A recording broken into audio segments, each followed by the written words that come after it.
Honorable members, prayers. Almighty God, we humbly beseech thee to look with favor upon this Parliament of the Republic of Ghana.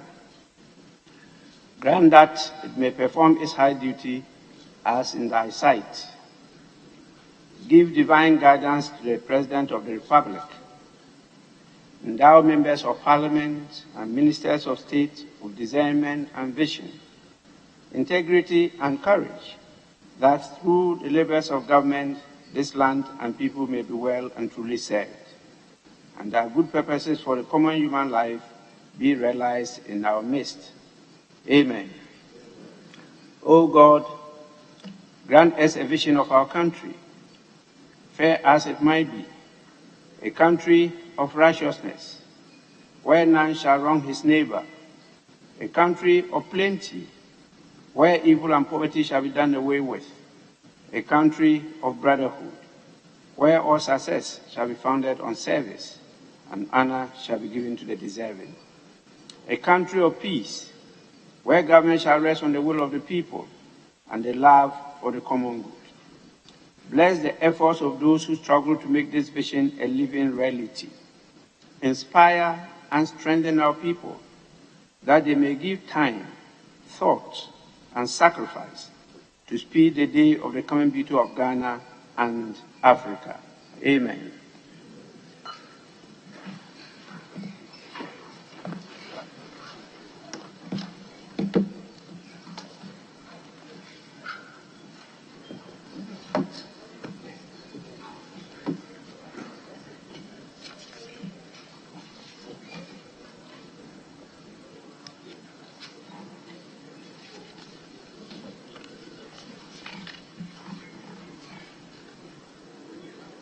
Honorable members, I have not received any message from His Excellency the President,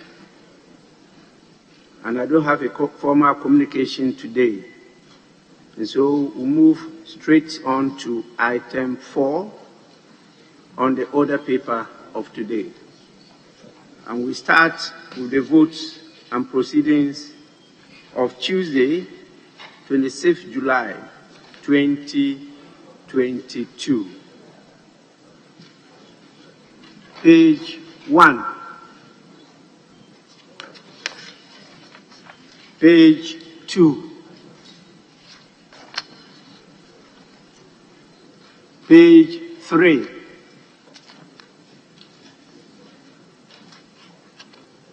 Page 4.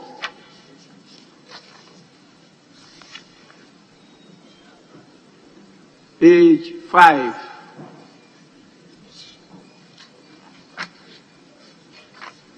Page 6.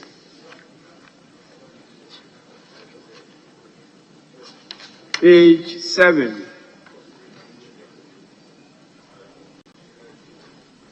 Page 8. Page 9.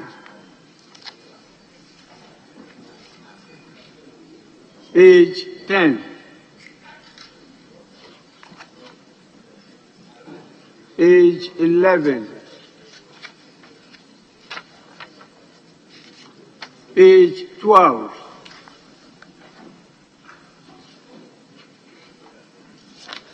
Page 13.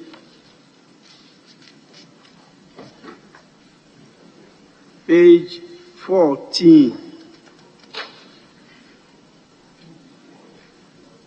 Page 15.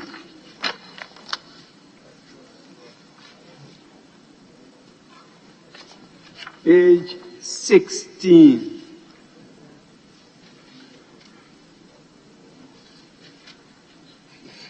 Page 17.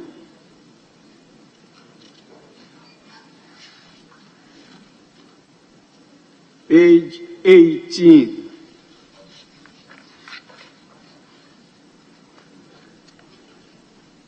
Page 19.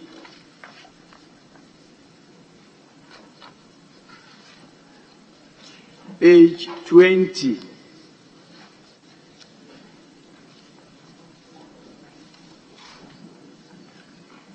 Page 21.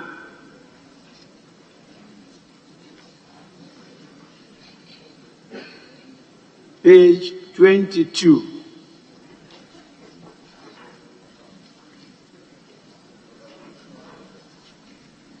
Page 23.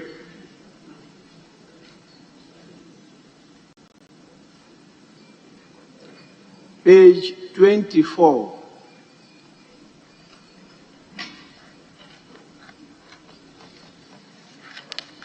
Page 25.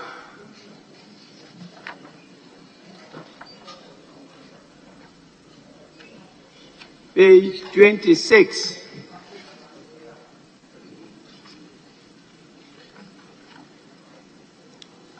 Page 27.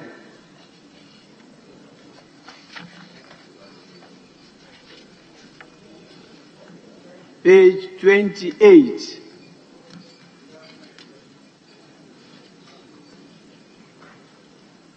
Page 29.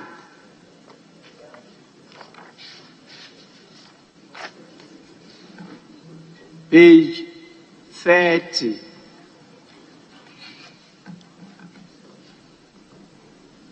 Honorable members.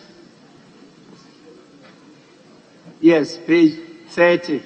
Yeah, Mr. Speaker, sorry to draw your attention that I was here yesterday, but I couldn't find my name. It's rather captured in absence list. You can't find your name? Yes, Mr. Speaker, I was here yesterday. Grant is the C column. So, but where is your name? It's absent. Marked absent. Marked absent. I beg you, Grant. Where is it? Is it absent or Yes, absent with permission or where? You are captured on page. Absent on page 8. Captured on page 8, Mr. Speaker.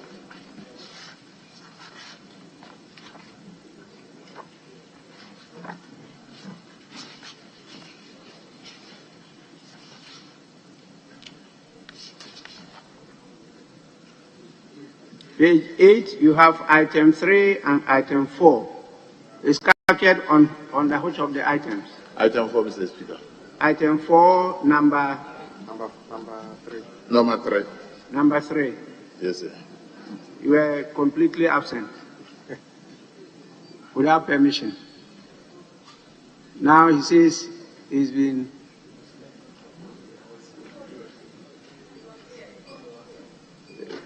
You are now witnesses. Table office, please take note and capture him as present. Yes, Honorable Member. Yes, right, Honorable Speaker. I just want us to go back to page 20. The meeting of the Health Committee with the National Malaria Program. Yes. Okay, I've seen the name. Honor Mitakano was there, but I've seen the name now.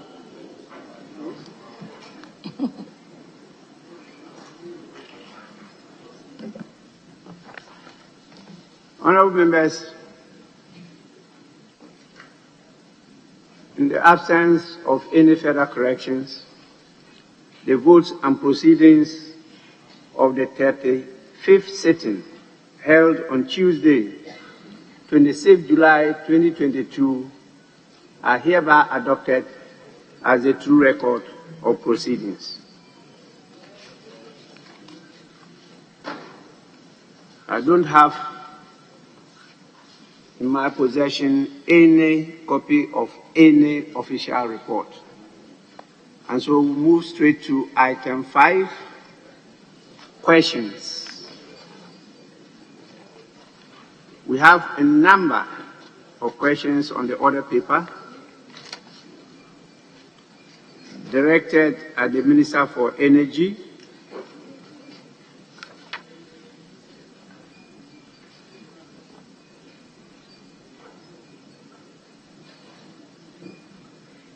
so we'll handle them, pages 5 and 6. Yes.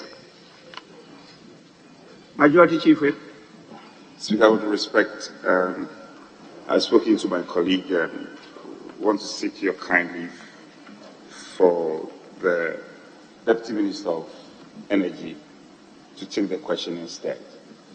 The Minister is unavoidably absent. So I will seek your kind indulgence for you to take the question. I can't hear you. So I'm seeking your kind leave for the questions to be taken by the Deputy Minister instead. And the Minister is unavoidably absent. And I've related accordingly with my colleague.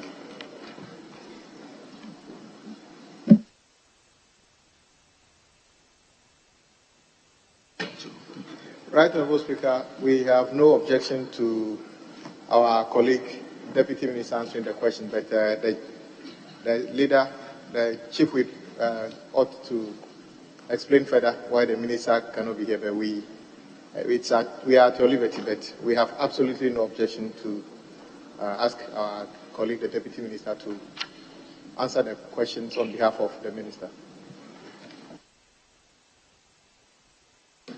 Honorable Deputy Minister, you are to assist your minister. Why is your minister not here today? Speaker, my minister indicated to me that he had a doctor's appointment. Is what? He had a doctor's appointment. Your minister has doctor's appointment? Yes. Well, we are going to investigate that. Very well. Doctor's appointment where?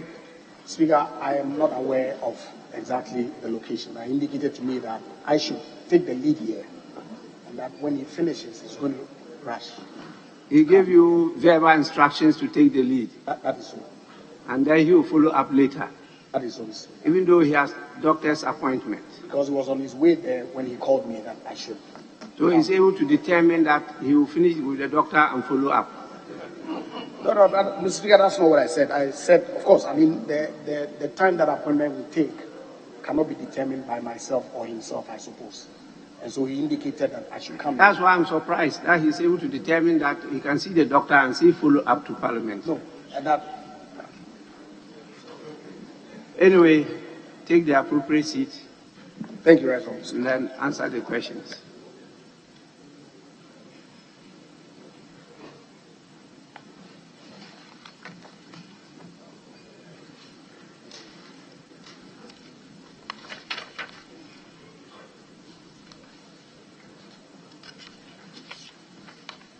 Honourable members, as I stated earlier on, we're going to handle item 5, questions. And the first question is number 442 and stands in the name of the Honourable Member for South Tong, Honourable Kobina Mensah Woyomi. Honourable Member, you may ask your question now. Thank you, Mr. Speaker. Mr. Speaker, I rise to ask the Minister for Energy the steps the Ministry is taking to carry out routine dredging of the rivers around the following communities located at the lower Volta Basin. 1, Pontoy Toko. 2, Agota Beach. 3, Nutepo Toko. 4, Dalive Toko. 5, Chukudukope Toko. 6, Yove Toko. Agohome Toko. Benokofe Toko. Dechaume Toko. Akwekope Kwan, new site. Taje Agome and Avega Gome. Thank you, Mr. Speaker. Honourable Member, for my education, Toko means river. River beach. River bank. River bank, but it is so in our language, so that's why it has been so spelled out. But there are some without the Toko. So, what are they? They, Akoi Kope, there's nothing. And then one new site. They all have tokos. So why did you add the toko this time? One new site toko, maybe, and then Taje Agome toko. Yes. And then Aveda Agome toko. Say. Okay. So amended, say. Thank you. Thank you, sir. Yes, Honorable Deputy Minister, you may answer the question.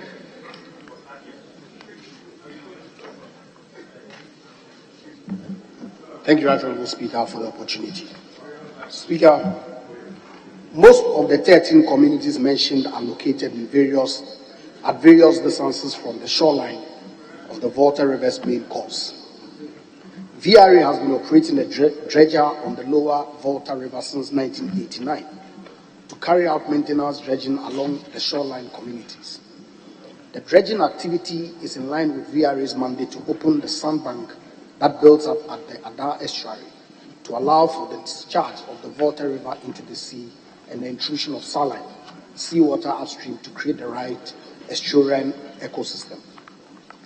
After operating for over 30 years, the dredger is due for major rehabilitation. To sustain the dredging activities, the VRA carried out a feasibility study to assess on a large scale the lower Volta dredging and weed harvesting needs along the shores to reduce sedimentation and ease water transport of goods and people in the south-north direction.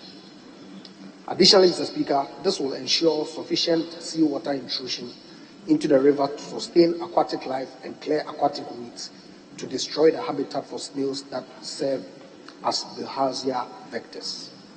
Speaker, following the feasibility outcome, the VRA has engaged 2 private sector companies to strengthen its ability to continue its interventions under the initiative known as the Lower Volta Dredging and Aquatic Weed Harvesting Projects. The beneficiary areas are as per the table that is indicated on the answer to the question. Speaker, these are divided into lots 1, 2, and 3, 4, 5, which is being allocated to one contractor, and also lots 1, 2, and 3 to another contractor. Speaker, specifically in lots 1 to 5, we have Akuse to Abako, Abako to Aklapanu, Aklapanu to Sogakope Bridge. These comprises of stand dredging only. Speaker, lots 4 and 5 are from Sogakope Bridge to Agotaga, Agotaga to estuary to Adar, comprises sand dredging in lots 4 and 5. Speaker, the second component, head pond, Akuse to Sogakope and Sogakope to estuary at Adar, comprises weed harvesting in these lots. Speaker, the contractors are in the process of obtaining the statutory permits for the works. It is planned to commence the works by the end of the year. The communities listed will benefit from the effects of the Lower Volta Dredging and Aquatic Weed Harvesting Project through the bilharzia control and improved water quality. On a separate track, Speaker, the VRA is in the process of engaging the service of a competent marine service company to dredge the estuary and use the dredged sand to nourish degraded shorelines along the estuarine communities, including Azizanya, Azikape, and Kukewono. Thank you, Right Honourable Speaker.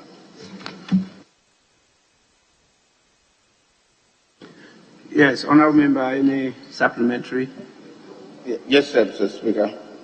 Mr. Speaker, the Minister, I'm sure, should be aware there was an effort under the board chairmanship of the late His Excellency Leo Kran of VRA to undertake this exercise, of which we're very much briefed about.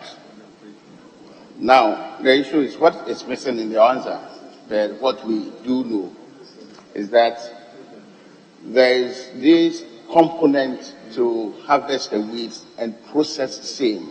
Is that part of this whole project? Into other products, harvest weeds, some into compost, fertilizers, and others to create job for the youth. Is this really part of the whole, what the efforts you are trying to undertake? Yes, Deputy Minister. Speaker, that is so. Because indeed, the answer that I provided was that this was a lower water dredging and aquatic weed harvesting project. So whatever that is going to be used for the weed includes the compost that it makes reference. Thank you. Yes. Mr. Speaker, the last paragraph, where the minister is indicating there's a plan to engage a new company called Marine Services Company to dredge the estuary and use it and so on.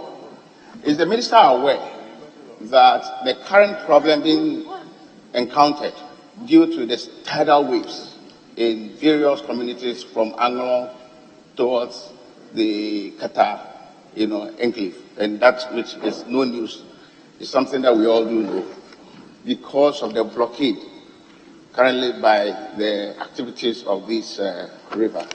The sand that, has blocked the intrusion of the sea water into the river. As a result, when it hits the block, it spreads, and it also aggravates the problem along those seashores and destroys and has taken over many villages along that stretch. That has been an issue. Are you now engaging, seeing the agency attached to that? Because when you resolve that, you solve many problems along the riverbank and then the seashore as well. Why is it that this hasn't taken a priority, and that the sense I'm getting here is this, that you are yet to engage this company to undertake that exercise? Can you tell us why? Well, please, what is the supplementary question? Speaker, the supplementary question is that the sense I get from the answer, the VRA is yet to engage a third company apart from those allotments of the various jobs to some other companies to undertake, being the stretch from Akuse down to the estuary. But importantly, there is a major problem. Honourable Member, what is the supplementary question? Mr. Speaker, the supplementary question is that the company yet to be engaged, as per the last paragraph, when is that going to be? Yes, Deputy Minister. Thank you, Right Honourable Speaker. Speaker, as we are all aware, procurement is indeed a process. And so that is exactly what the answer has sought to provide, that we're in the process of engaging. Honourable Deputy Minister, speaking to the mic. Speaker, I was saying that, as I indicated, procurement is a process to engage a company. Mr. Speaker, it is a process, and that is what we have indicated, that the VRA is in the process of engaging the service of a marine service company to deal with the specific issue that the Honourable Member made reference to. So you don't know when the company will be engaged? I cannot confirm the exact time that the procurement process will be completed, but I'll follow up and let you know subsequently. Thank you. Honourable Member, your last supplementary. Thank you, Mr. Speaker.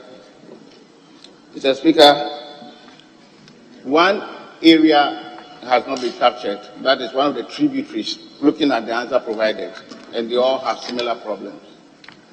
Is there a plan to put the entire work in phases so that will be maybe undertaken in another phase?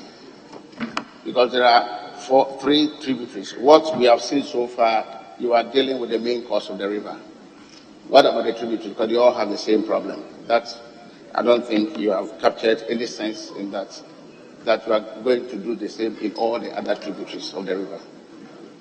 Are you putting the exact exercise in phases? Is there going to be another phase to this? Yes, Deputy Minister. Thank you, Mr. Speaker. Speaker, indeed, all the three tributaries that he made reference to are captured. The lots that we make reference here to is relating to the private companies that VRA is engaging to carry out that exercise. But, Speaker, VRA itself has its own dredger that is on the rehabilitation that would complement the work that the private companies are going to do, in respect of the entirety of the coastal communities along the Volta River. Thank you.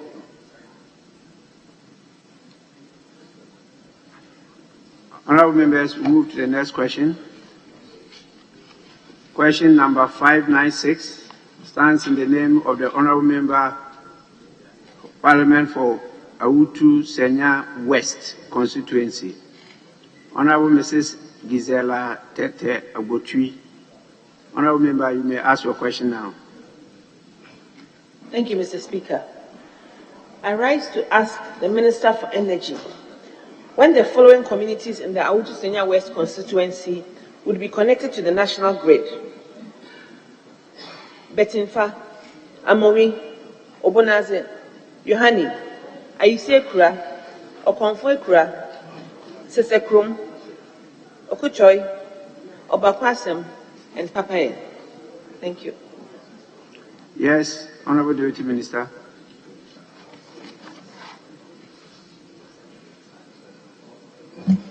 Thank you, Right Honourable Speaker. Speaker, the Betinfa, Amori, Obonase, Yohani, Ayisi Akura, Okonfo Akura, Sesekrom, Okoto, Obaku Asem, and Papaye communities do not form part of any of the ongoing projects currently being executed by the Ministry of Energy. Speaker, the communities have been noted and will be considered in subsequent phases of the electrification project. Thank you. Honourable Member, any supplementary? Yes, Mr. Speaker. Thank you very much. Honourable Minister, the last time a community was connected to the national grid in Awutu Senya West was in 2016. That means that for 6 years of the MPP administration, there has been no connection to a new village or community, none whatsoever. Your answer is a bit vague, so I would like to know when. You know I've personally followed up even with you, but I'm not clear on any timeline whatsoever. I think 6 years with no connection to communities that have never seen electricity before is a long time to take a decision. I would like to know when. Thank you, Mr. Speaker. In other words, when are you going to commence the subsequent phases of electrification projects?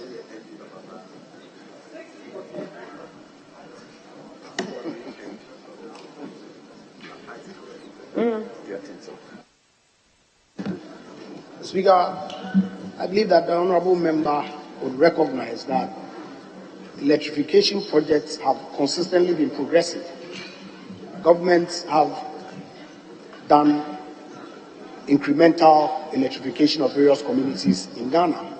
Indeed, since this government came into office, several electrification projects have been approved by this Parliament that is being worked on. And as I indicated in my answer, these have been noted, and when new projects are being rolled out, we'll consider them, including them in the projects for the future. Thank you. Honourable Deputy Minister, when will they be the subsequent phases? I know that initially the national program was to connect all communities by 2025. I know it was revised to 2030. Now, when are we going to have the commencement of the subsequent phases?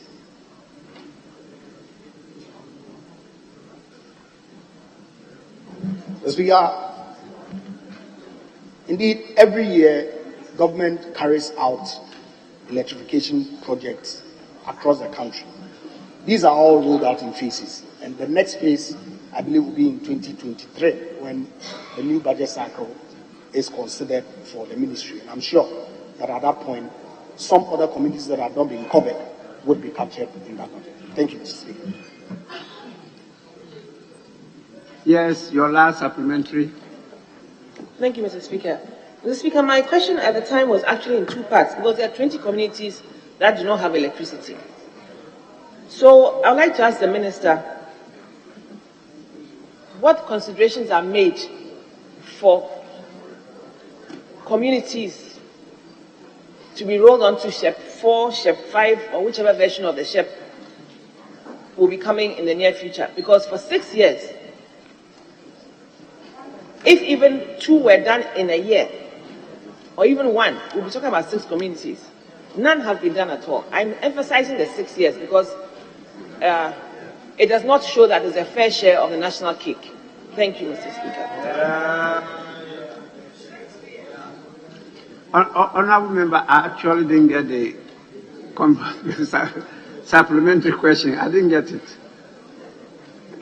Mr. Speaker, you see how passionate we are about electricity. I know you are very agitated, but I want to get it. Mr. Speaker, I would like to commit the minister to give an indication of which version of the SHEP, whether it should be 4, 5, 6, or 7. I would like to know. There is no indication that the next phase will be SHEP. You know, the program has a number. It's not only SHEP. Maybe it will come under another different program apart from SHEP, which is self-help. Mr. Speaker, then I would like an assurance that in 2023, all these 20 communities will be part of this new program that with the budget cycle, as you referred to, 2023. The honourable member wants to know under which of the programs will these communities fall in the subsequent phases.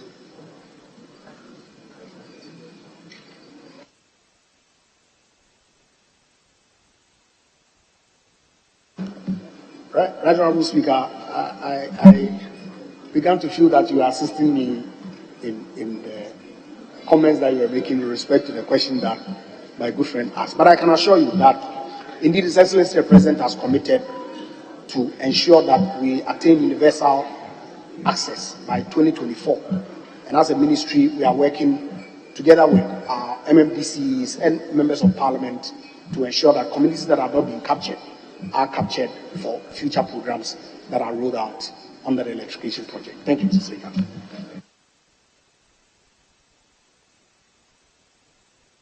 Mr. Speaker, yes.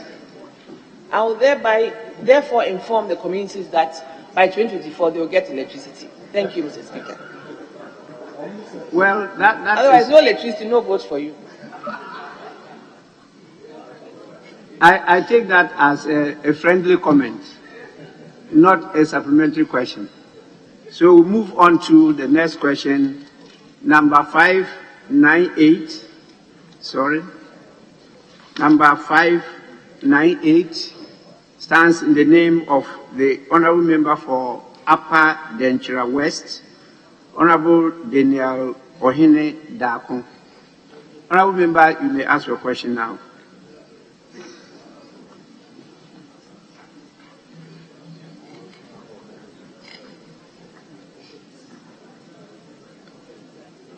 Well, yes.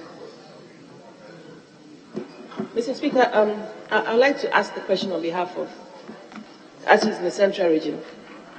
Well, the rules don't permit you, unless you come through another procedure. It's not that you want to ask the question. If you have his authority to do so, tell me. Mr. Speaker, please, I do have. You don't have, so you cannot. The rules don't permit you to just decide to ask the question. Sir, I said I have it. I do have it. You do have? Yes, sir. Any evidence?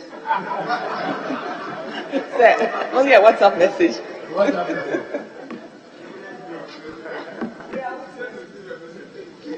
Well, I have no cause to doubt you, so you may ask the questions on his behalf. Thank you, Mr. Speaker. I rise to ask the Minister for Energy on behalf of Honourable Daniel Ohene Dako, MP for Upper Denchira West, the effort the ministry is making to ensure that all abandoned self-help electrification projects in the following communities in the Upper Denchira West district are completed and commissioned: Akrofrom, Ajimpai, Ababoso, and Yantintem. Thank you, Mr. Speaker. Yes, Honourable Deputy Minister.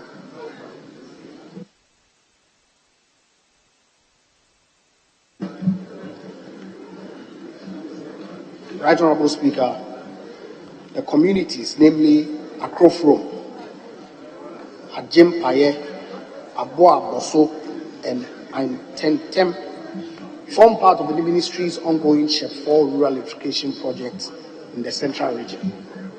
72 out of 107 high voltage poles required for the project have been supplied to site. Speaker, 19 of the high voltage poles have so far been planted in the communities. The remaining 53 poles are yet to be planted. Speaker, again, 120 low voltage poles required for the communities have been supplied to site but are yet to be planted. Speaker, the delay in the execution of the electrification project in the communities are as a result of such shortage of some key materials stroke equipment, including stay equipment, stay wire, conductors, poles, etc. The ministry is expecting delivery of some of the materials and equipment and will arrange for the release of same for installation works to resume at site. The Ministry of Energy expects to complete the installation works of the above-mentioned communities by end of Q1 2023. Thank you, Mr. Speaker. Any supplementary?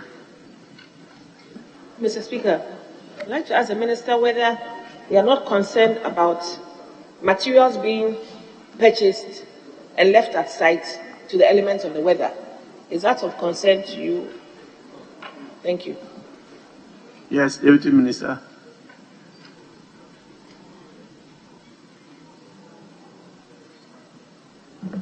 Speaker, indeed, leaving materials on site is of concern to the Ministry of Energy. However, with respect to these low voltage poles, they really are not subject to any deterioration when they are exposed to the vagaries of the weather. But they haven't been there for too long. It's just that shortage of materials has delayed the completion of the work. And so, like I indicated, the commitment is to ensure that these projects are completed by Q1 of 2023. Thank you, Mr. Speaker. Any further? No. Honourable members, move on to the next question. And the question is number 815.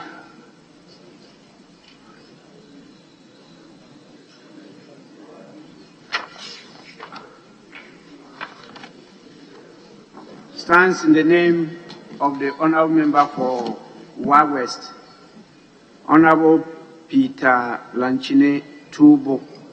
Please, Honourable Member, you may ask your question. Thank you very much, Right Honourable Speaker, for the opportunity. I rise to ask the Minister for Energy, why the electricity project in Grunu, metal, I think there's a typographical error, it's not metal, metal, Barimpere, Kanga, Kau, Darbayiri, and Indoma will be completed. Thank you, Right Honourable Speaker. Yes, Deputy Minister.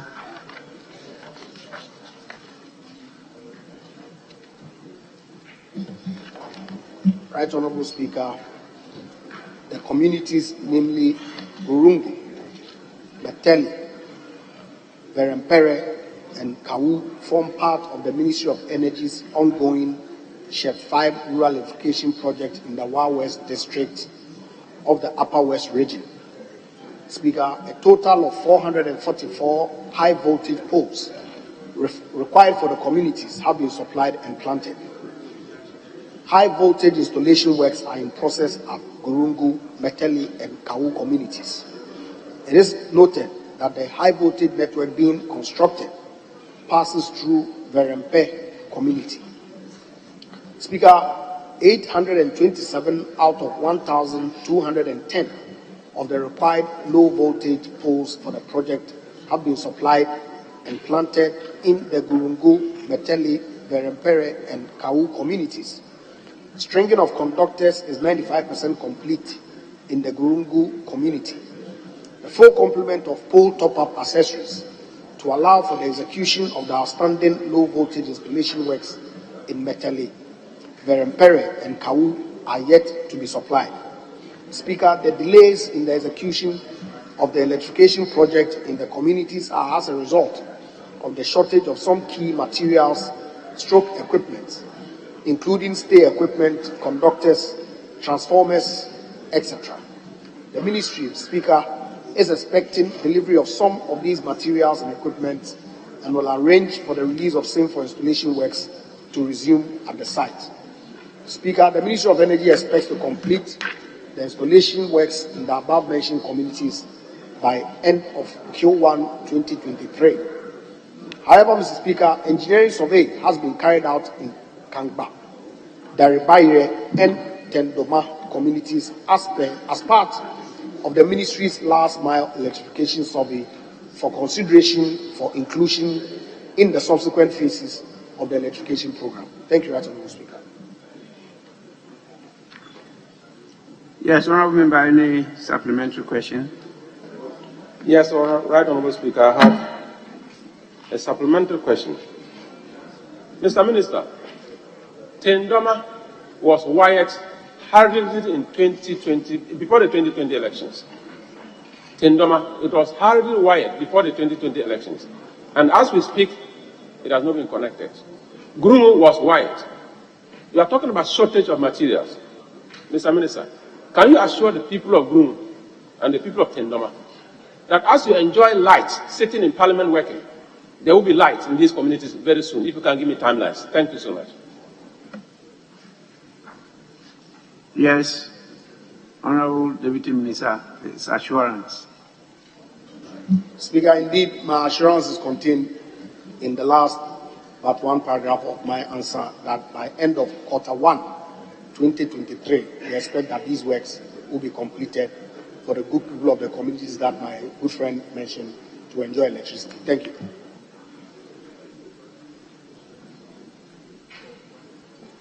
Actually, when you were reading, you didn't say first quarter.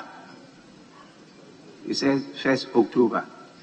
And so the quarter, you pronounce it as October. Okay, so first quarter 2023. Right, Honourable Speaker, when the question is answered with well-defined timelines, I am excited. And I hope to see light in Grumu.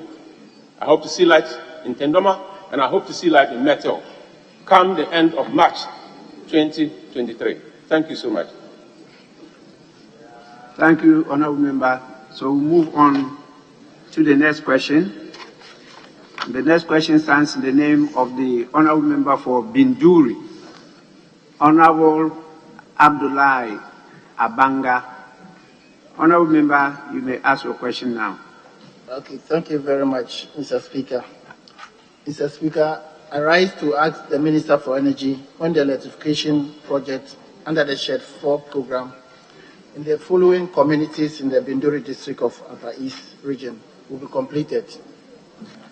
Sarabogo, Avondago Chief Palace, Avondago Market, Zulugu, Tirigu, Idi, and Agono Nara. Thank you, Mr. Speaker. Yes, Honourable Deputy Minister.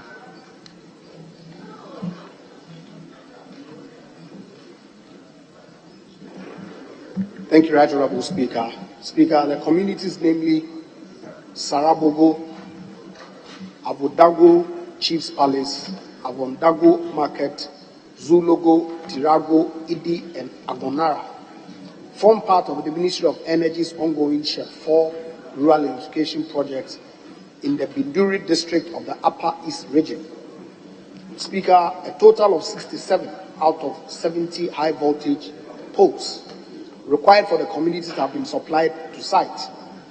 Most of the pole top materials required have been supplied, with 28 of the supplied poles planted and strung with conductor at the Avodago Chief's Palace, Avondago Market, and Agonara communities. Speaker, 566 out of 935 low voltage poles required for the project have been supplied and planted in the communities. Pole top-up accessories required for the communities have also been supplied to site. Speaker, stringing of low voltage network at Avondago Chief's Palace, Avondago Market, Zulogo, and Agonara is ongoing. Transformers have been installed at the Avondago Chief's Palace, Avondago Market, and Agonora. Speaker, the delays in the execution of the electrification projects in the above communities are as a result of the shortage of some key materials including stay wooden blocks, conductors, etc. The ministry is expecting some deliveries of materials and equipment and will arrange for the release of same for installation works to resume at site. Speaker, the Ministry of Energy expects to complete the installation works in the above-mentioned communities by fourth quarter of 2022. Thank you, Right Honourable Speaker, for the opportunity. Honourable Member, any supplementary? Mr. Speaker, I just want to confirm that yes, I've seen that the contractors are on site and they are working. I'm only hoping that by the end of the year, as the Minister has promised, the good people of these communities will enjoy the electricity. Thank you, Mr. Speaker.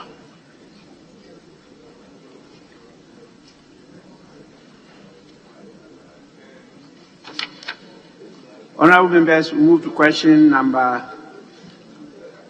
854. Stands in the name of the Honourable Member for New Ejubriase, Honourable Adams Abdul Salam. Yes, Honourable Member. Mr. Speaker, with your leave, I have his permission to ask the question.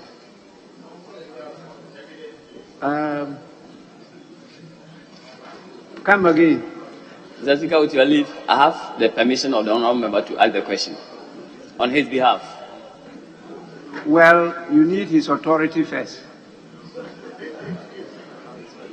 I have his permission and authority, Mr. Speaker.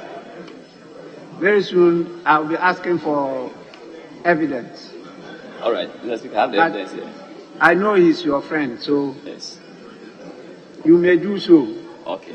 But if you falter, you'll be held responsible. Yes. Well noted, Mr. Speaker. Mr. Speaker, I rise to ask the Minister for Energy steps taken to ensure that the ongoing rural electrification projects in the following communities will be completed: Sedu, Accra, Kwasiaya, Loya Accra, Asadiche, Lameleche, Sonkiwa, Kabanaison, Petesiano, Subrisu Kitwa, and Akwaku. Thank you, Mr. Speaker. Honourable Deputy Minister.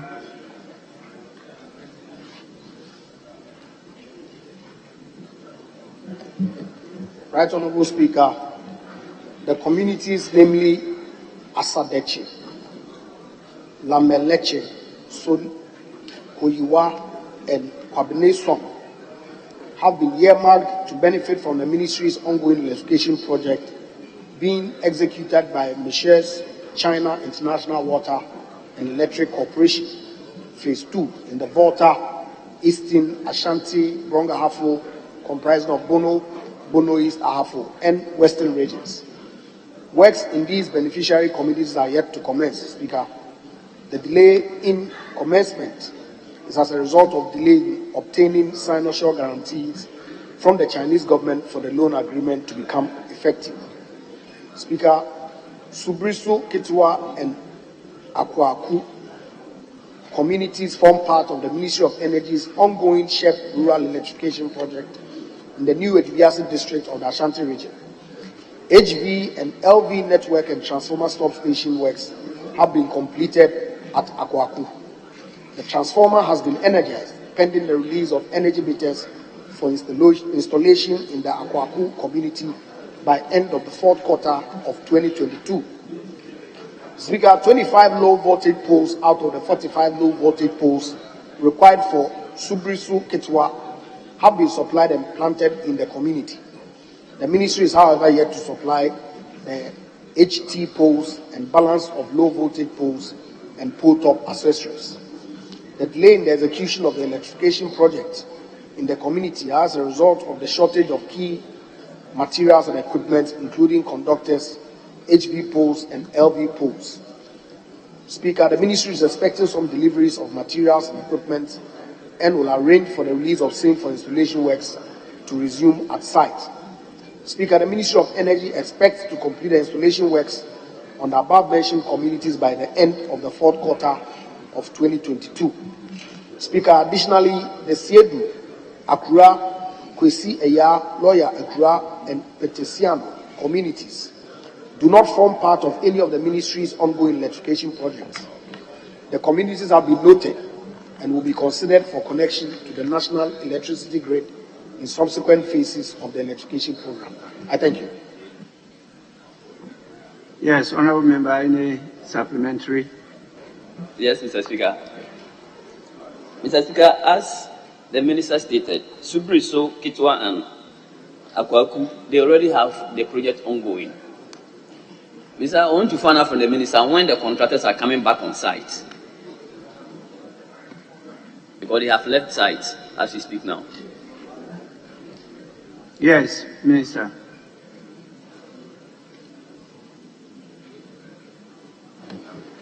Speaker, as I indicated, as soon as the materials are delivered, in any event, we anticipate that the project will be completed by the fourth quarter of 2022. Thank you, Honourable Speaker. Any further supplementary? Yes, Mr. Speaker. Mr. Speaker, I want to know from the Minister whether it will be possible to consider Sedu Akura, Akwasiaya, Lawyer Akura, and Petesiano, as he stated, they are under no program, whether he will consider putting them in the next budget cycle in 2023. I saw the answer at the last paragraph. The communities have been noted and will be considered for connection to the national electric grid in subsequent phases of the electrification program. So it doesn't arise to say whether they will consider. Because it's already stated they will be considered. Any further supplementary? Thank you so much. We'll move on to the next question. Stands in the name of the Honourable Member for Kumbungu, Honourable Hamza Adam. Question number 859. Honourable Member, you may ask the question now. All right. Thank you very much, Mr. Speaker, for the opportunity to ask the Minister a question. I want to ask the Minister for Energy when the ongoing rural electrification project in Kumbungu would be completed for the benefits. Honourable Member, I've given you the question to ask. So don't want to ask again. Ask the question.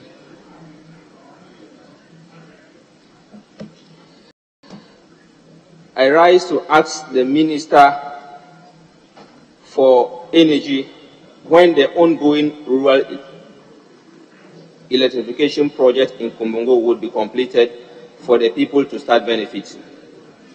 Yes, Deputy Minister.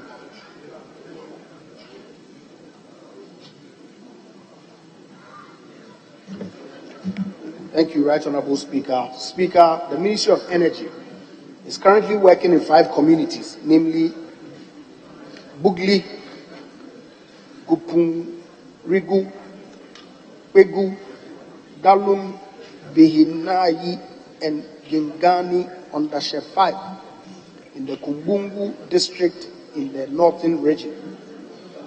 Speaker, works in Gupanarigu, Pegu, and Dalum Behinayi have been completed and connected to the national grid. Speaker, in Bugli, both high voltage and low voltage poles have been completed.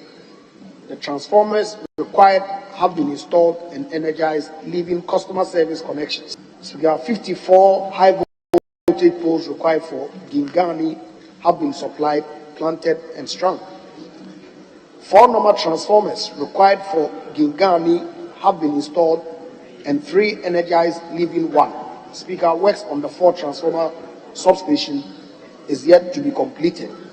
Speaker, again, 150 LV poles have been supplied and planted. Most of the pole top accessories have been supplied with 135 strung with conductors. The ministry is also currently undertaking electrification works in 22 additional communities in the Kumbungu district under the 10 key electrification project in the northern Savannah and Northeast regions by Messrs. Tropical Cable and Conductor Limited. Speaker, high voltage, low voltage, and transformer installation works have been completed. Pre-commissioning tests are currently ongoing to allow for energization. The project in these communities are expected to be completed by the end of the year. Thank you, Right Honourable Speaker. Honourable Member, any supplementary? Yes, Honourable Speaker. Mr. Speaker, with your permission, I read from the Minister's response. In paragraph 3, the Minister has indicated that the transformer required has been installed and energized, leaving customer service connections. And in paragraph 4, again, he has stated that 4 number transformers required for Gingani have been installed and 3 energized, leaving 1. I want to know from the Minister what is causing the delay and what timelines can the Minister give. Thank you very much. What is causing the delay in what? Well, you refer specifically to some sentences.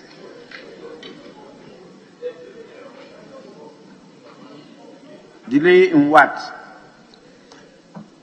Right, Honourable Speaker, the delay in installing and energizing the remaining transformers.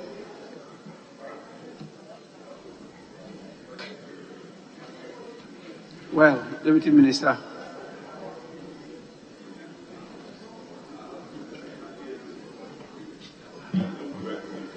Speaker, I didn't get the import of the supplementary question that my colleague asked, but if I may attempt proffering a response. You may answer the specific one. Works on the 4th transformer substation is yet to be completed. What is causing the delay in the completion of that one? Speaker, these are as a result of delay in delivery of electrical equipment and materials. And as soon as, like I indicated in my previous responses, the ministry has ordered, as part of our budgetary allocation for the year, undertaking some procurement activities, and we expect that those equipment and materials will be delivered so that most of these projects that have started and haven't been completed can be completed. And I indicated that some we expect to be completed by end of year and some by first quarter of 2023. Thank you, Right Honourable Speaker. Yes, Honourable Member. Thank you very much, Mr. Speaker. I also want to know from the Minister. In paragraph 5, the Minister has indicated that 22 additional communities in the Kumbungu district are under the Turkey electrification project in northern Savannah Northeast by another contractor. I want to know from the Minister whether this project has a similar outlook like that of the chef, because in this particular project, the communities are contributing labor, and they are the same people who went to cut the poles to the communities. They are the same people also digging and providing feeding for themselves. So I want to know whether this particular project has the same outlook with the chef. If not, what steps would the Minister take to ensure that the communities are appropriately compensated? You are anticipating the answer. Let's let him provide answer for the first part of the question. Then if there is a need, the second part will arise. Yes, please. Speaker, as the name of the project itself suggests, the 22 communities project is a 10-key electrification project and not a SHEP project. Your own deputy minister is answering questions, and you are in the.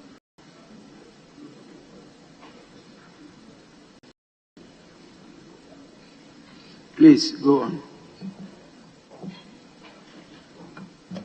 Thank you, Right Honorable Speaker. Speaker, I was saying that, as the name suggests, the 22 additional communities are 10 key electrification projects that has been awarded to Messrs Tropical Cable and Conductor Limited, and not a SHEP project. Thank you.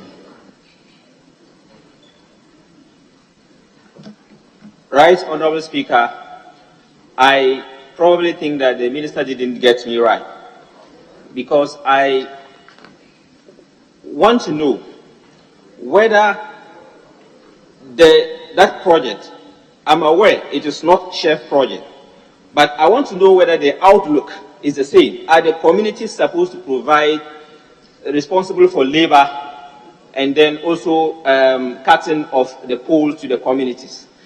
I want to know, per the package of the project, I want to know. Because in SHEF, it is clear that the communities have a role to play.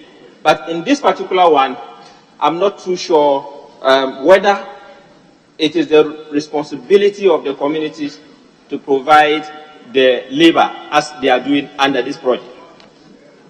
Honourable Member, you understand what it means when they say 10 key projects. That, from your answer, you are aware. 10 key projects. You understand?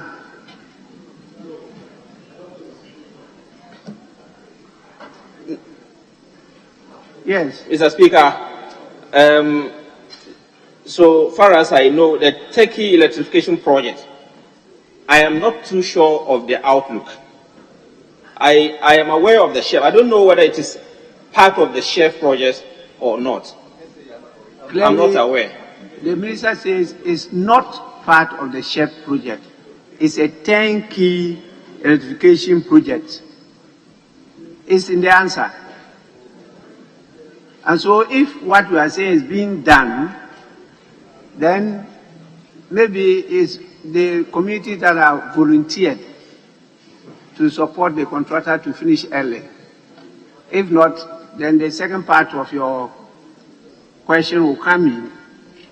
But where will the ministry come in to now say that they should pay compensation to people who are assisting the contractor? Right, Honorable Speaker, thank you for your guidance. But so far as I know, the contractor, per the discussion that the contractor had with the communities, I got to understand that they are not supposed to be the ones to provide the labor, but they took advantage of their desperate need of the electricity to ask them to provide that. And so I wanted to find out if per the package there's labor, then I probably think that it will be appropriate for the minister to compensate the communities. Your duties are different from that of the ministry. Don't run away from your responsibilities. Take that on with the contractor and the communities, not with the ministry. Any further supplementary? Thank you, Mr. Speaker. During the installation exercise, the communities, some of the communities reported some disastrous situations. For example, in one community called Jugu, one gentleman by name Salifu Seidu collapsed during the digging of the pit. And in the process of rushing him to the hospital, he passed on. In another community called Banzuao, another person called Adam Jamfo had a fractured leg as a result of the falling of one of the poles. So I want to know from the minister whether the ministry has plans to take steps to compensate the families of these victims. Yes, Deputy Minister, any plans to compensate the victims? Speaker, this information is coming to the ministry's knowledge for the first time now. So if Honourable Member will provide some detail to us, we'll follow up and see that the needful is done. Thank you. Yes, Honourable Member to make follow-up with the ministry. All right. Thank you very much, Mr. Speaker, for the opportunity. And as a stakeholder, I hope the minister will notify me and invite me to the commissioning of these projects when they are done. Thank you. Honourable Member, you are taking the liberty of the floor to do something else.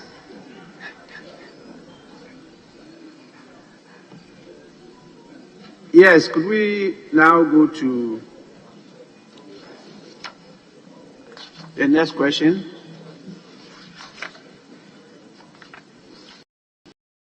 Honourable members, question number 107 stands in the name of the Honourable Member for Krachi in Chumuru, Honourable Solomon Kuyon. Honourable Member, you may ask your question now.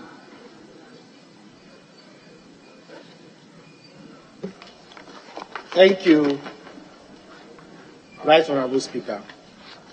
I rise to ask Minister for Energy when the electrification projects under the SHEP. I rise to ask the Minister for Energy when the following communities in the Krachi and Chumuru constituency will be connected to the national grid of rural electrification. Nandi Junction, Ngawi, Diakase, Jato Chayo, Papaye, Motoka number 1 and 2, Dodokope and Ilindo. Thank you. Yes, Minister. First Deputy Speaker to take the chair. Right, Honourable Speaker, the communities, namely Jato, Chayo, and Papaye, form part of the Ministry of Energy's ongoing SHEP 4 rural electrification project in the Krachi and Chumuru district of the Uti region. Speaker, high voltage network passes through Jato, Chayo community and requires only low voltage transformer, substation, and customer service connection works to connect the community to the grid.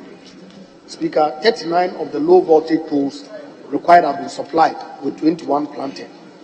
The pole top materials, equipment required for the low voltage network construction are, however, yet to be released to the contractor.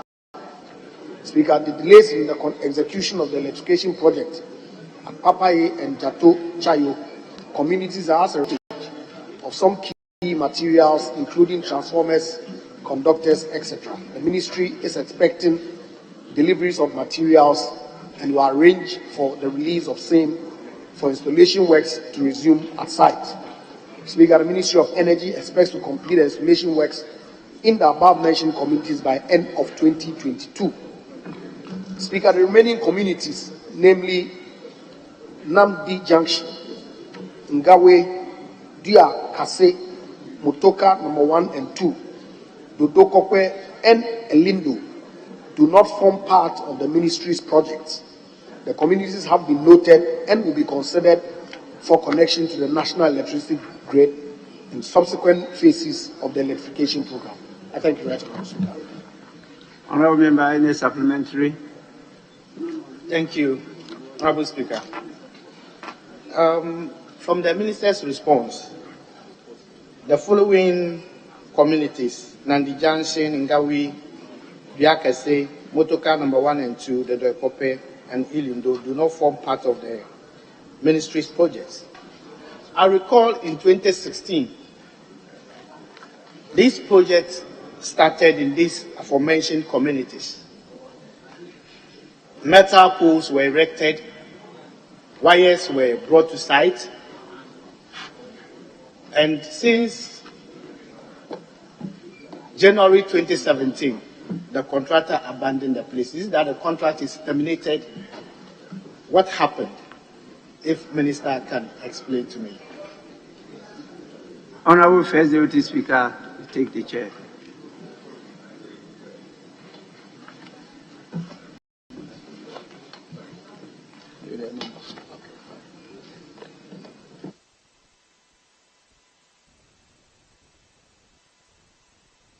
Kindly continue.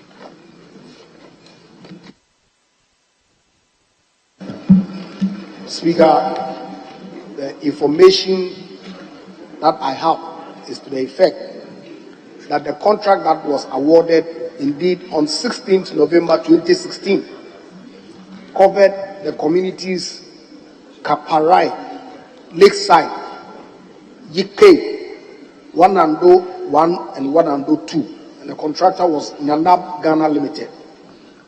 These communities do not cover the ones that I made reference to in the last paragraph to my answer. Thank you, Mr. Speaker. Yes. Any more follow-up questions? Thank you, Mr. Speaker. Please, can the minister tell this House how soon these communities will be considered?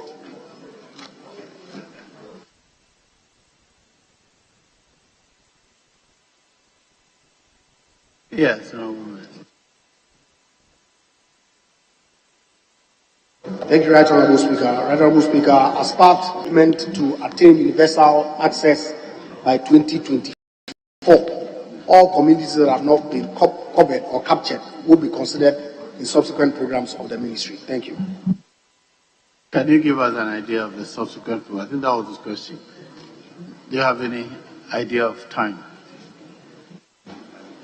Speaker, I cannot indicate time for these specific communities now.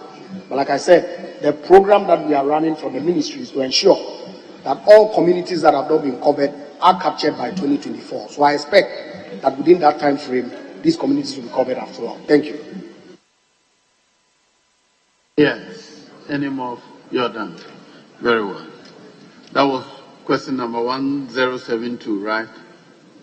Very well. So I'll proceed to 1136 in the name of the Honourable Member for Laura, Mr. Bedziding.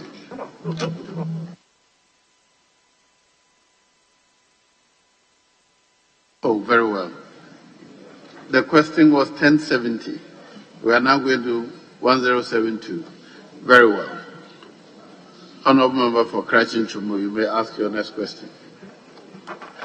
Thank you, Honourable Speaker. I rise to ask Minister for Energy when the rural electrification project that began in 2016 in the following communities in the Krachi and Chumo constituency will be completed: Longkoto, Piposo, Kaliaku, Michori, Kaprai, Konado, and Morikope. Yes, Honourable Minister.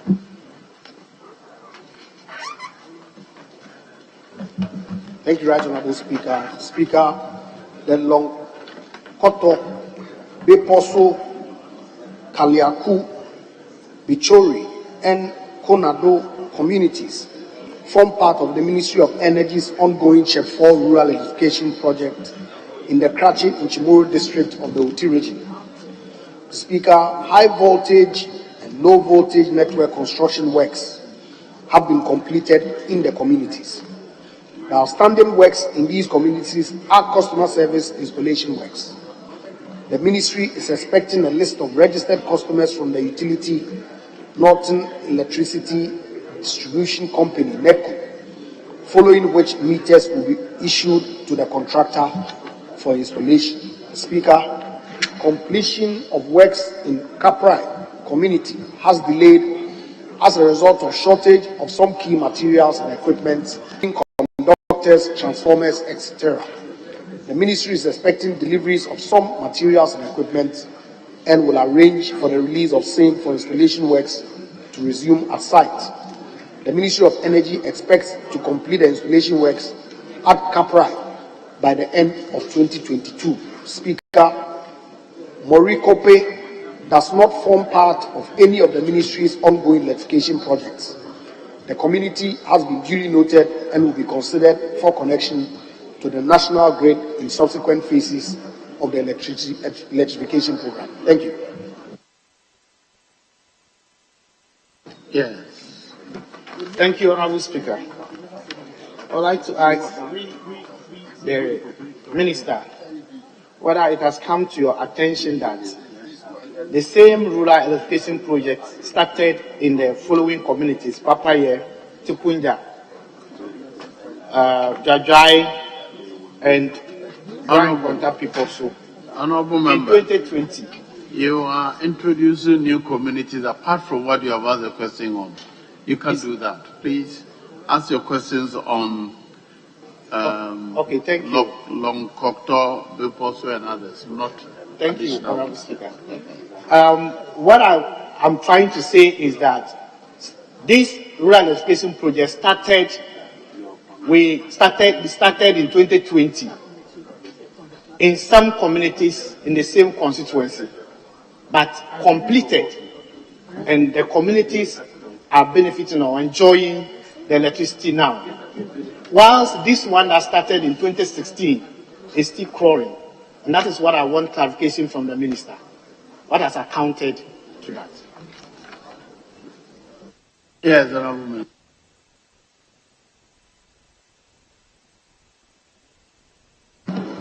Speaker, I'm not aware that some program that was started in 2020 has been completed and programs that started in 2016 are still outstanding. The details relative to the question that was asked is what we have provided to this Honorable House. Thank you. Yes. Any more? Thank you, Mr. Speaker. If Minister says he's not aware, I would like to draw his attention to it so that he can speed up the project that started in 2016, because it is generating a lot of misunderstanding so much that I have no answers to questions that they raised in the constituency. Please. Thank you. Yes. What can you do to alleviate his hardships in the constituency? Speaker, I will liaise with my honorable colleague to furnish out some details so we can follow up to ensure that there's equitable distribution of electricity in all the affected communities. Thank you. You're done. Very well. Question number 1136. The name of the honorable member for Laura. Sabet Zidi.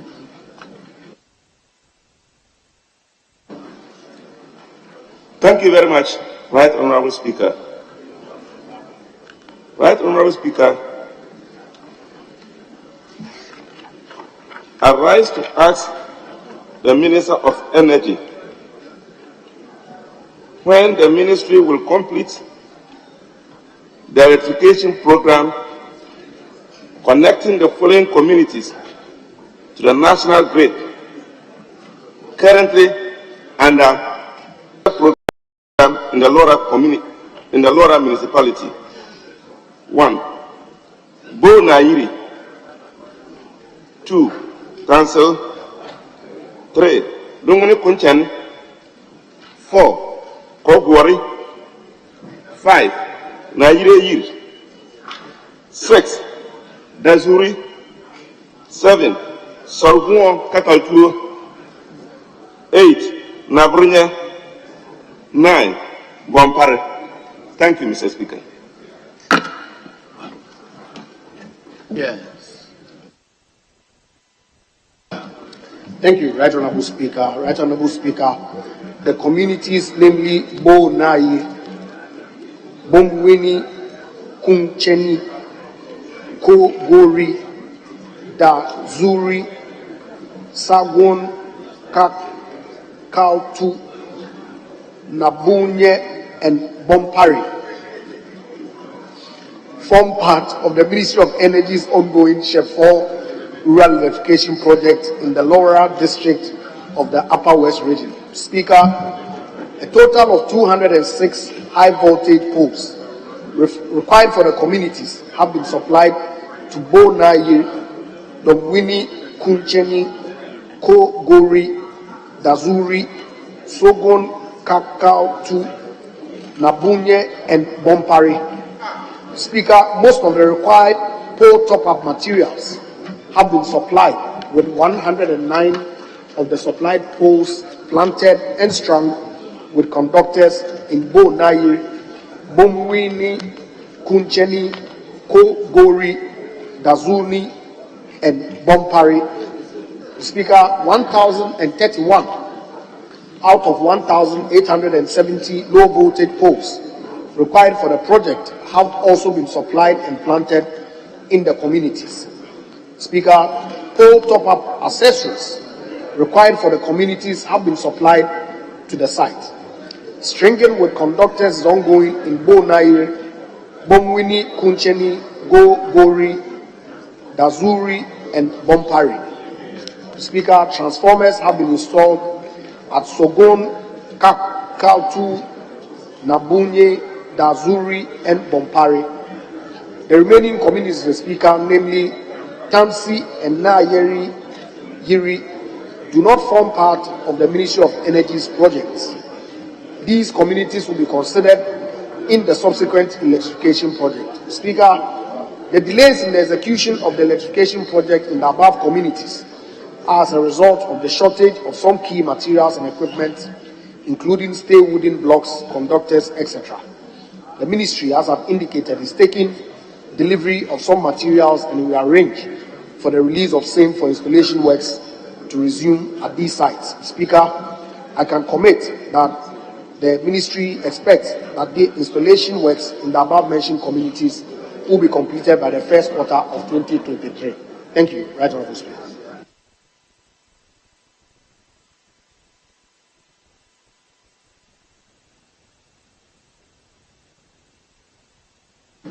Yes, Honourable.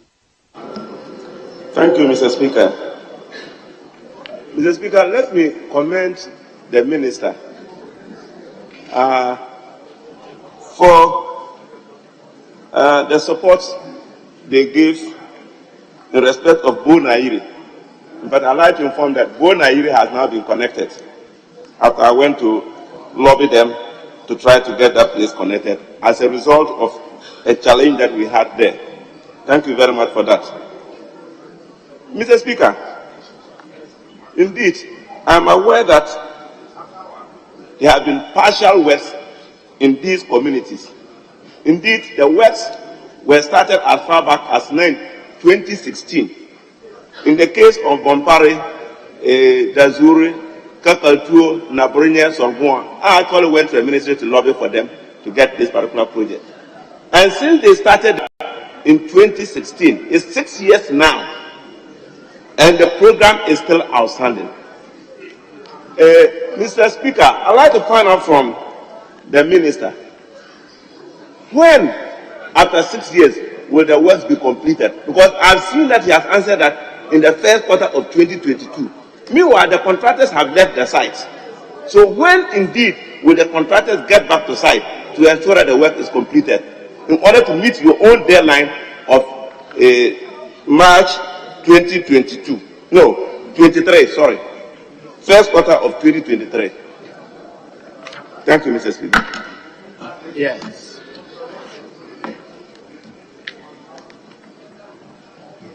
Speaker, indeed, it's not entirely accurate to suggest that these contracts were awarded in 2016.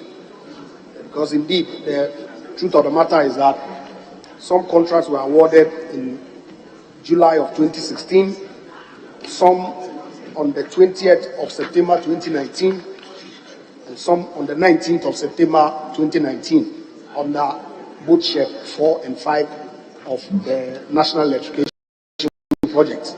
And like I indicated, all these are ongoing, some as a result of the shortage of materials. And I can assure my colleague on the other side that, as I indicated, that by the end of Q1 2023, it is the expectation of the ministry that these works will be completed so that the people of these communities can have the benefit of electricity in their communities. Thank you. Yes. Thank you very much, Mr. Speaker. I appreciate the correction that has been made by the minister. But the truth of the matter is that 4 of those communities, they were awarded in 2016. That is Dazuri, Bompari, 2016. Sorghum and Nabronye, 2016. Yes, other communities had theirs subsequently. I agree with you. But I need to correct that particular impression. Mr. Speaker, the minister has indicated that Tansele and Naire will benefit from the subsequent electrification projects. I'd like to find out from the minister, how soon are we going to have the subsequent electrification projects so that we can inform the people to be patient until that project comes to them? How soon? When are you bringing it, Mr. Minister? Yes.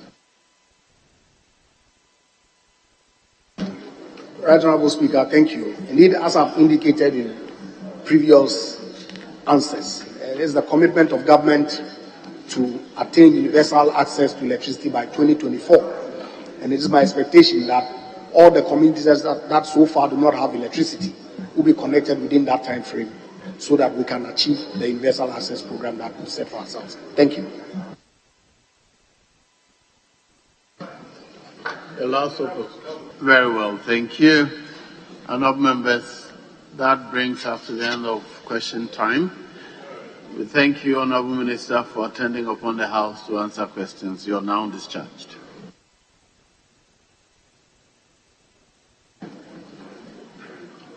Yes, leadership, if I may be guided. Yes. Speaker, the presentation of papers, and we are ready to take item 12. Item 12 on page 10 of today's order paper.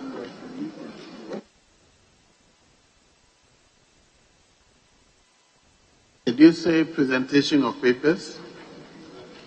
Item 12 is a motion, unless I am looking at the wrong order paper. Speaker, I'm sorry. We're taking item 12 on page 10. It's a motion. Very well. Honourable members, item 12, motion by the chairman of the committee. Thank you, Mr. Speaker. Mr. Speaker, with your leave, I would like to move items 12 and 15 together because they are captured by the same report.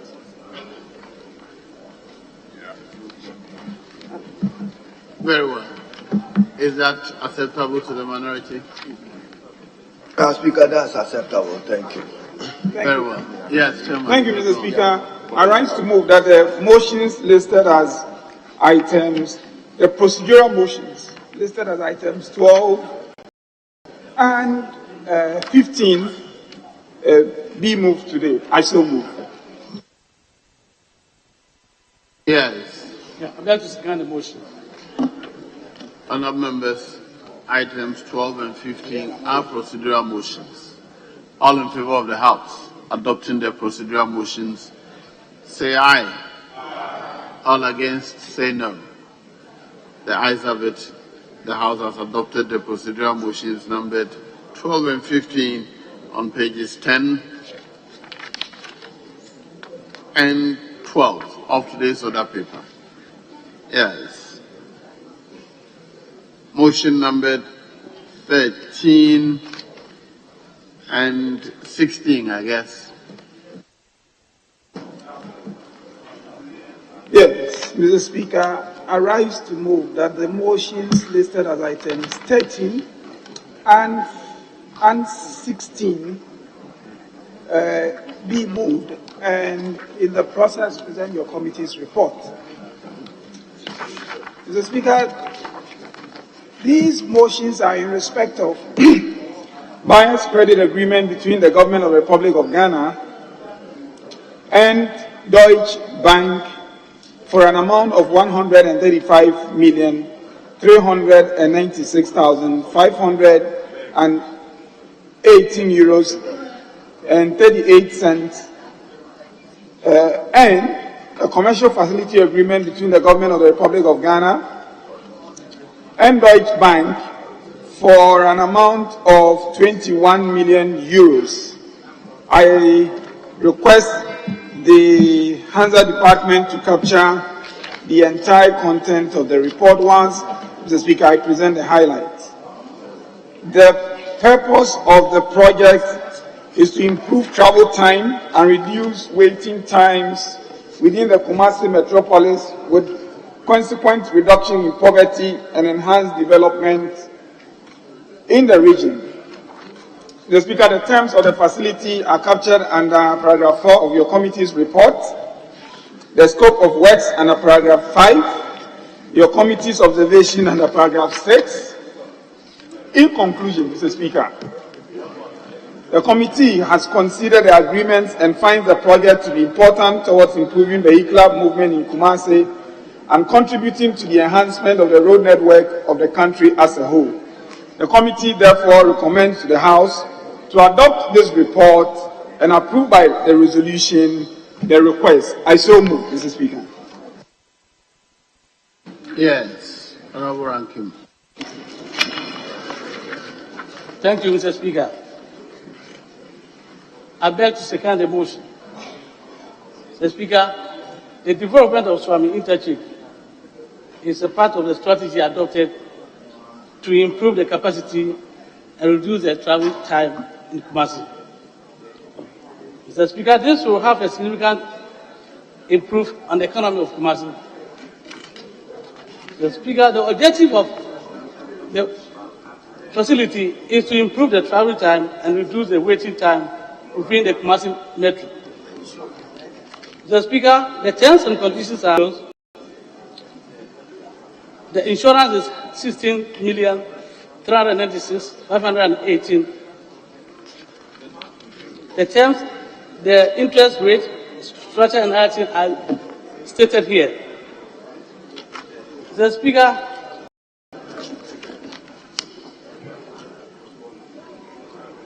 an amount of 47 million has been allocated from 750 million loans syndicated. That was early approved by the House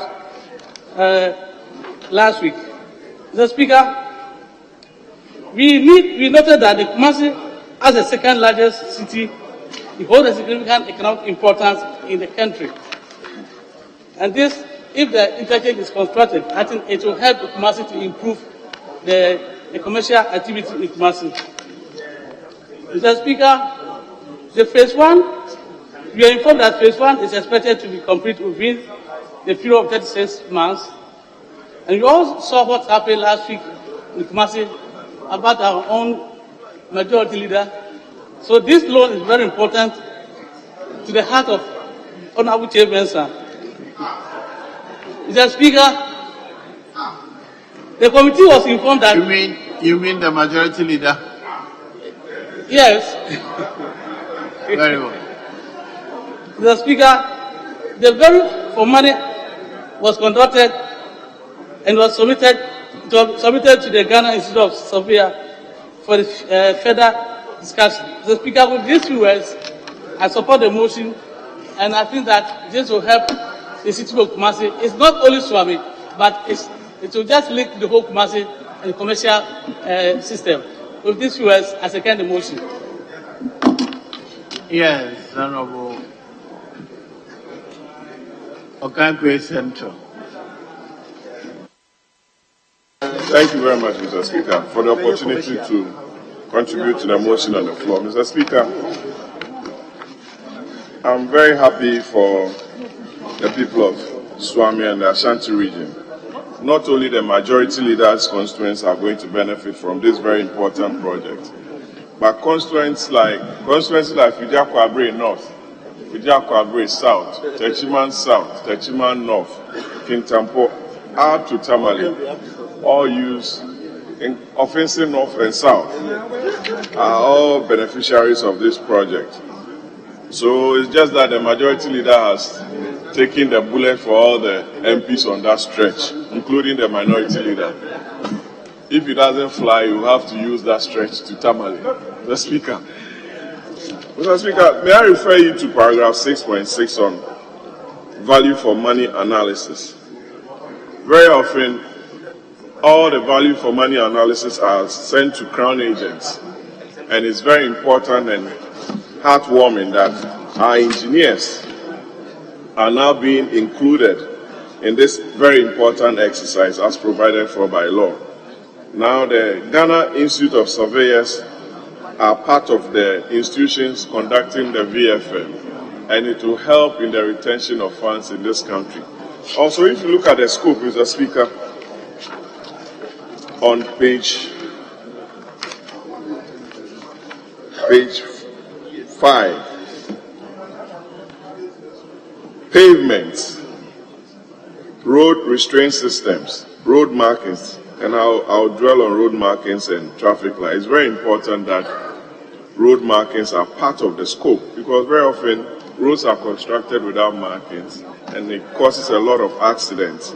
And I want to ensure or believe that this project will come to light with all the scope that has been enumerated here for the good people of Swami and beyond. I thank you very much, Mr. Speaker, and I support the motion. I have to recognize my brother-in-law. That is very biased, but I have to. Honorable. Thank you very much, Mr. Speaker, for the opportunity to contribute to the motion. Mr. Speaker, I think this is a very important motion, and all of us must support.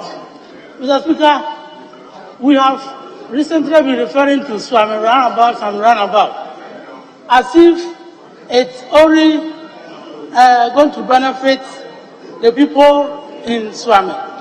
But this is a project, when completed, will support those of us who travel to the western north, the Bro region, the Hafo, and so on and so forth, because it is a principal highway which, after 4 o'clock, going to the western north in that the Hafo region, the traffic that is created around that Swami roundabout is unbearable.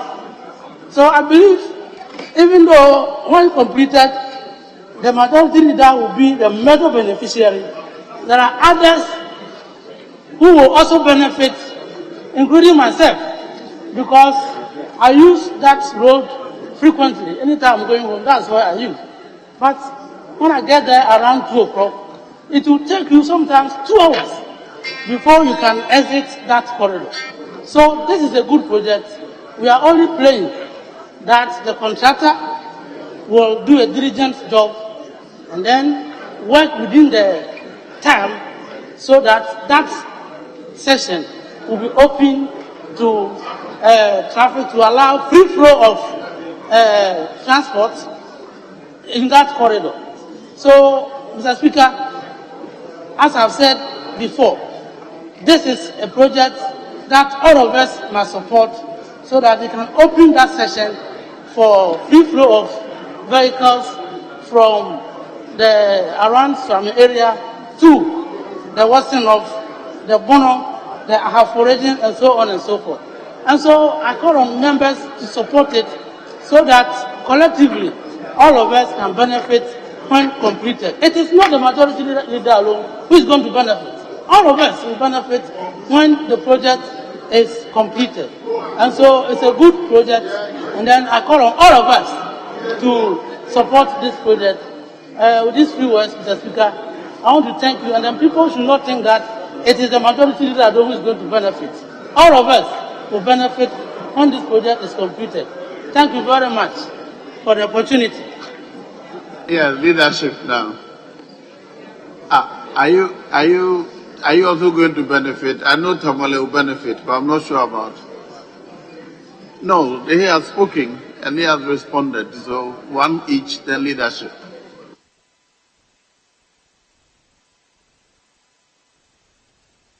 Mr. Speaker, let me thank you for the opportunity and to urge colleagues to support the further development of road infrastructure in Kumasi and in Ashanti region,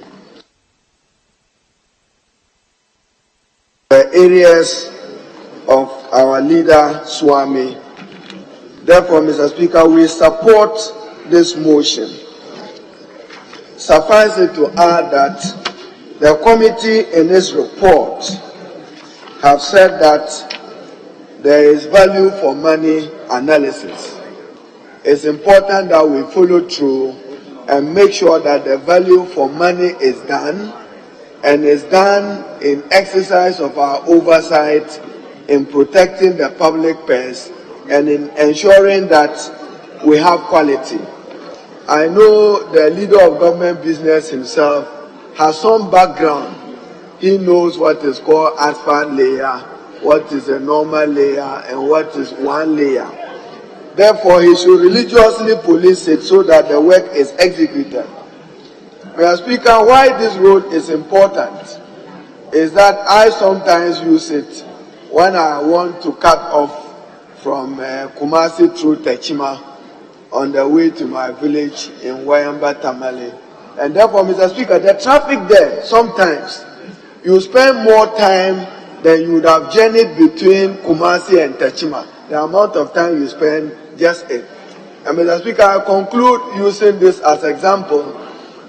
I was in Kumasi for the funeral of the late father of Honorable Jemfi. And when I got in, I was within that area, and I kept telling the Honorable Muntaka that I want to be able to go to the funeral, and I was told that I had to use your road, the Bekwai road. So, Mr. Speaker, I asked that I needed help. The help was not forthcoming, but I needed to commiserate with the chairman of the local government committee when his father passed on. Mr. Speaker, when I took the route, I was now torn between whether I will arrive on time, at least to shake his hands and bid farewell to his father or not. And Mr. Speaker, that reminded me, even the one linking towards Bekwai, I noticed that the contractor was on site, but he's been on site for a longer period because he's not been paid. And you see, the problem with road construction is when he gets to a certain stage and abandons site, he loses value, not just money. Even the quality of the roads deteriorates again. Mr. Speaker, our leader was subjected to an embarrassment, but I'm sure he's taking it in good faith, as I heard him, as a hazard of his job. When members of his constituency fail to appreciate that in that area. But Mr. Speaker, it could happen to any of us. Any of us can be a victim of it, because not all of us have been able to inspire hope and confidence when it comes to construction of roads. We all have challenges. And Mr. Speaker, myself and the leader, even in Sierra Leone, we discussed that maybe we will have to say that the Minister for Finance and Roads must come and dedicate 5 kilometers of roads, at least for the purpose of every member of parliament. We discussed that in Sierra Leone with the Speaker, and I think that we should think through it, so that at least, Mr. Speaker, when people lose confidence in us, they are losing confidence in our democracy. So once this goes consequentially to improve the standing of our leader in Swami, Mr. Speaker, we wholeheartedly support it. But they should come back to us on the value for money that is associated with the road. I'm afraid that the money may not be adequate enough, knowing what goes into construction these days. Prices have escalated, and contractors, how much they bought iron rods, how much they bought cement, if this was the basis of their computation, may come in for additional resources. With these words, Mr. Speaker, I support the motion and urge colleagues to vote massively for it. I thank you. Yes, Honorable. Speaker, thank you very much for the opportunity to speak to the report by the Finance Committee on the financing for the design and construction of Phase 1 of the Swami Interchange and ancillary works within the Kumasi metropolis.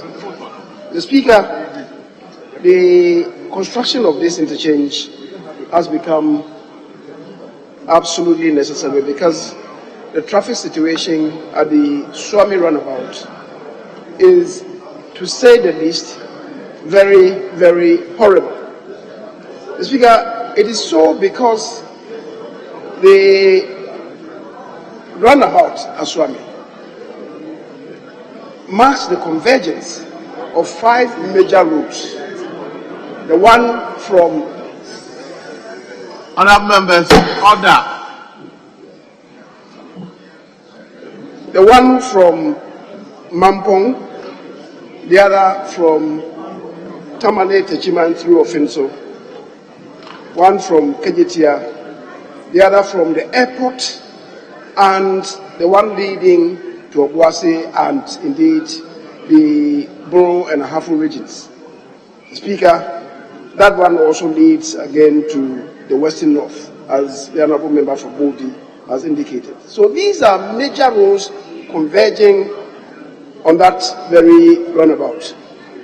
The Speaker, the other factor is that that same road that leads to Ofinso is where the Swami magazine is located. It represents the largest congregation of mechanics, not only in Ghana, but arguably in the entire West African sub-region. But the Speaker, this road certainly requires to be done, and we are told that it's going to be a 4-tier interchange, the second in the region.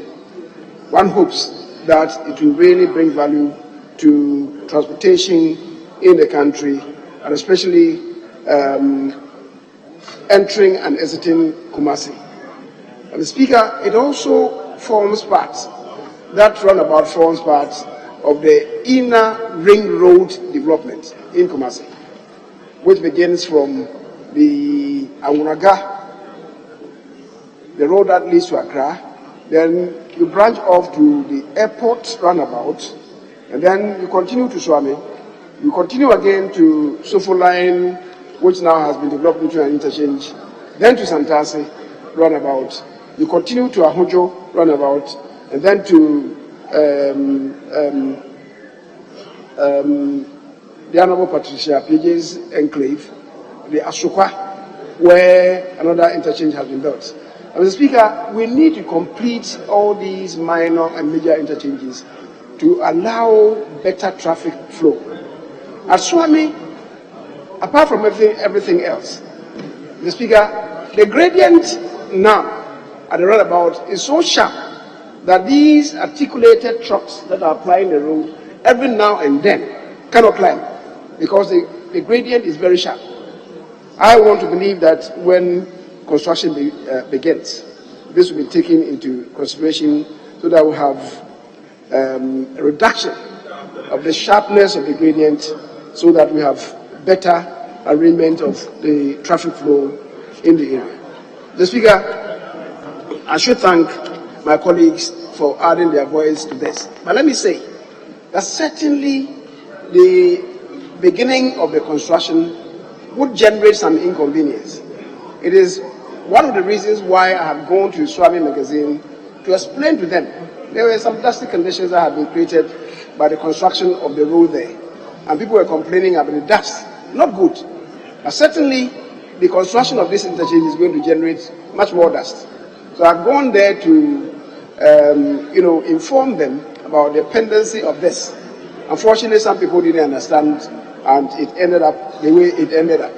I'm hoping that the people of Swami and indeed Kumasi, when it comes to be constructed, will not use the situation that may be created, especially the creation of dust, to jeopardize the construction of the project. I believe people will understand. I'm just sounding that we should anticipate this so that nobody feeds on it and creates unnecessary problems for the contractor. Mr. Speaker, thank you very much for the opportunity. At the conclusion of the debate, the question is, all in favor of the House adopting the motion, say aye. All against, say no. The ayes have it. The House has adopted the motion. Yes, items 14 and 17. Yes. Speaker, I will seek your kind leave for it to be taken by the Deputy Minister of Finance. Yes, any objection? No. Yes, Honorable Deputy Minister for Finance, you may move. Thank you very much, Mr. Speaker. Respectfully, resolution, Mr. Speaker, I beg to move that resolution items captured as 14 on page 11 and 17 on page 13 be adopted. Thank you. Yes, Honorable Ranking Member. I best second the motion.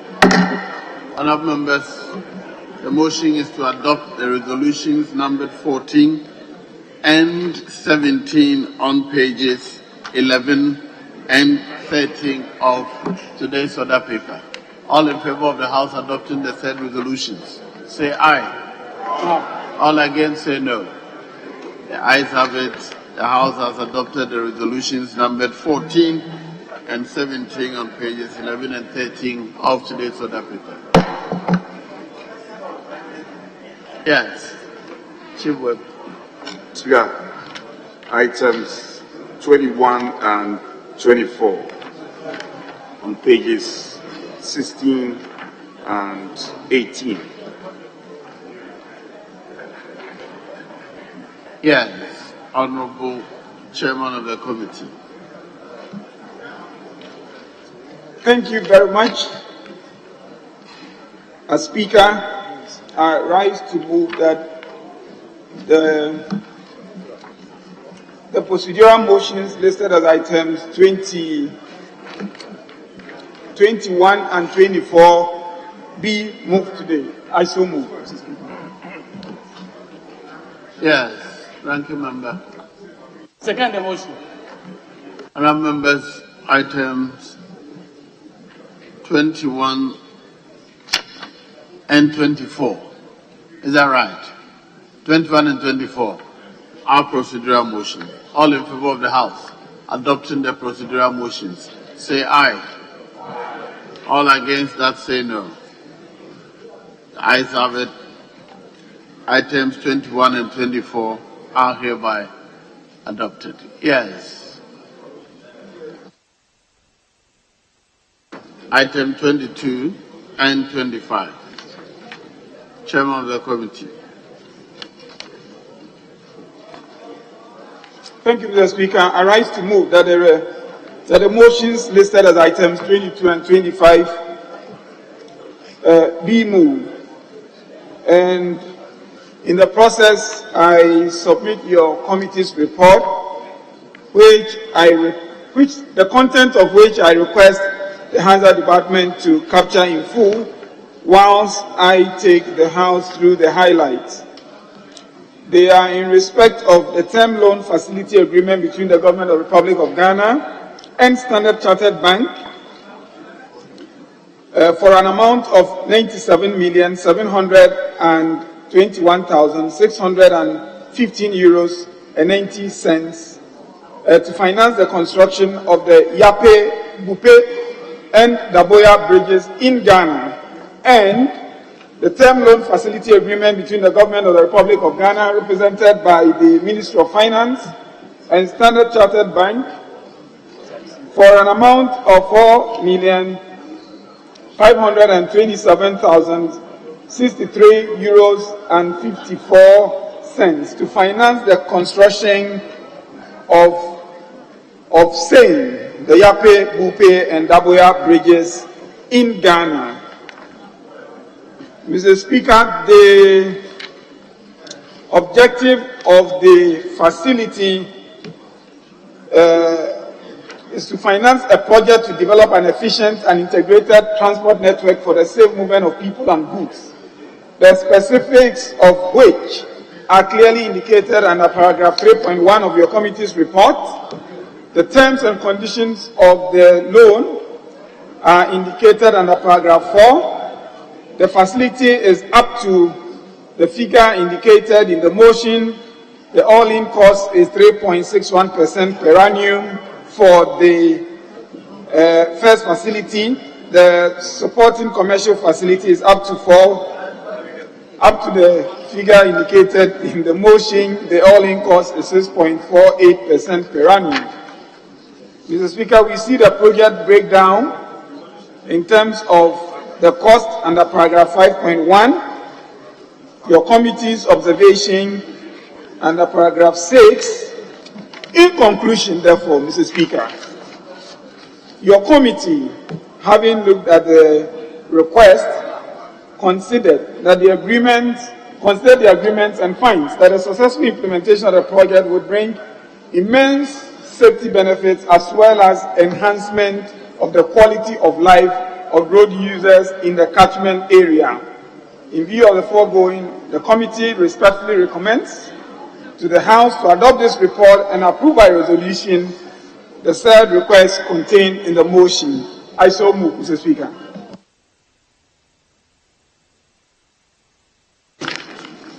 Thank you, Mr. Speaker. I beg to support the motion. To second the motion.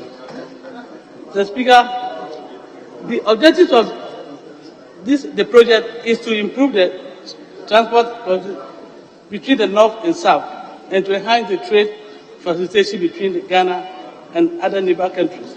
Mr. Speaker, what I'm very interested in is the local content, where the committee was observed that 30% of the work will be reserved for Ghanaians, and that will help the Ghanaian community to improve their life. Mr. Speaker,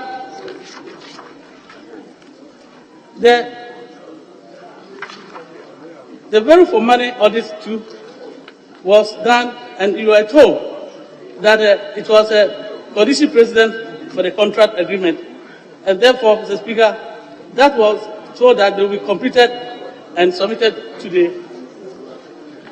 the committee. With this, Mr. Speaker, I support the motion. Yes. Honorable. Yes, Honorable.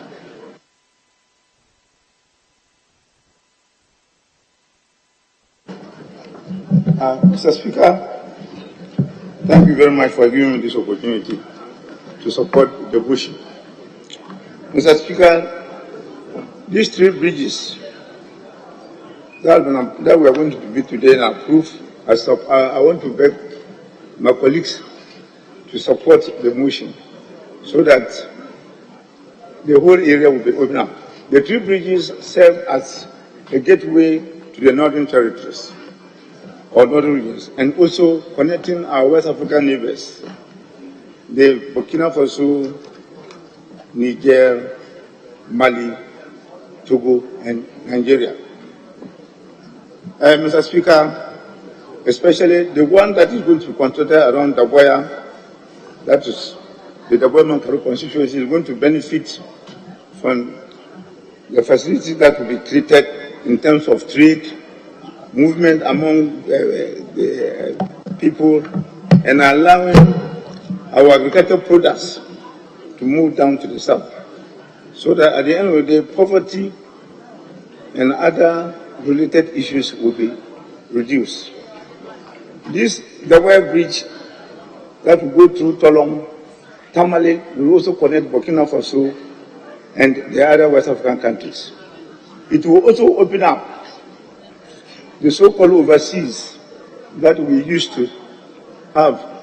Is now going to be a thing of the past, and also open up northeast region to the Savannah region, reducing the time that you move from northeast through Savannah to Tamale, and also through Savannah to Techima and connect Kumasi. Mr. Speaker, the poverty level in these areas is not due to lack of activity. It's just because we are not able to move our farm products into the marketing centers in Techima, Kumasi, and the other parts of the country.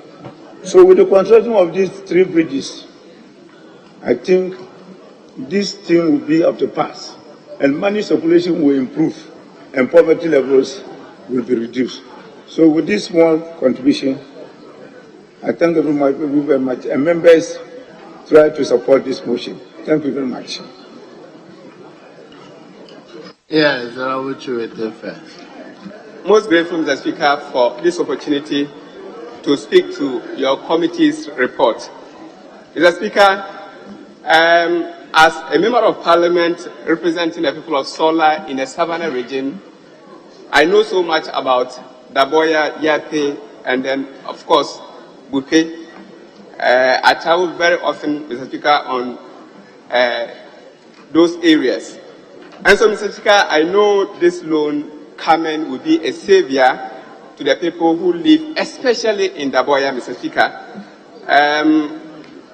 When I saw the document, I just Googled and realized that somewhere in 2016, that was in October 11th, 3 people died trying to cross the Volta River to the other side of the river.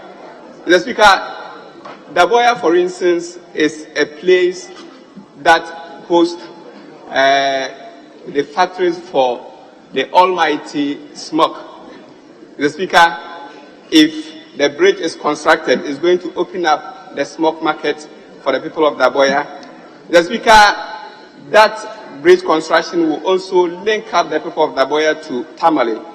Of course, it's going to ease business between the people of Daboya and Tamale. Mr. Speaker, the bridges over Yape and then Bupe are very old.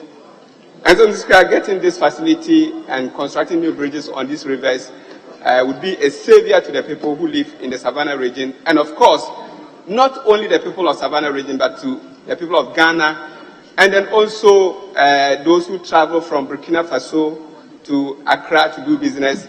We all do know that Burkina Faso, Mali, all of them depend on Ghana to catch their goods from the post.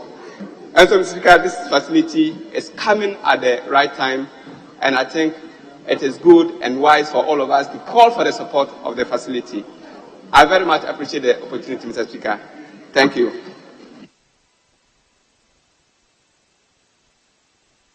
Thank you very much, Mr. Speaker. Mr. Speaker, I also rise to support this motion for a very simple reason. Mr. Speaker, because of our debt situation, it is sometimes difficult for us to support additional borrowings. But when they are for projects like this, it becomes very difficult for anybody to try to resist.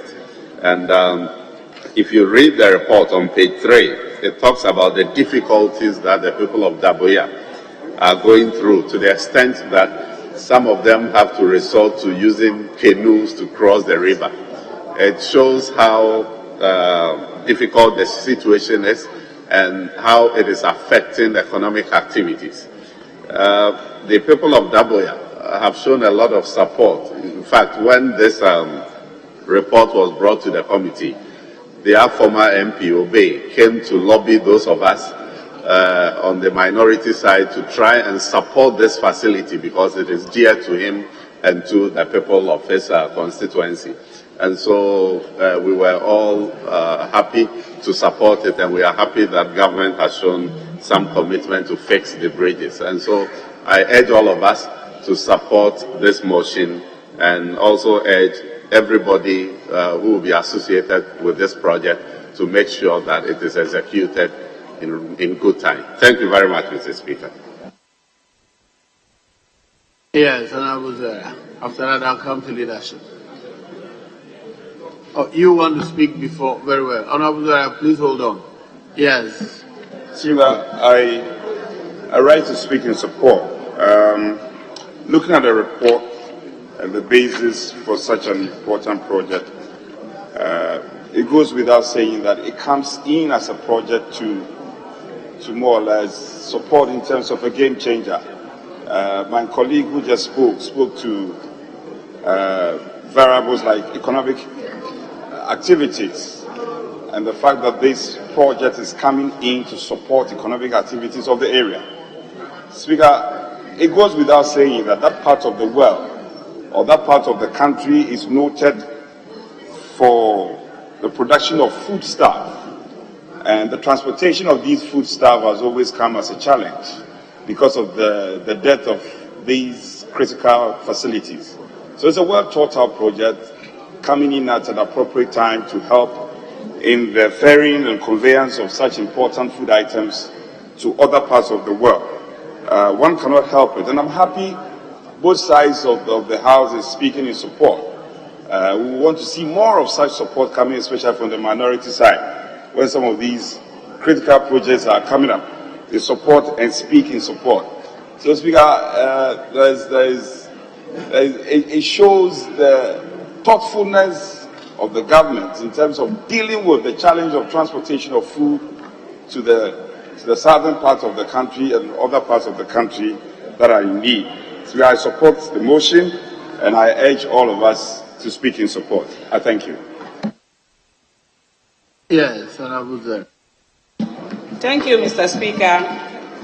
Mr. Speaker, I rise to support the motion for this House to approve the loan agreement between the Government of Ghana, represented by the Ministry of Roads and Transport, to access the 96,345,506.37 US dollars to facilitate work on the bridges across the black and white voltas in the northern part of Ghana. Mr. Speaker, we will all recall that in December 2017, and the Honorable Minister for Roads and Highways is here, he will correct me if I'm wrong, made an announcement that he was having to spend Christmas on the Yape Bridge to ensure that rehabilitation works on the bridge were done in time to enable commuters to be able to cross to that part of the country. We applauded him a lot for that sacrifice. And indeed, we saw that some efforts were done to correct the defects on the bridge so we could cross from Kintampo back home. Mr. Speaker, for those of us in Savannah region, and for those of us in the eastern corridor of the Savannah region, we have no option but to cross the White Volta every now and then from Salaga, from Kalbi to Damango, which is our regional capital, to enable us to attend to business relating to the Savannah region. Lately, we've observed the defects on those bridges.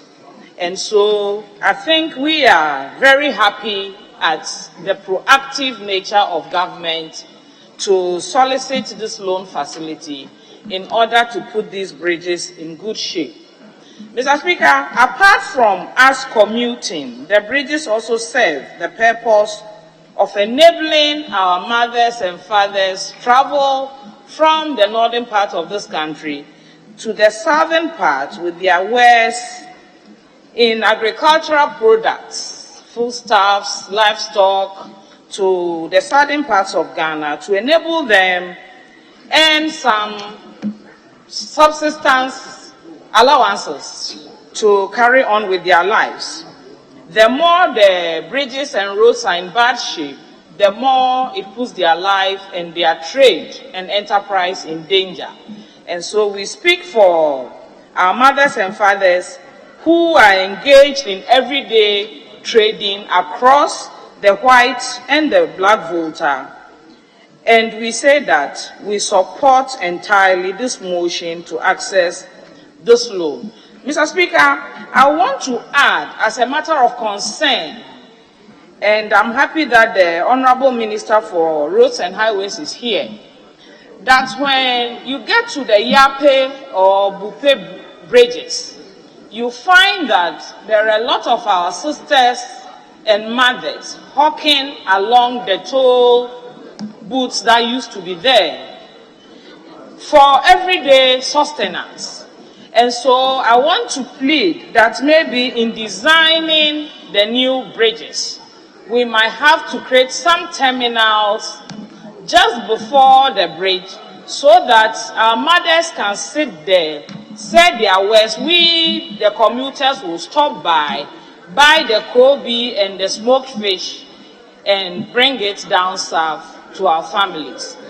When we do that, it will help in preserving lives and property. Yet, Mr. Speaker, when the Honorable Minister in October last year announced in this House that government was going to abolish road tolls, one of our main concerns was the vehicles, trucks, cargo trucks that use our roads from Tema or Takoradi harbors to the northern parts of Ghana and beyond. Burkina Faso, Mali, Chad, we encounter them on the road every day. So we wondered how we could abrogate the toll booths, and then these trucks will be using the roads for free. How were we then going to pay for the rehabilitation of the roads when they become necessary? So again, it's heartwarming to hear the finance minister 2 days ago saying that the toll booths will be reinstated on new roads so that at least these trucks, we can get our due from the trucks. We might also have to pay attention to the axle weight of these trucks, because sometimes when we encounter them on the roads, they are really overloaded. So maybe attention has to be paid at that end to make sure that they are carrying the correct weight that will not unnecessarily shorten the lifespans of these bridges and roads when they are so constructed. Thank you very much for the opportunity, Mr. Speaker. Yes, Honorable. We are not happy with me. Mr. Speaker, Yape Bupe Daboya bridges in Ghana.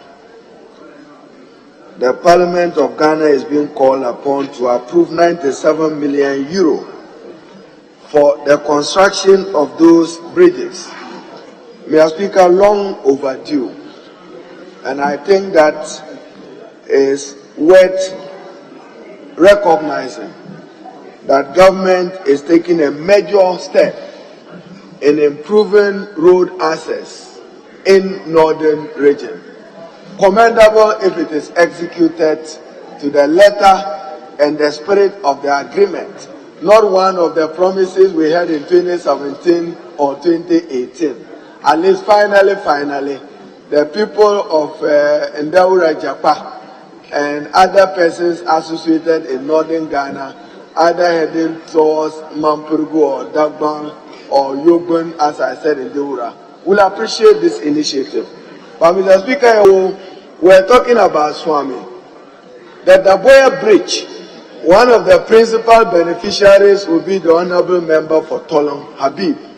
If he understands that Tenduli Yele, Kendua from Tolong will benefit when the bridge is done. And Mr. Speaker, it will take a shorter period to connect from Tamale through Tolong, through Kendua, leaving Lingwesi on your right and connecting to Daboya. So he would also benefit from this initiative. But Mr. Speaker, while the road minister is here, he must do, Mr. Speaker, while the minister for roads is here, beyond the bridges, Buzulu Daboya requires the urgent attention of the minister for roads. You see, when you drive in from Junction as we popularly call it, Mr. Speaker, we don't pronounce it well. You turn towards Damango. You get to a major village called Buzunu, and there is a right turn from Buzunu which links to Daboya. That road, in the last decade, have been crying for government attention. So beyond the bridge, you have to work on the Buzunu-Daboya link of the road. Mr. Speaker, there is a major settlement of what is called the Templaces. And Mr. Speaker, not just the social group, this is a major farming area in northern region. All the major farming activities which will link the Boya Damongu Yape to the overseas area towards Kumasi will get their life from it. Mr. Speaker, if you want to appreciate the significance of the Yape-Bupe Bridge, you must be on it when all is not well, and you are asked to park for 2 hours, waiting for them to direct traffic either to the right or to the left. Then you appreciate what it means. I recall the Minister for Roads was in northern region in his early days when the bridge collapsed or nearly collapsed. He was engaged in some effort to fix the bridge. Because, Mr. Speaker, it then meant that those who wanted to travel to northern Ghana then had to go through Damankong, through Bimbila, linking to Tamale, and connecting to Burkina Faso. So, significant initiative. I just hope and pray that is done. Then, Mr. Speaker, depending upon where you are coming from, if you are from Tamale, you meet the Yape Bridge first. If you are from Kumasi, you meet the Bupe Bridge first. But, Mr. Speaker, we are yet to explore the potential of that area. I think that Bupe must be designated the second industrial city of Ghana. And Mr. Speaker, those who have traveled, particularly from Finland to Sweden, same example, when you go to Finland and you want to connect by water to Sweden, you don't need to fly, you don't need to go by road, you use the water. So the wide water link in Yape and Bupe can be a major transport hub by sea. I see VRA, even from Akusumbo, you would need to get many of these goods by water, by water. So I substituted for table. By water to get there. So, Mr. Speaker, we wholeheartedly support the initiative to get the Yape Bupe Bridge done. But, Mr. Speaker, again, not just the bridge.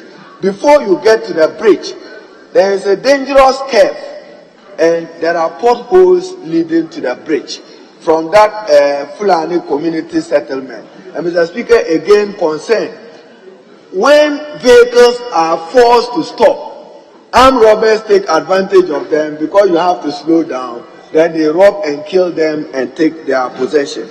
Mr. Speaker, so we support it, but just to refer you to page 3 of your committee's report, and whether my Yapo Bupe Pembe Salga English is right or not. Paragraph 3, I'm teasing Honorable Zuera. When you see improvement of accesses, do you want to say access? Leader, you went and learned grammar in Swami or where? Mr. Speaker, so it has to be corrected, unless it's a technical word that are access and not accesses. So it has to be corrected. Then congestion must be qualified as vehicular congestion. There can be congestion in the chairman of the committee's heart. That's not what he's referring to. Honorable Leader, hold on. The context. The Speaker to take the chair. Okay, thank you. No, you proceed when he comes. I'm just announcing that he's coming, so proceed. Mr. Speaker, as I said, government must explore the white water and the opportunities it offers for travel by water. And I should conclude by saying that we pray that it will be done. A major farming community and a commendable initiative to get Yape, Bupe, and Daboya bridges done. But as I said, the Minister for Roads must pay attention to the ancillary connecting roads. On that road going, there are other roads. In fact, Mr. Speaker, a member of the Council of State passed on, I don't have the name immediately, by the respected chief from Bonjaland. If you take, Onozuera, help me with the name. If you take the Bupe route, you bend left towards that far away undulating community. It needs Mpaha. The road to Mpaha from the main road, and all the surrounding communities in that area also need some attention. Mr. Speaker, it will take you 2-3 hours if you veer off the road in order to be able to access. Yes, that area. Yes, 2 hours. It is not the best. So, Mr. Speaker, commendable that government is finally doing Yape Daboya Bridge. It will support farming. It will support travel to Burkina Faso and many of our neighbors in that particular area. And the people of that area certainly must be happy about this development. I thank you, Mr. Speaker. Yes, Honorable Majority Leader. Mr. Speaker, thank you very much for the opportunity to also say a few words about the motion before us to approve the loan agreement for the construction of these 3 very important bridges at Bupe, Yape, and Speaker, the other one, all in the northern region. Daboya, all in the northern region. Speaker, the Constitution of the Republic provides for the state to take necessary steps to undertake even and balanced development of all the regions and every part of each region of Ghana, and in particular improving the conditions of life in the rural areas and generally redressing any imbalance in development between the rural and urban areas.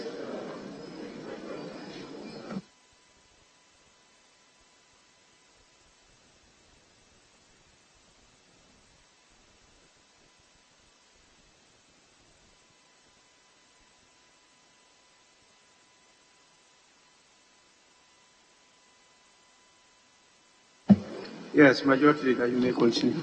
Speaker, That is in respect of Article 36(2)(d).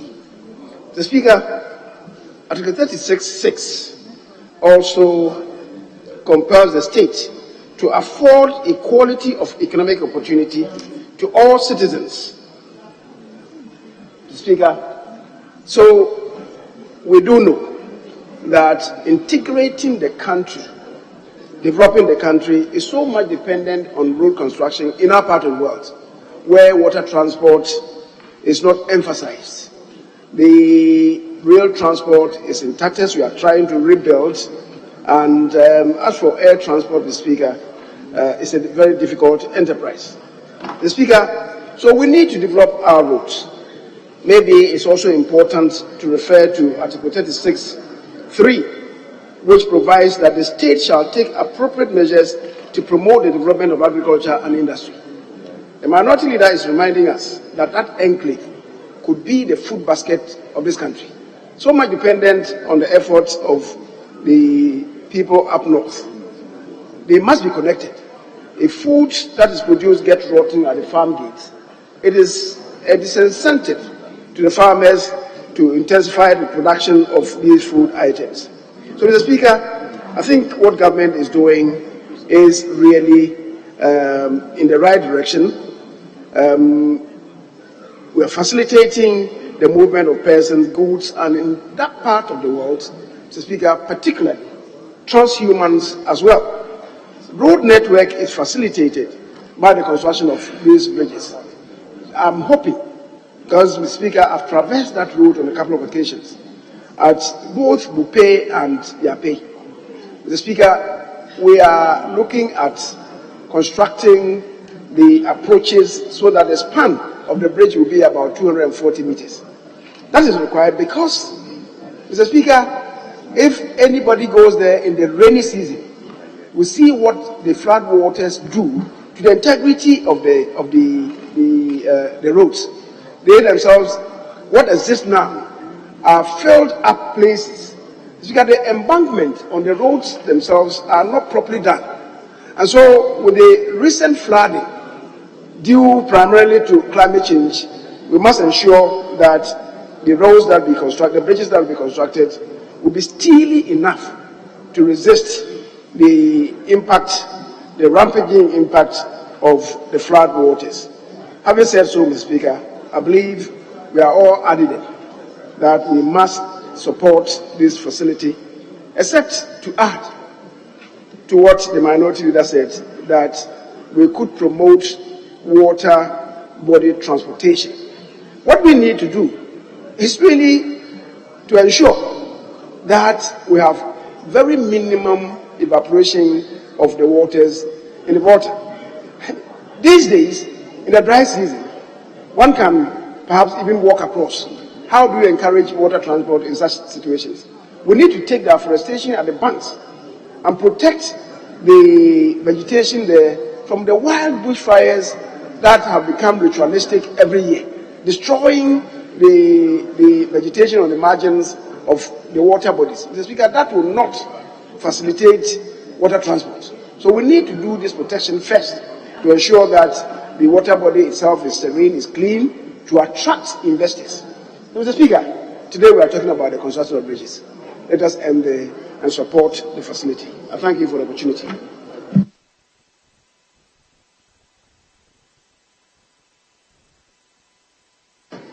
Honourable members, at the conclusion of the debate, I put the question.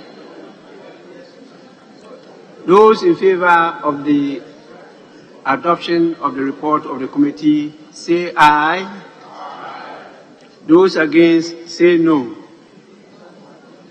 The ayes have it. Accordingly, the report of the committee on the term loan facility agreement between the government of the Republic of Ghana,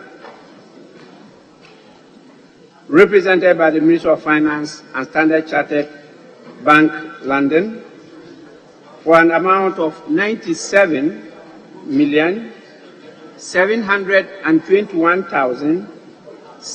97,721,615 euros and 91 cents, hereby adopted. Leaders, should I move to the resolution? Yes, please. Speaker, items 23 and 26 on pages 17 and 19. Speaker, with your leave, to be done by the Deputy Minister of Finance, the Honourable John Kumasi.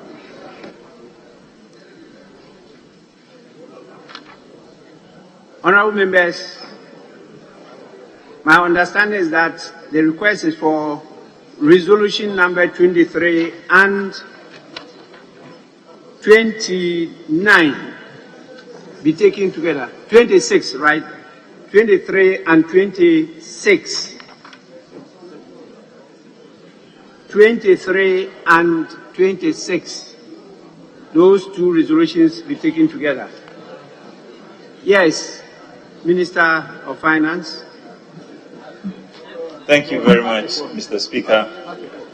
Mr. Speaker, I beg to move that resolution items listed 23 on page 19 and 26 on 23 on page 17 and 26 on page 19 be adopted. I so move. Thank you. Any seconder? I'd like to Yes. second the motion. Motion moved for the adoption of two resolutions and seconded. I put the question. Those in favor of the adoption of the two resolutions numbered 23 and 26 say aye. Those against say no. The ayes have it.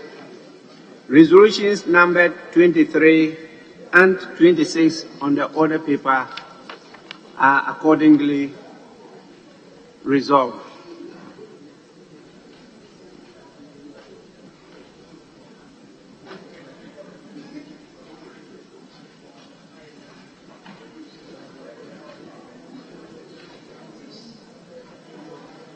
Yes.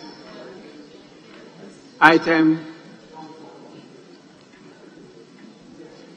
Mr. Speaker, we go to item number 27, page 20.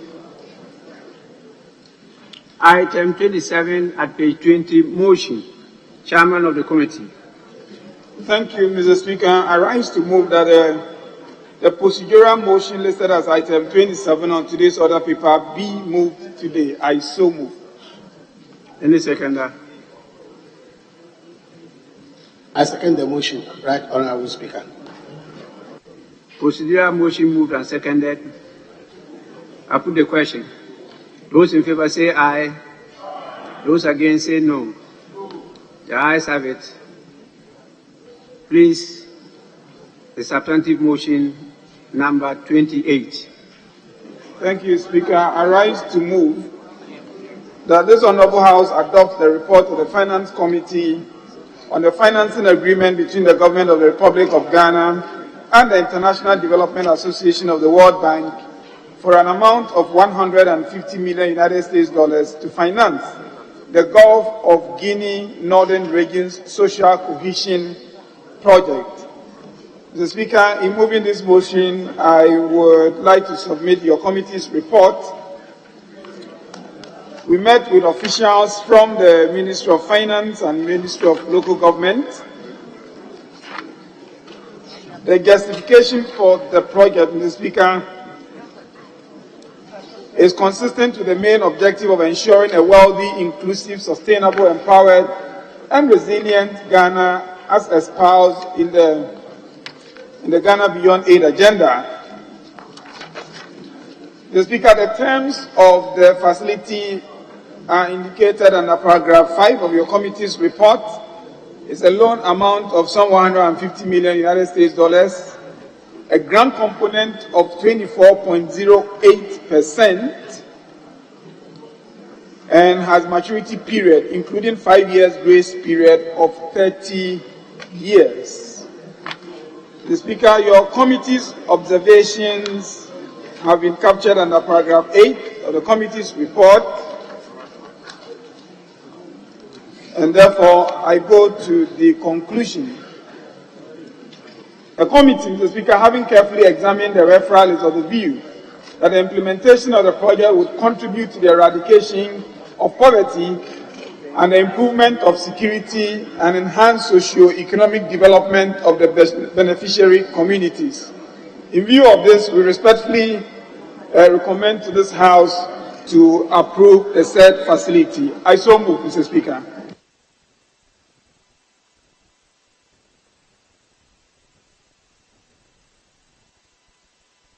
Yes. Honorable Odo. Right, Honorable Speaker, I rise to second the motion moved by the Chairman of the Finance Committee for the approval of the facility for the SOCO project. At the committee level, Mr. Speaker, we were briefed about what the program is about. And it goes to enhance social and economic conditions in the regions up north. The 6 targeted regions include the northern region, the northeast, Savannah, upper east, and upper west. Then we were informed that OT would be added, even though it was not in the original document, because conditions over there are about the same as in the other regions. Mr. Speaker, the chairman already announced that the grant element is 24.08%. It's important for us to take note of this because in the recently approved tax exemption bill, we noted that for a project to qualify for tax exemption, if ever it is raised by importers, it should be it should cover, the grant element should cover a certain threshold. So I think we have to take note of this when such issues come up later. Mr. Speaker, there are 5 components of the project. Community resiliency and inclusion, building foundation and capacity, regional coordination platform and dialogue, project management, and the 5th one is contingency emergency response. Mr. Speaker, you will note that the document presented to us did not allocate any funds for the contingency aspect of the emergency response aspect of the project. But the sponsors of the project informed us that when there is an emergency, they will resort to the funds allocated to any of the earlier components to meet the obligations of any emergency that may arise. We hope that this will be done so that when there is an emergency, we won't be stranded. Because as for emergency, it can come at any time, and it can come in any form. So we must be prepared to be able to address anyone that may occur by making financial provisions for that. Mr. Speaker, I think apart from this, the loan the facility is a very cheap one, very, very cheap for that matter. And it will take 30 years to repay. And we've set low interest rate at 1.36% and service charge of 1.46%. We recommend it for approval by the House for the project, the so-called project, to be implemented in the north of the Gulf City regions. I thank you. Honourable members, motion moved and seconded is now for the consideration of the House. There being no consideration, I put the question. Oh, Honourable, yes. Thank you very much, Mr. Speaker, for the opportunity to speak to the report before us. Mr. Speaker, my colleague has raised some of the issues, so I will not belabor the point.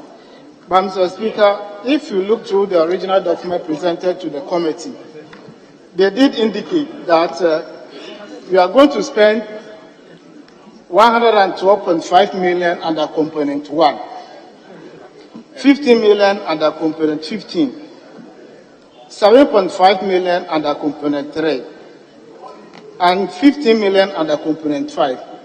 And they made zero allocation to component 5. But, Mr. Speaker, it's very dangerous giving the ministry such a discretionary power to go and spend when there are emergencies. Because we were told at the committee that when there are emergencies, they will just remove money from component 4, which is the $15 million, to deal with emergency situation.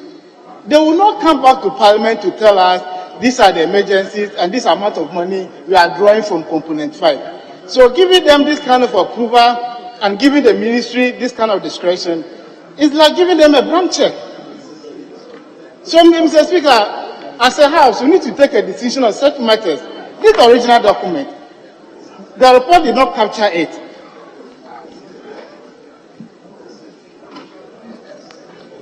So, I'm just pleading with the chairman.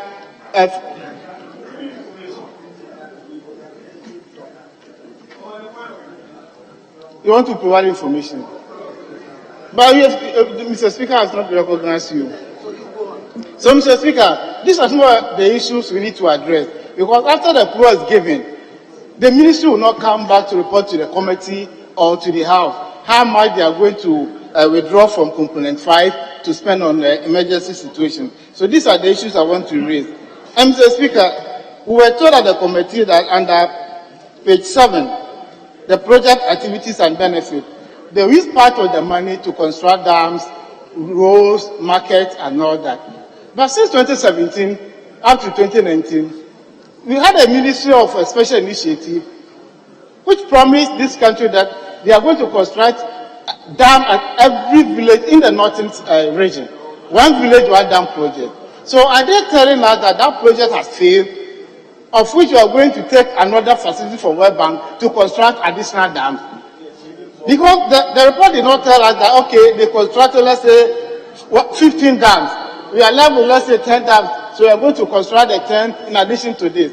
So if the one village, one dam project has failed, they should come clear, tell all of us, so that we know that we are taking additional loan of 150 million, and part of it will be used to construct dams, market, roads, and all that, so that at least we'll be at the same page, and we can just go and tell the people, one village, one dam project has failed. As simple as that, Mr. Speaker. So, Mr. Speaker, with this few observations, as my colleague just said, the terms are very good, and this is a World Bank project, and it will be activity-based. So they will assess to us and when you do the project, and the funds will be released to you. So with this few observations, I thank you very much for the opportunity.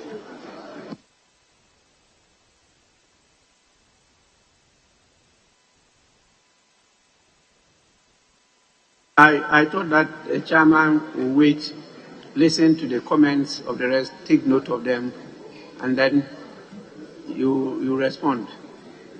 Or we are done. It's now left with the leaders. The leaders.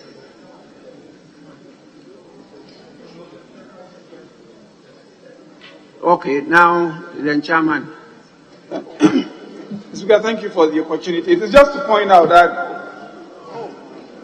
this is a World Bank project covering 4 countries: Ghana, Cote d'Ivoire, Benin, and Burkina Faso. So there's a common template associated with the facility that this House is being called upon to approve. Now, once that approval is granted, the World Bank will then require the implementing ministry or agency to provide the details upon which disbursement would be done. That is why you see the usage in those broad terms. They are the templates provided by the financier, namely the World Bank. So the impression given by my colleague Honorable Achampon that we are giving the implementing agency some blank check is incorrect. It's incorrect. The template is by the development partner, and once we give approval, the details would be provided before implementation starts. I thank you, Mr. Speaker. Honorable members, I put the question. Those in favor of the motion, say aye. Those against, say no. The ayes have it. The motion is accordingly adopted. We move to the consequential resolution, item number 29. Yes, Minister for Finance. Thank you, Mr. Speaker.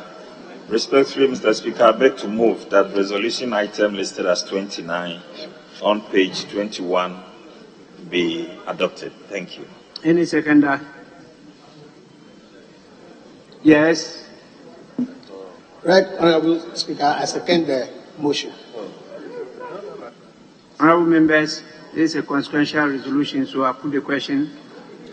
Those in favor of the adoption of the resolution say aye. Those against say no. The ayes have it. The resolution is accordingly adopted. Yes, leadership. Item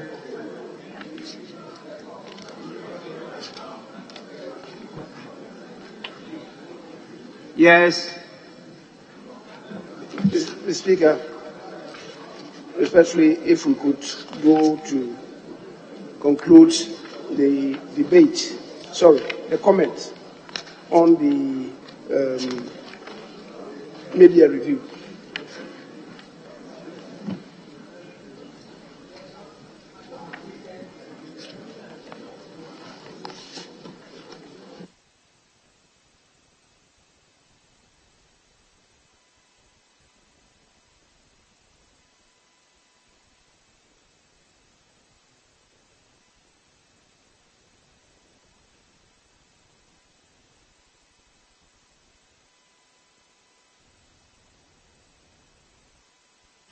Honorable members, go to page 8, item 8, a statement by the Honorable Minister for Finance on the mid-year review of the budget statement and economic policy of the Government of Ghana for the 2022 financial year.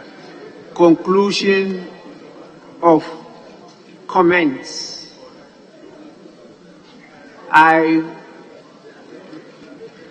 am guided to take one from each side of the divide, and from the minority side, I'm told is Honorable Ricketts Hagan. I want to be sure on the majority side who is going to. Honorable. The Honorable Festus Kofi. The Honorable Festus Kofi. Festus Kofi. Please get ready. You have 8 minutes each. Yeah. It's not working.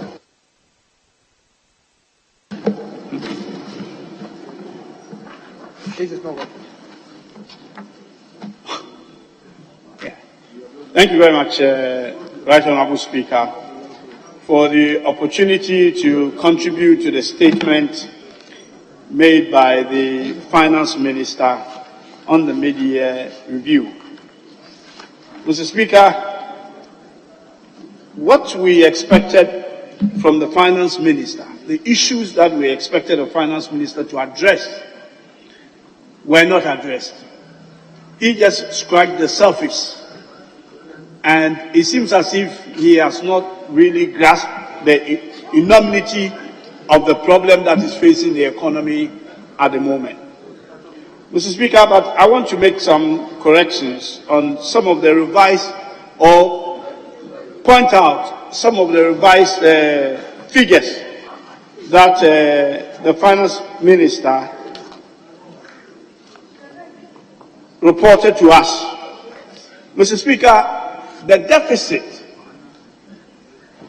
deficit calculation, which was done on a cash basis, does not actually look right.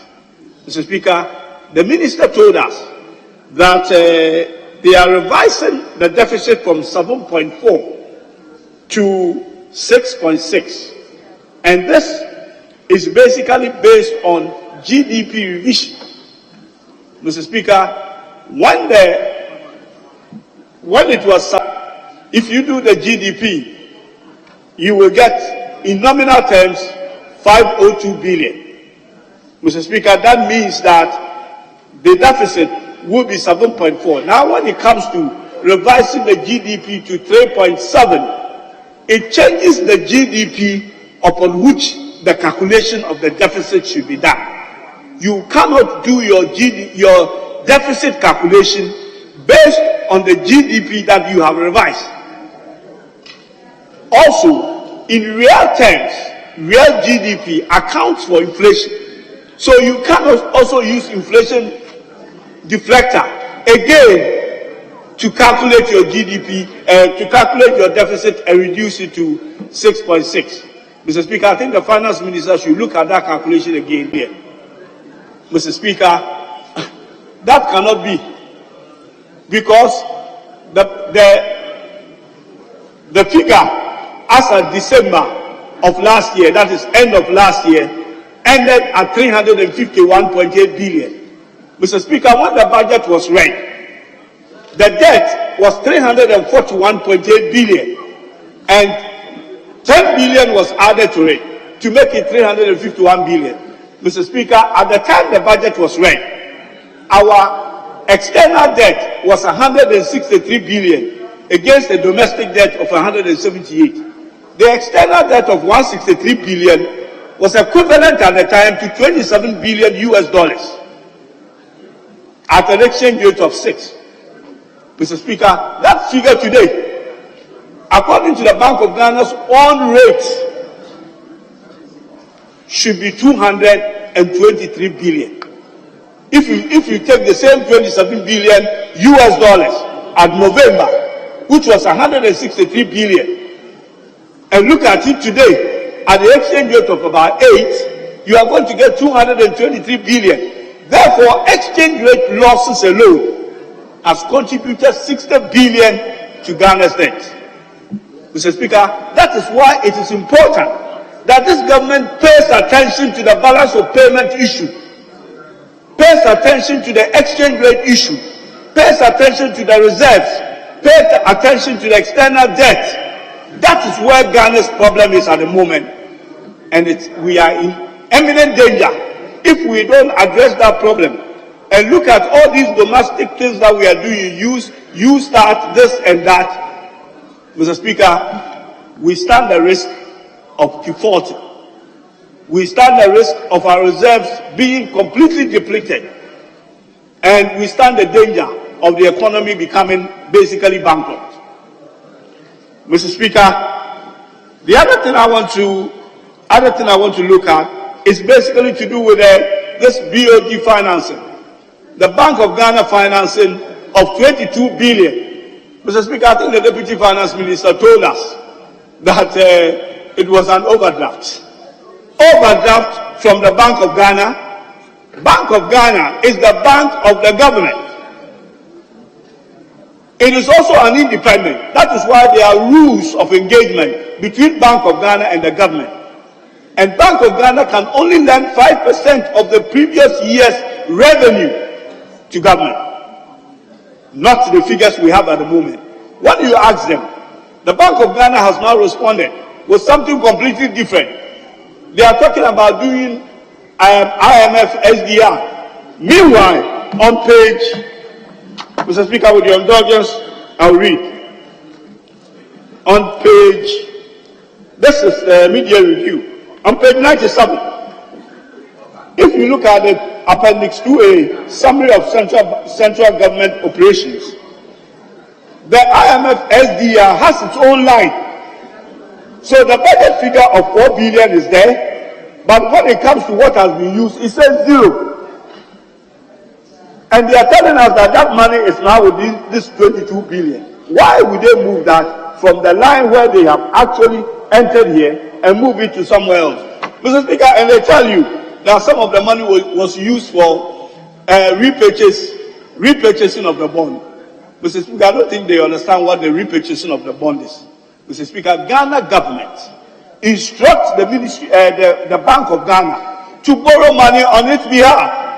That's why we do treasury bills and bond and all that, so that the commercial banks will take the paper, which is given to them by Bank of Ghana, and release the money to Bank of Ghana to give it to the government.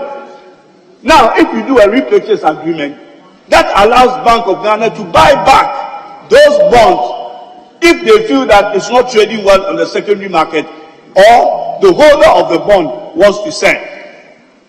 Mr. Speaker, if the holder of the bond wants to sell, or Bank of Ghana wants to buy in what is known as repo or repurchase agreement, it is the Bank of Ghana or the government of Ghana who pays money to the commercial bank, not the reverse.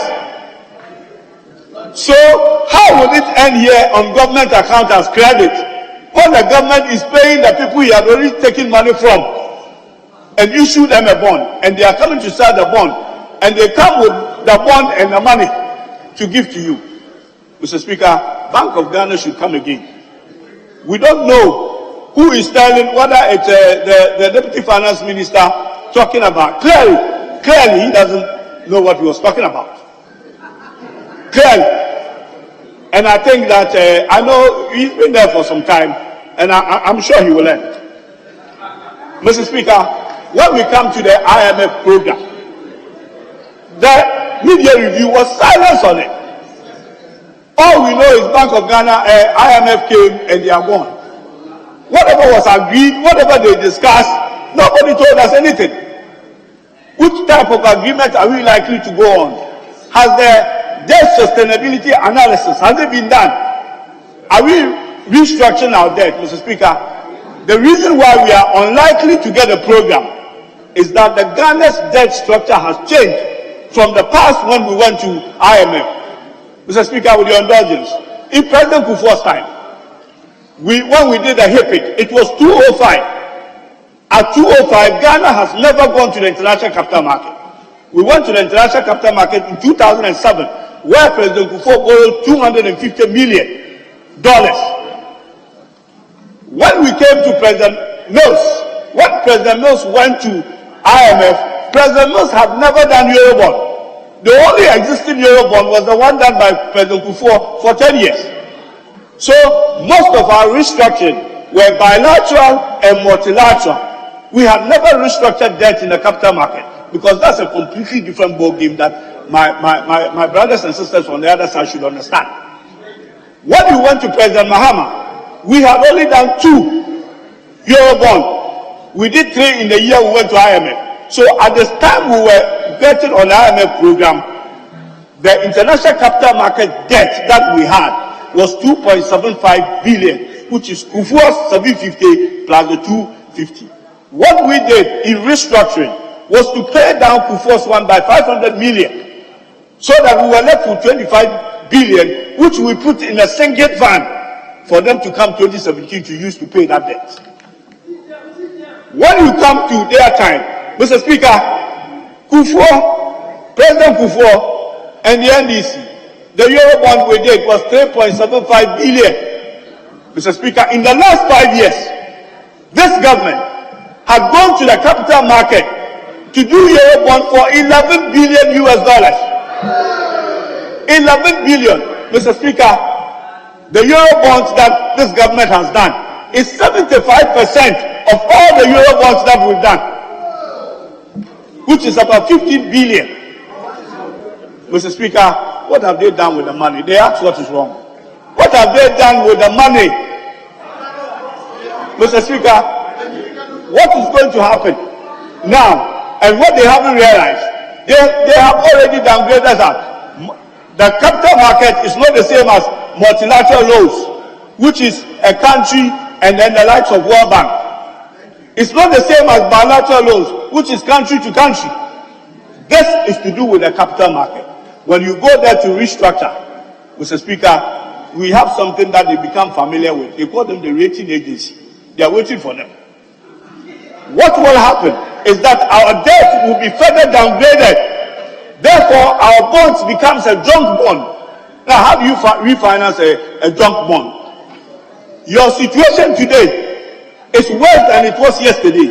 So the debt that you are restructuring, which was yesterday's debt, when you had some credibility left, now you have none. So you cannot borrow cheaply today to service a debt that is cheaper the last time round. You borrow expensively to be able to do that, and that will make it impossible when our debt becomes unsustainable, and when we cannot restructure our debt. Mr. Speaker, we might not get on an IMF program. They will come and, as they always spend things, and nicely tell us that they have agreed with the IMF just to take a technical assistance, but they won't take any money. Just like they came here to tell us take money. Mr. Speaker, I want to end with Windfall. I think many a times, I can see Honorable Jinapo, there has been this debate about whether Ghana is a net importer or a net exporter. And I say it doesn't even matter. I think Honorable Jinapo settled that issue. That Ghana is actually a net exporter of oil, not net importer. For that reason, they were telling us that they cannot have any reserves and they don't have any windfall. We were asking them to use windfall to support the consumer at the pump. They said there's no windfall. What oil prices are around 100. Mr. Speaker, all of a sudden, 3 days ago, the finance minister came here to say that they are now getting a windfall. And the reason why he's not asking us for money is because he's getting this windfall. Mr. Speaker, where did he get the approval if there is a windfall to spend it? The windfall is not in 2022 budget. It was not provided for. Nobody knew what the oil price would be. Mr. Speaker, the question I want to ask is, from the beginning of the year, what oil prices have gone above 120 to first half of the year, what have they used that windfall, which all of a sudden they have discovered for? Mr. Speaker, they need an approval in this house. The finance minister cannot come here and say he is giving us information when he's going to use money that has not been budgeted and needed to be approved for by this house before he can spend that money. He hasn't even told us how much that will be. All we know is that the price that was put in the budget, which is around $61 to $62 per barrel, is now 94 or 96.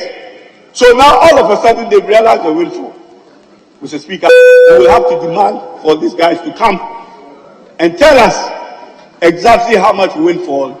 We estimate it to be 500 million, where that money is coming from. Thank you, Mr. Speaker. Yeah.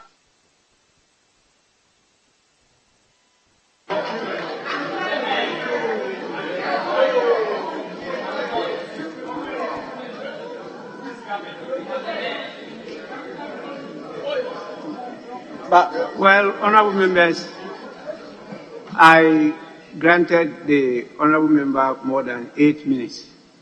I will do the same to the honorable Festus Kofi.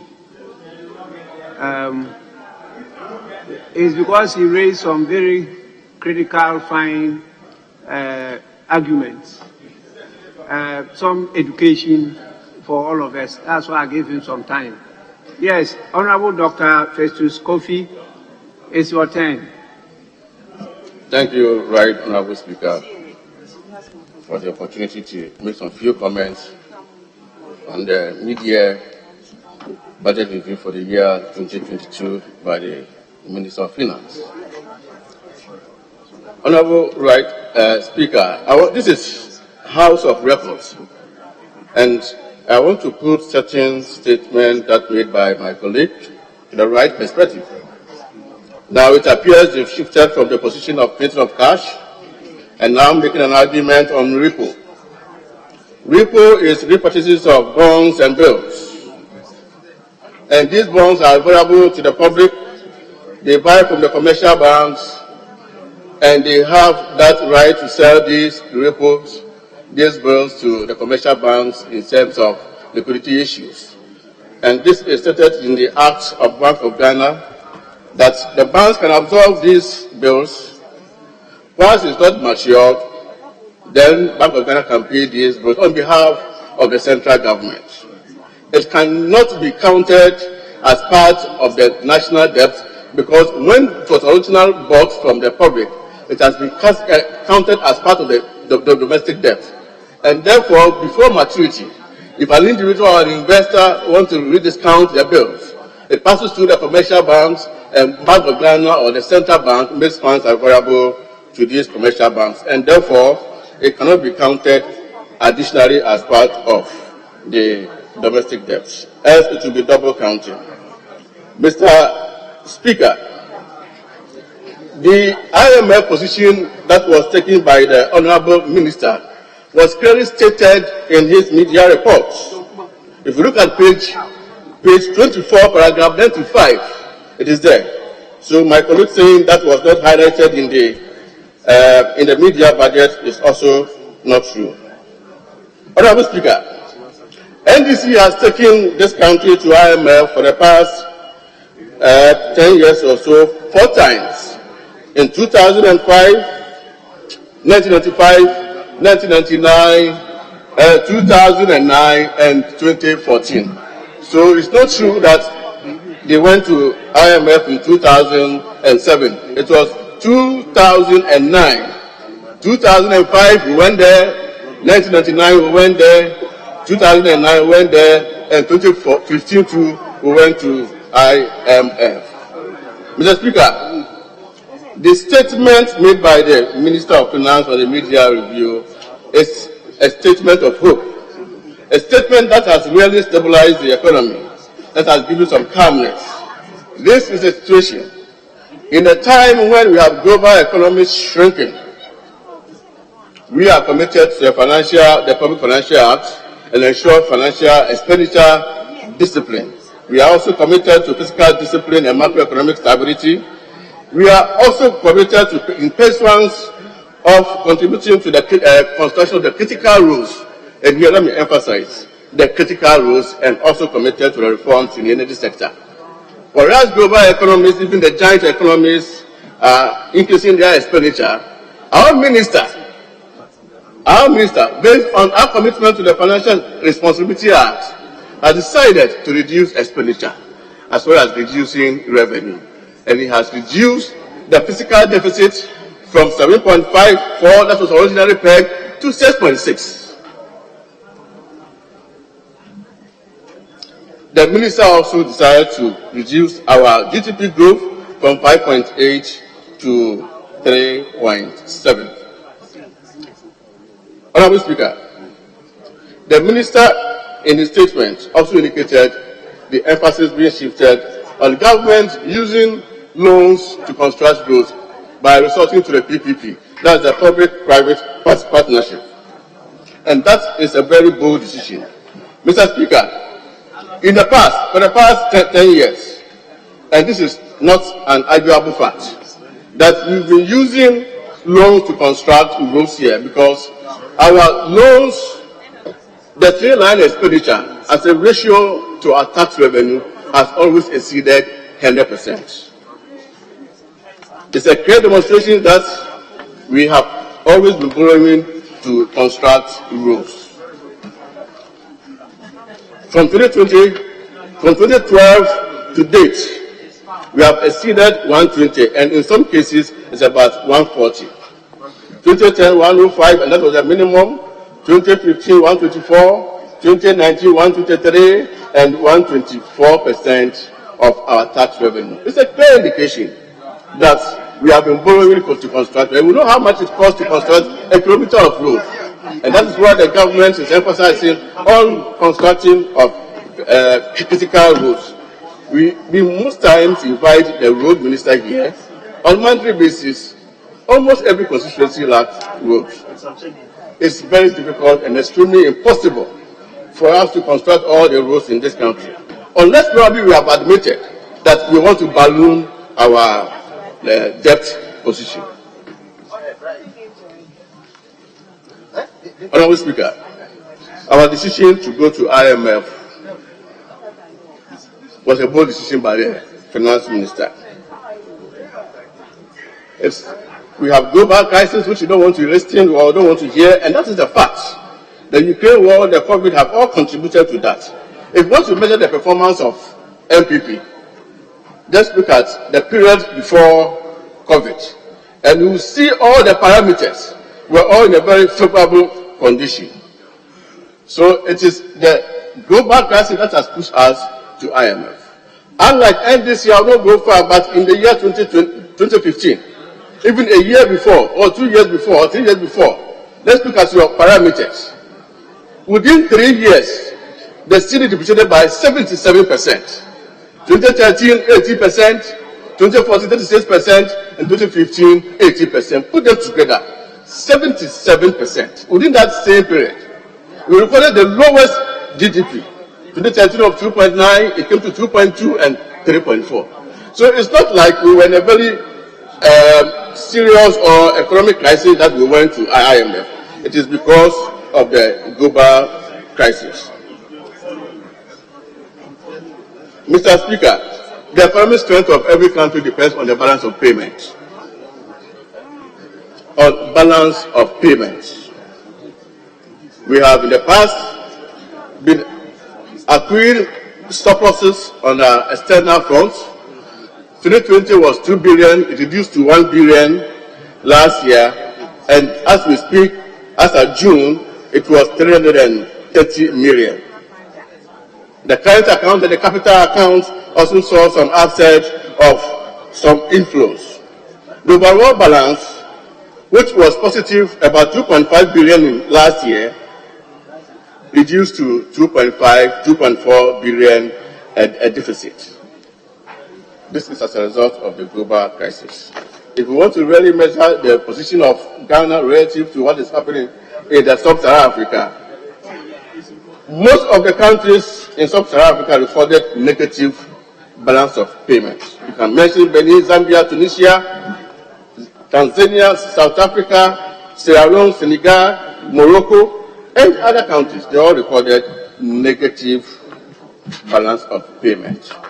In terms of current account to GDP, here is where Ghana will stay, negative 2.1 from 3.1, Nigeria, a giant company, that is almost about 5 times of Ghana's economy, recorded negative 2.8% as against the previous year of 4.2. Cote d'Ivoire, Benin, Tunisia, Gambia, if you look at the percentage, it's well above that of Ghana. So it's a clear indication that Ghana is still a strong economy, and if you want to measure it by whatever parameters, be it in terms of payment, balance of payment, interest rates, and whatever what we can call it. And that's the decision why we think that Ghana is still a strong economy. And we cannot sit down for all these gains that we have gained, the interest rate, depreciation of the cedi and inflation to be lost. So our decision to go to IMF is to stop all these losses to the company. Mr. Speaker, thank you very much for these few comments on the balance sheet. Thank you.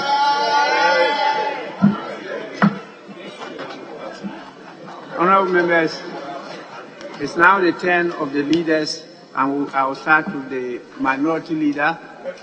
I will allot 20 minutes each. 20 minutes each. Who said 30? I should say 30. So that 2 of you will take 1 hour. 1 hour. 20 minutes. 20 minutes. Yes, minority leader.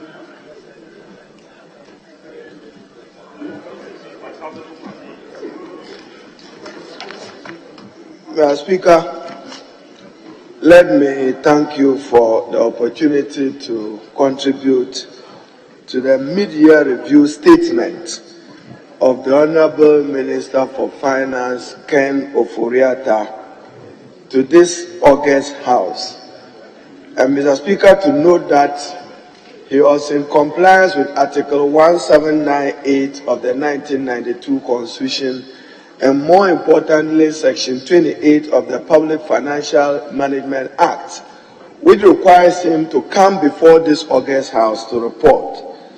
Mr. Speaker, yesterday I had the rare privilege to listen to Chachuchi Kata in a lecture, and I intend to contribute to this debate, borrowing 3 highlights for the purpose of this debate. 1, my disappointment in the Honourable Minister for Finance, that his mid-year review offered no hope to the Ghanaian populace who are reeling under unparalleled hardships as a result of the failed policies of President Nana Addo Dankwa and him, and that this hardship extends to the ordinary Ghanaian. Mr. Speaker, businesses are suffocating and collapsing under the bad policies of this government. They just can't turn around. And Mr. Speaker, apart from the hardships, the country, as I observed from Chachuchi Kata, is struggling with a debt overhang, a disappointing fiscal deficit. And Mr. Speaker, we listened to the Honourable Minister for Finance, who, in his usual mood, attempted to blame the poor economic performance and slow economic growth on COVID and Ukraine war. What he must remember is that long before COVID and the war, he himself had passed a vote of no confidence on himself. Refer to paragraph 207 of your 2020 budget statement. Instead of the double-digit economic growth that they promised in their manifesto of 2016, the minister himself projected the GDP growth will fall from 7% in 2019 to 6.8% in 2020 to 4.9% in 2021 and 4.6% in 2022. This was your own projection even when there was no Ukraine war. Therefore, it was your own declaration of a vote of no confidence that we should not trust and rely on your numbers and that the economy was not going to grow. Mr. Speaker, the IMF doesn't usually give money to countries without conditionalities. And the money is also released in stages. That is what happened in 2015 when Ghana signed onto an IMF program, they pledged just 900 million to be disbursed over several years. Mr. Speaker, I had the opportunity to be in Washington as part of President Mohammed's team in the negotiating team. But Mr. Speaker, this government is inconsistently consistent. They are inconsistently consistent. The same government, President Akufo-Addo, has reaffirmed that Ghana will not return to the International Monetary Fund. Inconsistency. Ghana will not return to IMF. Then his mantra, Ghana beyond aid. Mr. Speaker, you are only leading us now is Ghana beyond IMF. So, Mr. Speaker, inconsistently consistent. They are very consistent when they are inconsistent. Because in one breath, we are promised that they will never go to IMF. Mr. Speaker, they are back there. And Mr. Speaker, even in blaming IMF, Mr. Speaker, they made an exception in 2020 because of COVID. And Mr. Speaker, the IMF gave Ghana $1 billion upfront, not when you went for an IMF program and got only 900 million not disbursed. It followed this up with another $1 billion in 2021. So you alone, you have benefited $2 billion in the name of COVID. Blame COVID for your economic incompetence and economic mismanagement. He is not likely to get more money from IMF than he got from COVID. To paraphrase your own, in 19 billion Ghana cedis, that's about 2.5 billion dollars. What did you do with that money? How much are you going to get from the IMF? You are not going to get anything more than $10. Yet the same bank was generous to you because of the debilitating effect of COVID to grant you $2 billion. You are now holding a calabash begging IMF to come to your aid to solve your balance of payment problem because you have overborrowed. And as was observed by the Honorable Ricketts a short while ago, Mr. Speaker, you are on record to be the minister under the Fourth Republic who have borrowed and issued bonds more than any other minister for finance. Mr. Speaker, during COVID, the government touted its superior economic record. You can check the 2020 media review and reported in page 204 of the 2021 budget that it had in fact exceeded its revised revenue and grants target from, you remember, 55 billion compared to what was projected at 53.7 billion. Mr. Speaker, the Minister of Finance again fails to tell this August House, as is observed in table 15, you projected that oil will be about $60. Now it's gone high. You are likely 64 to 90. You are likely to make a windfall of $500 million. You owe explaining to the people of Ghana what you intend to do with that $500 million. In addition to the above, government has borrowed more in Eurobonds than all previous governments combined. Over 70% of the total Eurobonds have been borrowed by Honorable Ken Ofori-Atta and Nana Addo Bawumia government. Because of commissions associated with the borrowing, people get commissions when they borrow, and we do not find this acceptable. Mr. Speaker, without rapid and broad-based economic growth as an effective attack on corruption and waste, he needs to discipline his expenditure. Then, Mr. Speaker, in the mid-year statement of the Honorable Minister for Finance, conspicuously lost is the performance of his panacea to our economic and his projections of revenue arising out of e-levy. We're told that when e-levy is implemented, we're likely to get 6.9 billion to support the 2022 budget. Today, Mr. Speaker, we have been told that only 611 million, representing 10%. So 90% projection a failure. Therefore, yet in your medium-term projection for 2023 and 2024, you have put your hope on revenues coming from e-levy. It is not for nothing that conspicuously that was lost in your presentation, because the markets will panic because there is no hope that you are likely to have a revenue stream that will bring in the needed revenue to match your expenditure to which you are not accounting for adequately. Then, Mr. Speaker, blame NDC and IMF. 17 programs of the IMF have not been helpful. Mr. Speaker, when President Nana Addo Dankwa launched the Ghana Beyond 8, I happily supported him with the Honorable Professor Jambafo and the Minister, because I believe that yes, it was a noble thing to do to move our country beyond 8. But today, as I said, he has launched a Ghana Beyond IMF. So for the next 2.5 years, we are not going to be talking about Ghana Beyond 8, but we'll be discussing Ghana Beyond IMF. How you manage an IMF program with the rising cost of living. Today, inflation has surged to over 28%, affecting prices of goods and services. You are accumulating arrears that you are not reporting, and those arrears have consequence on the computation of your fiscal deficit. NAPCO employees for the last 8-9 months have not been paid. Many allowances for nurses and teachers have not been paid. Yet you say you are superior manager of the economy. Don't postpone your troubles for the future. And Mr. Speaker, this minister, he has borrowed against every available instrument of finance and projecting it into the future beyond 2025.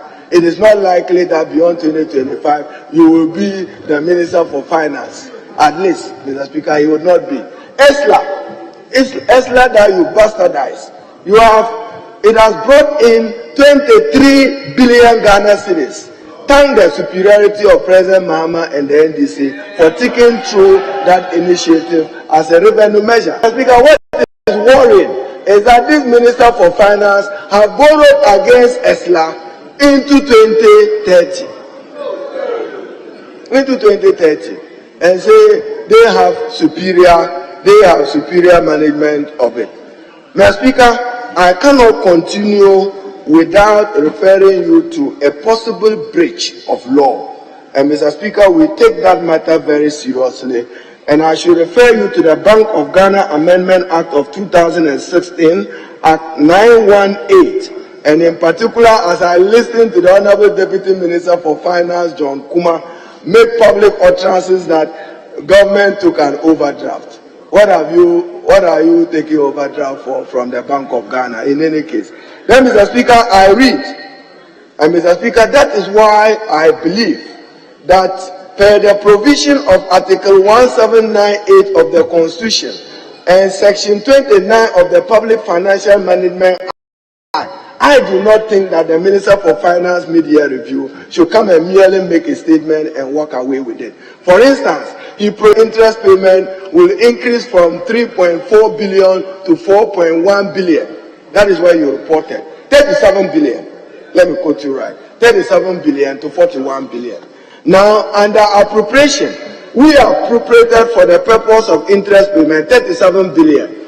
I hear someone wanting to argue that you are still within appropriation because he's looking at the whole sum of appropriation. No, we appropriated for you 37 billion for the purpose of interest payment. If you are increasing it to 41 billion, Mr. Speaker, it is my considered opinion that he needs parliamentary approval, not statement. That is my view.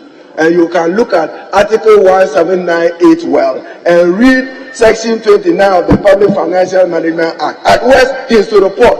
But Mr. Speaker, I'm more interested in the minister being in breach of law with the Bank of Ghana, and we should hold them further to come and explain to the people of Ghana this 22 billion that the Bank of Ghana is now explaining.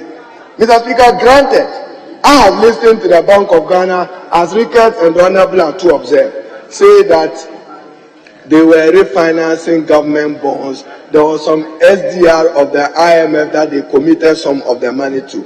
But Mr. Speaker, as I said, the Bank of Ghana Amendment Act 2016, Act 918 provides, and I read for the record, where the total of loans, advances, purchase of treasury bills and securities made under subsection 1 is 5% of previous year's total revenue. The government shall notify the minister and parliament of the attainment of the limit under subsection 2, and the minister upon notification shall report to Parliament on the remedial measures taken. So, Minister, we demand from you on the 22 billion you have taken from the Bank of Ghana. But, Mr. Speaker, he is in breach of law, and he must be held accountable to the breach of law. Your anticipated total revenue, Mr. Speaker, is 90 billion. So, if you take 5% of 90 billion, you should be getting 4.5 billion. So, if you borrow 29.3 billion, that is in excess of what the Bank of Ghana Act permits you to borrow from the Bank of Ghana, Mr. Speaker. Therefore, we demand explanations as to the Bank of Ghana being in breach of the law, because your total revenue, as you yourself have reported, is 90 billion. So it means that you have borrowed more than 5% from the Bank of Ghana. And we think that you must explain to the people of Ghana and then the circumstances why you over borrowed this. Mr. Speaker, the other Minister of Finance have also led this country through his incompetence and mismanagement of the economy into a debt crisis. That is why I repeatedly said that Ghana was at the precipice, tottering at the precipice of bankruptcy. If you have a debt of 391 billion, and you inherited 120 billion. At that time, Mr. Speaker, they said it was colossal. Today, 391 going to 400 is not colossal, because it is them. And then every day they want to pride themselves that they grew the economy. The best ever growth of this economy was under President John Evans Atta Mills at 14% in 2011. The best sustenance of inflation, single digit, over a 36-month period, was under John Evans Atta Mills. And Mr. Speaker, when you hear them, they argue that blame external factors. In 2000, Mills inherited government. The world financial crisis, the worst of it had happened in 2008. Did you accept us that as excuse? You said President Mahama and the NDC was incompetent. You said it was mismanagement. And today, your own Minister of Finance reports dark clouds about the performance of the Ghanaian economy. Mr. Speaker, with dark clouds, he is reporting dark clouds for the Ghanaian economy. Mr. Speaker, as I said the other time, Kumasi, Mr. Speaker, Mr. Speaker, Kumasi, Mr. Speaker, I have only one friend from Swami who speaks the Twi well. Come and translate it for me. But Mr. Speaker, it means, as the Honorable Atuforsin commented, the center cannot hold. Mr. Speaker, I'm back again to their being inconsistently consistent. You know, the road minister is my very good friend. But when you see the Minister of Finance put him in those contradictions, then I get worried. Mr. Speaker, if you go to paragraph 57, about page 31 to 35 of his media statement, he is now talking of public-private partnership agreement. He is now talking of public-partnership agreement and talking about tolling roads. We told them so when they said they were abolishing roads. You were going to create unemployment for persons whose livelihood were built against road tolls. We are happy that you are back to it. You are talking about motorway, or you are talking about Kumasi, Sawam, Accra. Mr. Speaker, we will be vindicated by the Hansard. It was our argument led by our team, ranking member for finance and roads, that road tolls throughout the world, you will have to use it in order to be able to recoup long-term investment, because you have two options. You either borrow, or you discipline yourself fiscally and spend less, or you rely on public-private partnership. You pass the Public-Private Partnership Act, and yet the policy bedrock, which you give birth to it, which is about tolling of road, you say you discarded it because you were hopeful that e-levy will save you. It has failed you. So go back to the road toll. Therefore, we are not surprised. That is why we say they are very consistent in being inconsistent, Mr. Speaker. They are. And when you get up, you say COVID. COVID, you got $2 billion US, it didn't save you. You think running to IMF will save you. Therefore, President Nana Addo, Mr. Speaker, must prepare one of these days to launch a Ghana Beyond IMF program. When they said the NDC went to IMF because we were incompetent, we didn't know how to manage the economy. Mr. Speaker, so I reminded the majority leader that when you sing funeral dirges over a sick person and he wakes up, you lose your voice. They were singing funeral dirges over the NDC in our past and said that we won't do well. Mr. Speaker, on the sinking fund, at least President Mahama left behind the sinking fund. Even quoted on road tolls. Thanks to John Dramani Mahama and the NDC, which established the Ghana Infrastructure Investment Fund. It was supposed to be having a yield of 2.5% VAT. When you came, you took away even that revenue stream away from the Ghana Infrastructure Fund. But you have now come to appreciate the long-term thinking which went into it. Mr. Speaker, I should be concluding. As I said, I intended to do 20 minutes. But Mr. Speaker, again, this administration, without rapid and broad-based economic growth, as well as an effective attack on corruption and waste, the Ghanaian economy is likely to sink deeper into a deeper crisis than what appears to be in the mid-year review. Unfortunately, the review contains no new or credible initiative to meet these challenges. The government continues to confuse effort with results. It continues to state what it's doing without telling us how it has made a difference in the life of Ghanaians, such as a wage growth. So, Mr. Speaker, you say you have negotiated a COLA of 15%. At the time of the approval of the 2022 budget statement, you didn't anticipate that. That will mean that some commitment will have to be made for compensation. Yet in one breath you say, I don't need parliamentary approval. Yet we can assume, without fear of contradiction, that you are likely to adjust your compensation budget in order to respond to the 15% COLA that has been offered. Mr. Speaker, I know the public sector workers are waiting. With inflation at 28%, we should prepare for some foreseeable, unavoidable labor disputes and conflict which can undermine the productivity of the country and may affect the overall development of the Ghanaian economy. So, Mr. Speaker, he chose carefully to walk to this house in the name.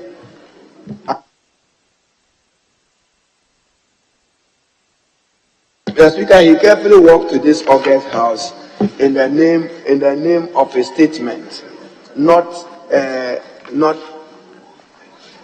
in the name of a statement, not motion. I'm sure carefully advised by the coach, so that he avoids that we will be avoiding debate on the subject. So, Minister of Finance, we are disappointed in your performance. You've disappointed even You've disappointed President Nana Akufo-Addo himself, because when he kept reaffirming, Mr. Speaker, I'm quoting, Ghana will not return to the International Monetary Fund. Today you have returned. Ghana will not do road tolls. Today you have returned. Ghana beyond 8. You are now Ghana running to IMF in a calabash to borrow. Then the worst when you said... Honorable Minority Leader, just a minute. I come under Order 43 and direct that sitting be held outside the prescribed periods. the nature of the business. We have to sit beyond the prescribed period. It's already past 2. And so you may go on. So, Mr. Speaker, borrowing have become expensive for Ghana, and the international capital market is no longer friendly to Ghana. I understand that our fiscal deficit projection may even be higher than what the minister have reported. Then, Mr. Speaker, finally, I owe it a duty to Ghanaian contractors that Minister for Finance and Roads, your road fund bill have ballooned. Contractors have not been paid. Prices of cement, iron rods, and all other associated material have gone high. They simply cannot cope. Yet you are accumulating arrears and praising yourself that prudent economic management.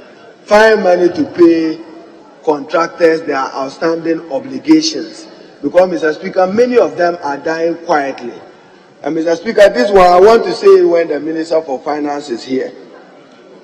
Dachi, Ghana Education Transfer, Mr. Speaker, he has gone to borrow again and has gone to create a vehicle called Dachi. It's not acceptable. Get Fund operated, at least there is NDC MPP. Get Fund operated under President Kufuor. There is a board, there is management, and you are creating another vehicle and spending 100 million Ghana cedis on that vehicle. That can build a maternity block and that can contribute to the Swami Interchange. So, Minister for Finance, the Dachi which is working with Get Fund, we on this side of the House, we will take a very strong view approving anything for Get Fund if Dachi is not eliminated from that transaction, Mr. Speaker. Because for all intents and purposes, the minister is there, Minister for Education. The Get Fund has an administrator. The Get Fund has a board. And you are still passing money through Dachi to pay Get Fund contractors. Take NDC away. When President Kufuor was paying Get Fund contractors, did he pay through Dachi? Why are you imposing a Dachi on us? Mr. Speaker, we are a responsible group. We appreciate that at least COVID and many other factors may have contributed to our economic state. But where Minister Ken Ofori-Atta is leading us, we are afraid, Mr. Speaker, he's not helping the president himself. And anybody who thinks that you can borrow 11 billion in the capital market within a period of 5 years, what for? How did we get here, Mr. Speaker? Is the question that we are asking. Mr. Speaker, finally, poultry farmers in Ghana and major persons who are engaged in the business of poultry, I fear that there possibly can be food insecurity in the country. Many of the persons involved in poultry feeds are complaining that foreigners are taking over their businesses. You say the food import bill is in the region of over $2 billion US. Is that Ghana beyond it? When you are still depending upon importation of food into the country. So, Mr. Speaker, I believe that the Minister for Finance and the President must engage. And they must engage through a national conversation on how to get Ghana out of the current economic crisis. Unemployment is unacceptably high. COVID and Ukraine will further exacerbate the unemployment problem in our country. Youth employment that you promise with your youth start. Be disciplined with your expenditure and find money to pay nurses and teachers who haven't been paid for a long period of time. And Mr. Speaker, finally, flats. When I see the honorable attached here, then I remember the Works and Housing Ministry, they want money. When there's flooding, the excuse is that money is not released to support the Ministry of Works and Housing. So there's flooding in Accra, there's flooding in Kumasi. Works that have been done in that area have not been paid for in the last 2, 3, 4 years since his days at the Ministry of Works and Housing. So, Mr. Speaker, I will end How I wish, Mr. Speaker, somebody join me in singing. Nurses are suffering. Teachers are suffering. Farmers are suffering. Businesses are suffering. Women are suffering. Mr. Speaker, it was their song when they were seeking power. So, Mr. Speaker, the danger to our country is that the public is losing faith and trust in the elected because of our lack of credibility and policy consistency. I thank you for the opportunity.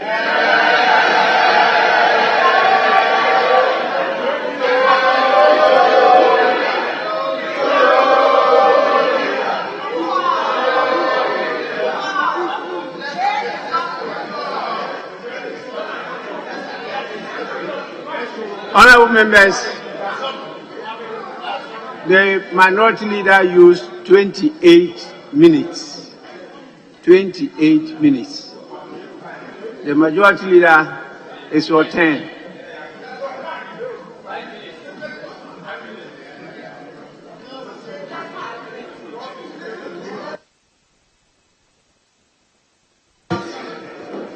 Speaker, thank you very much for the opportunity to wind up on the comments made by members from both sides of the House in respect of the media review of the budget statement of the 2022 financial year.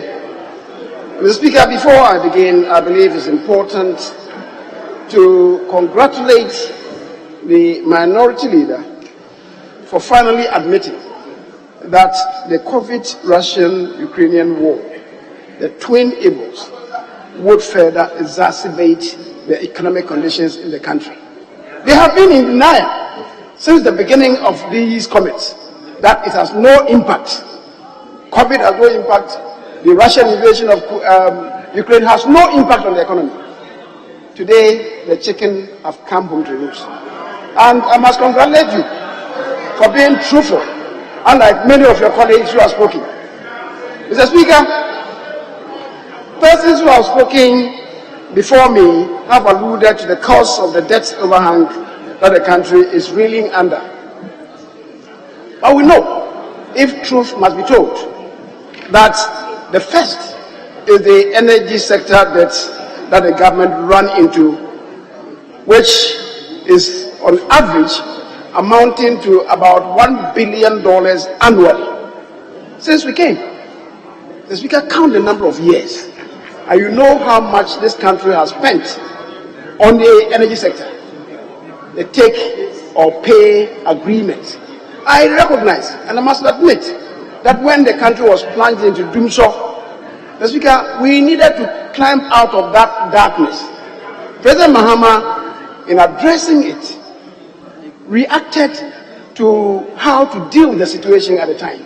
But we must all admit that the agreements that were constructed and approved by were certainly not the best, which is why we now have to pay about $1 billion every year. Count that. The Speaker, the second is the financial sector cleanup, for which almost 25 billion Ghana cedis has been spent to save depositors and its attendant interest costs. Third, Mr. Speaker, is the exchange rate effect, which contributed about 6 percentage points to the 78% debt to GDP ratio for June 2022. Mr. Speaker, fourth is the pandemic that struck this country and negatively affected us on productivity and economic growth reduction to 0.5% in 2020 and revenue generation shortfalls. The Speaker, it also will increase expenditures to save lives and livelihoods.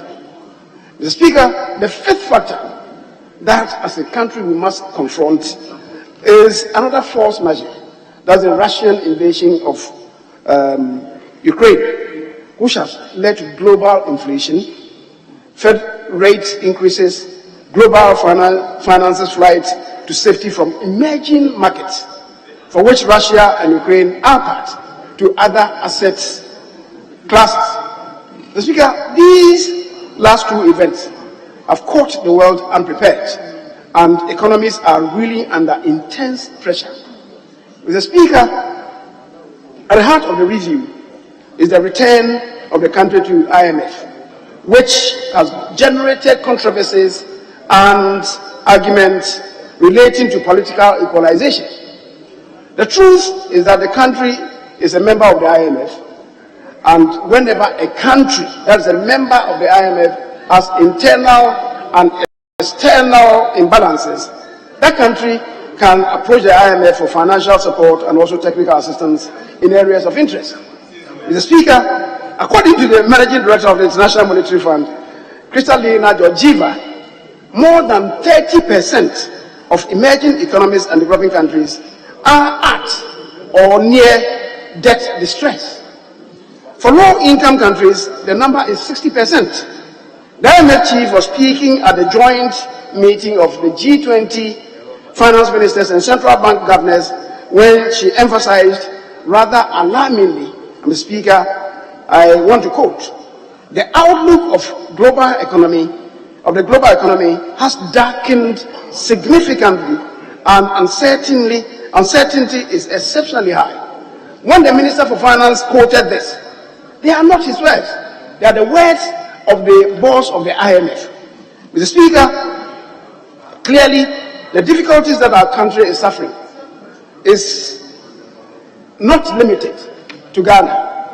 It is global, and for those who think that they must heap blame on the government of Ghana, the people of this country should know that they are not being factual with them.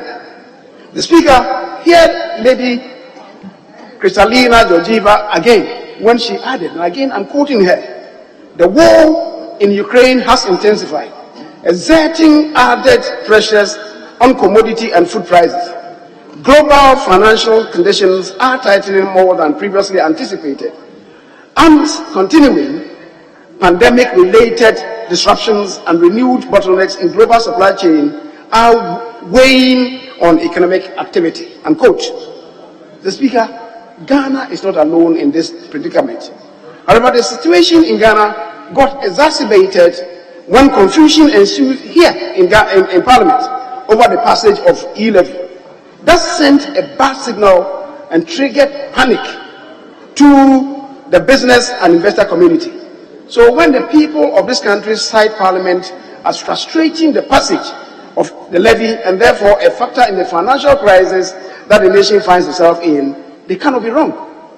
Mr. Speaker, truth is, government had projected to raise about 100.5 billion against an expenditure target of 137.5 billion Ghana cedis, giving an overall fiscal deficit of 37 billion, equivalent to 7.4% of GDP. The public debt at the end of 2021 was about 76.6% of GDP, and the cedi had depreciated by 9%. These conditions, that is, the high budget deficit, high debt to GDP ratio, high currency depreciation, would ordinarily engender investor nervousness. But even with that, some investors had believed that the passage of the e-levy would bring in new revenue stream to shore up the economy. The brouhaha that the passing of the e-levy generated was really harmful. The Speaker, it caused panic. The rating agencies downgraded Ghana, and this made it impossible for government to raise new bonds. In the event, investors started disinvesting, and there ensued pressure on foreign currency. That explains why by the end of the first quarter, the Ghana cedi had suffered a depreciation of 15.8%. The Russian interference in Ukraine compounded the situation. For those who make it appear that the Russia-Ukraine conflict has no bearing on Ghana's economy, the Speaker, just look no further. Look at the size of your bread. The Speaker, 40% of the country's wheat flour import is from Ukraine. Today, that door is shut. Mr. Speaker, wheat has become a scarce commodity on the world market. And that is why the size of the bread is dwindling. The Speaker, the minority leader was talking about escalating prices of construction materials. I agree with him. But he should know that 35% of all the country's steel products originated from Ukraine. That door is shut. And steel products, including iron rods for construction, have experienced a leap in prices. Mr. Speaker, about 3 weeks ago, the minority leader and I, accompanied by members of the Committee on Western Housing, visited Jetta Cement to acquaint ourselves with what's going on there. It was a remarkable experience. The young man in charge, Mr. Ibrahim Mahama, the brother of former President John Dramani Mahama, must certainly be encouraged. What did strike us, however, is that all the cement paper needed to wrap the products are imported from Russia. The Speaker, today because of the war, he cannot have access to the Russian market. Now he has to go to La Côte d'Ivoire, placing an order, paying for it, and he has to wait for at least 10 days for delivery to be made. That is how your economy is affected. The Speaker, and it also affects the cost of cement products in the country. We shouldn't forget that some time back, a patriotic citizen of this country was the only person producing cement paper in the entire country, in the entire sub-region. That person was Dr. Addison. And he was also exporting to Simao, the factory for the West African sub-region that was located in Lomé. It took the effort of one head of state to decree that Ghanaians should not buy, no Ghanaian company should buy the product of Dr. Addison. He brought in materials, equipment, to set up his own cement factory. The equipment are still in his house. He could not set his cement factory up. The Speaker, that is the kind of damage that we do to ourselves. Mr. Speaker, so the price of cement has been negatively impacted. The entire world is confronted with dire economic difficulties. Growth is slowing and nosediving, whilst inflation and interest rates are skyrocketing. The incomes of workers, that is those of them who are able to retain their jobs, are also cascading down slope, and citizens' living conditions are worsening everywhere. That is why since 2020, more than 100 countries have sought the support of IMF for either emergency funding, the Speaker, or that is lifeline support, or for a program funding. Mr. Speaker, the countries in Africa seeking IMF support in one form or the other include Tunisia, Egypt, Uganda, Guinea-Bissau, Cape Verde, Zimbabwe, and now Ghana. The Speaker, South Africa has now even made approaches to the IMF for salvation. The Speaker, Nigeria is also knocking on the doors of the IMF. The two strongest economies on the continent, Nigeria and South Africa. The Speaker, so when people begin to talk and make it appear as if Ghana is a lone ranger, it is hurtful. It is hurtful. It means people are not being factual or truthful, to put it candidly. The Speaker, equalizing the situation in the country today with what obtained in the Mahamian era is certainly farcical. Mr. Speaker, the conditions precedent in the two situations are diametrically opposed. Therefore, any attempt at equalization is simply ridiculous. It's an absurdity of the highest order. When the MPP in minority criticized the NDC for embracing the IMF, we did so justifiably. The Speaker, the reason is this. As the minority leader indicated, Ghana in 2011 was one of the highest growing economies in the entire world, having registered a growth of 14% as a result of oil money coming into the mainstream revenues for the first time. It was not through the effort of the NDC. It was when oil was discovered and samples came to be shown in this house. You even said that it was dirty oil that had been brought from magazine and that it was not true. That is you, the NDC. Mr. Speaker, you registered 14% growth, and yet just the year after, 14%, we nosedive to 9.4%, a decrease of more than 4%. There was no COVID, there was no Russian-Ukrainian war. Mr. Speaker, such were the conditions that in 2014, indeed, you registered only 2.9% GDP growth rate. There was no COVID. Mr. Speaker, in 2015, growth deteriorated to 2.1%, and in 2016, it was 3.4%. The shambolic GDP growth rate is what caused Ghana at the time to run to the IMF for cover. It was not due to any force majeure. Mr. Speaker, this country witnessed just an affliction of cholera, and that even was just in the environment, not nationwide. And yet you had to run to seek refuge under the umbrella of the IMF. By way of comparison, Mr. Speaker, Akufo-Addo's Ghana Beyond Aid program was on course before the COVID-19 struck. After the nation had oil money, the country did not get afflicted, as I said, by any force majeure. Ghana, for 3 years running, was among the highest growing countries in terms of GDP growth, registering an average of 7.0%. That was more than 116% better than the growth rate that we left this country.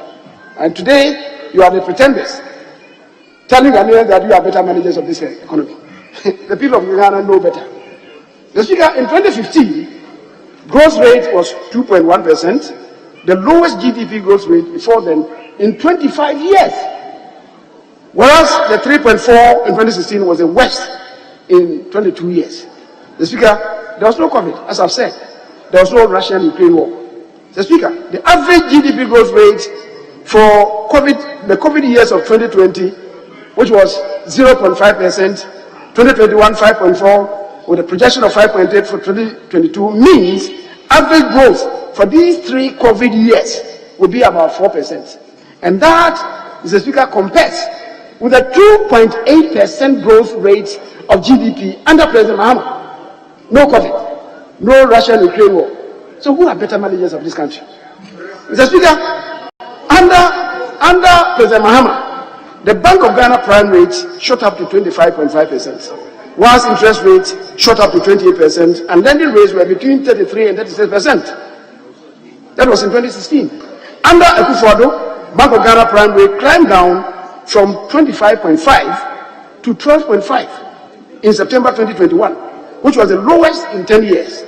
Admittedly, by June 2022, it had risen to 19.5% for reasons that did not need restating, but still better than the 25.5 under President Mahama. Mr. Speaker, President Mahama bequeathed to this nation an inflation rate of 15.5% in 2016, which under Akufo-Addo was brought down massively to 7.2% in 2021. That was unprecedented. That was unprecedented. Mr. Speaker, that was the lowest in 20 years. Mr. Speaker, one must admit that by June 2022, inflation had climbed up to above 28%. Ghana is not alone in this. Mr. Speaker, in the most industrialized country on earth, the United States of America, inflation as of May 2022 was 8.6%, the highest in 40 years. Today, it's climbed up to 9.1%. It's climbed up to 9.1%. The UK inflation is 9.1%, also the highest rate in 40 years. The European Union average is 8.1%, also the highest rate for 40 years since the creation of the Eurozone. Mr. Speaker, indeed, inflation spiral is not unique to Ghana. It is most ingenious to compare the economic performance of the UEMOA countries in West Africa to that of Ghana, as some of my colleagues on the other side have tried to do, knowing very well that their central banks are bone-backed by the Central Bank of France. So it's incomparable. The Anglophones don't compare with the Francophones because of what France does for them. The Anglophones, the country, the Anglophone country, we are on our own. So people should understand this. And when we see people trying to engage in this, either it's for mischief purposes or they don't understand what they are doing. Mr. Speaker, under Mills Mahama, the cedi depreciated from 1.2 Ghana cedi to equivalent to $1 to in 2009 to 4 cedis 30 pesos by December 2016.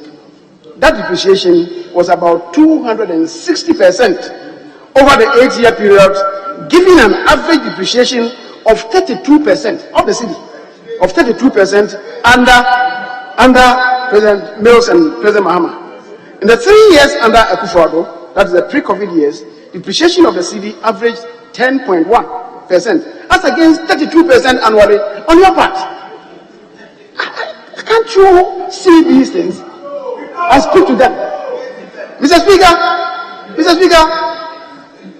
that even today it is 7.85 to $1. That we must admit, that is from 4.30. That even with the twin devils of the pandemic and the Russian-Ukraine conflict and the direct cascading effects on the country's economy, the rate of depreciation of the city thus far, at the 5.5 years of Akufo-Addo's government, is 81.4%, which gives a 15% depreciation per annum against the 32 annual depreciation under President Mills and President Mahama. The Speaker, there has been much noise about the stock of public debt. Let us bring sincerity and clarity to bear on this, as I've always done. The Speaker, let's cut out propaganda. In December 2008, when Kufuor was leaving office, the public debt stood at 9.5 billion Ghana cedis.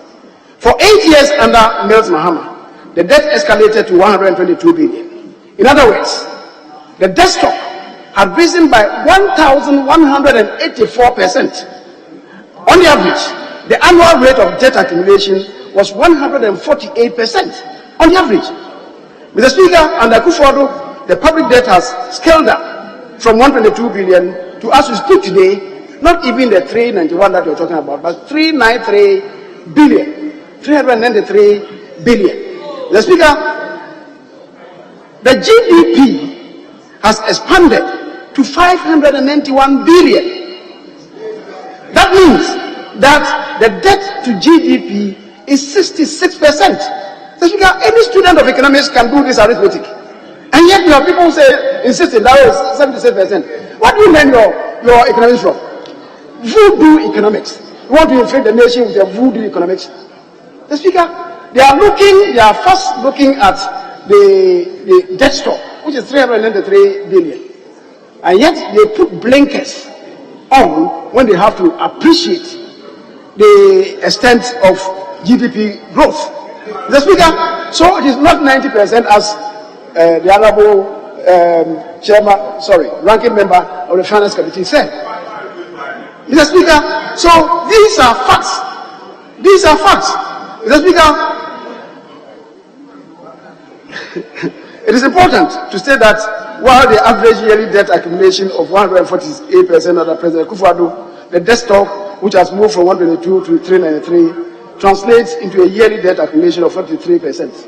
Mr. Speaker, it is important to state that the NDC's public debt accumulation of 1,184% over and above what they met is what resulted in the net freezing of employment.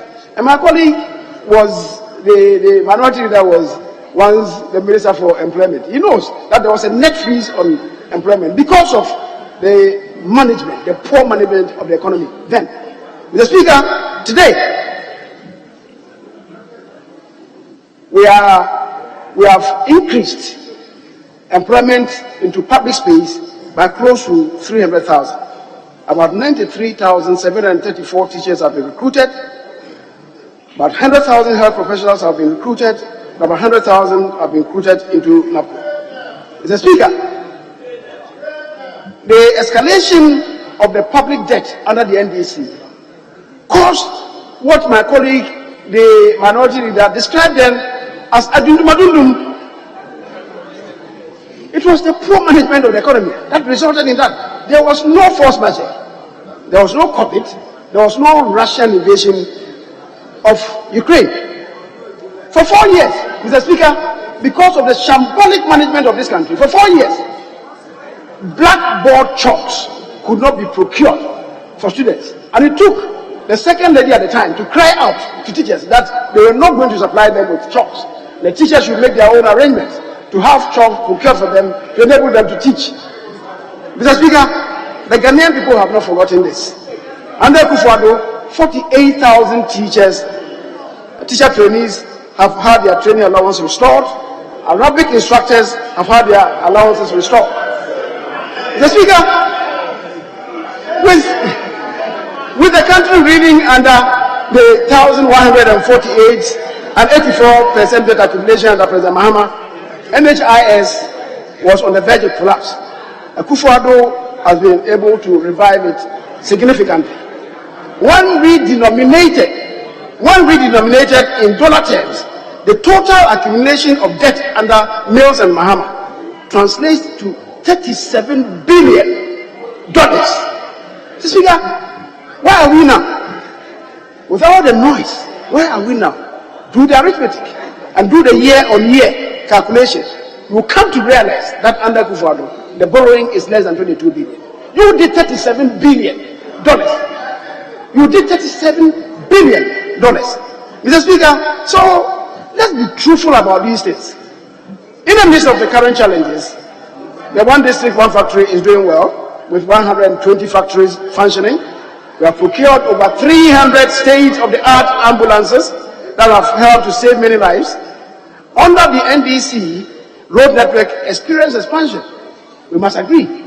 Mr. Speaker, we were able to expand road network, according to the last estimates, from 71,000 kilometers to 78,000 kilometers, an addition of about 7,000 kilometers.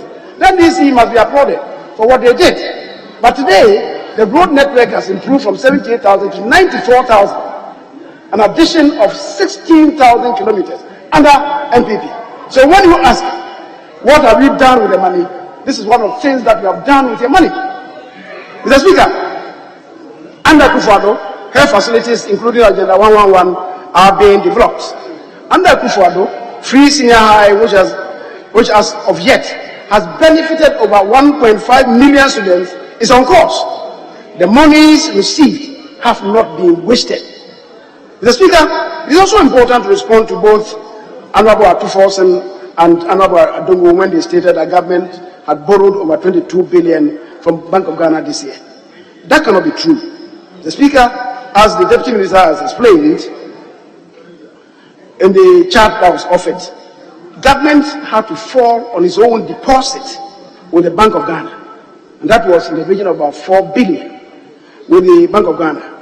And that is by the imperative of Article 183 2B. The Speaker, with your indulgence, if I can read Article 183 2B.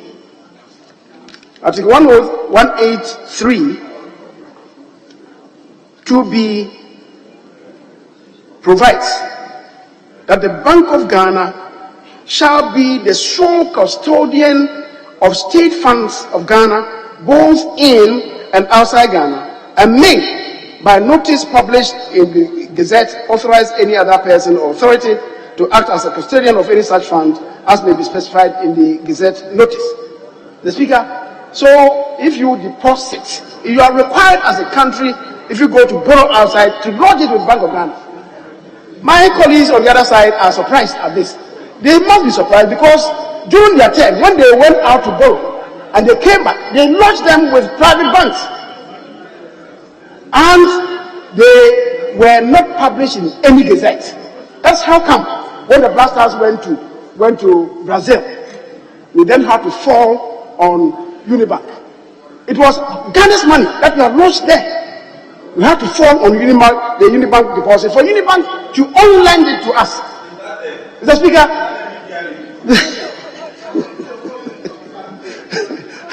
My colleagues asked me whether it's part of media review. It's part of it because when we take our own money from the Bank of Ghana, you are surprised. And you are saying that, oh, we have borrowed and printed money. Mr. Speaker, you need to understand that that certainly is not the case. Mr. Speaker, when they said that we are printing money, we have printed 22 billion, the Honorable Bitsizin is here. Mr. Speaker, I believe that that statement that they made without any justification, that, oh, Bank of Ghana was printing money to save the country. In the revolution days, it would have been considered as anti-country statement. And they would have been asked to report to the nearest police station for in their own personal interest. True or false? It's so much unpatriotic and anti-country when you have no justification because of the liberties that we enjoy in this house. Make unfounded allegations against government. Mr. Speaker,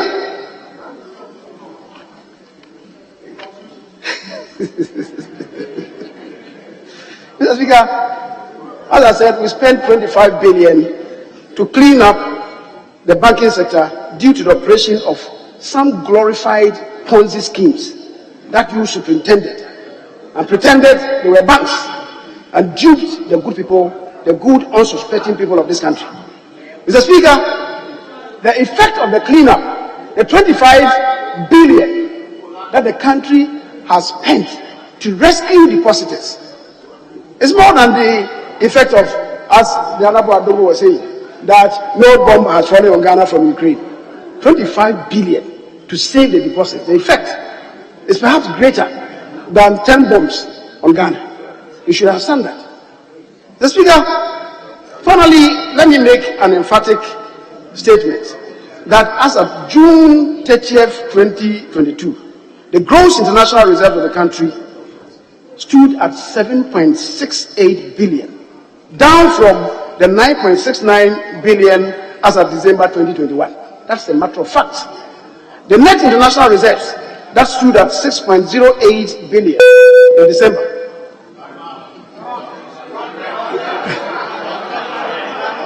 Mr. Speaker, I'm watching myself. And I know, Honorable Majority Leader, you have used over 30 minutes now. Grace period of 3 minutes, and I wonder. 3 minutes, and I wonder. Mr. Speaker, as I was saying, the net international reserves stood at 6.08 billion as of December 2021. As of yet, it's 3.58. Those people who spoke earlier mixed up the two, gross and net. The two are not the same. Mr. Speaker, it is also important to talk about oil, so-called oil windfall. Yes, we projected $64 per barrel. But for anybody to say that we should have a windfall, that person does not even understand energy politics. Mr. Speaker, this country is a net importer of crude oil. What is the daily consumption? On daily basis, we consume 120,000 barrels. So for 3 days, you consume 360,000. What is the share of Ghana in the production, in the oil fields? It's less than 200,000 for 3 days. So whoever says that we are a net exporter of oil doesn't know what he's talking about. Mr. Speaker, by way of conclusion, it's important to admit that the economy has come under some distress. The government that lifted GDP growth rate from 3.4% in 2016 and doubled it in the first year knows how to stabilize the system. We have the track record of lifting the country from the doldrums. The NDC has a track record of afflicting the economy with Hodgkin's disease, Hodgkin's lymphoma. And where we enter the scene, we provide the resuscitation that the economy needs. The people of this country know who the better managers of this economy are. The Speaker, action speaks louder than words. And I believe the people of this country will not be deceived by fancy talkers. The Speaker, into 2024, the strength of the economy would allow people to make informed choices based on relevant information, not on propaganda. The Speaker, I thank you very much for your indulgence.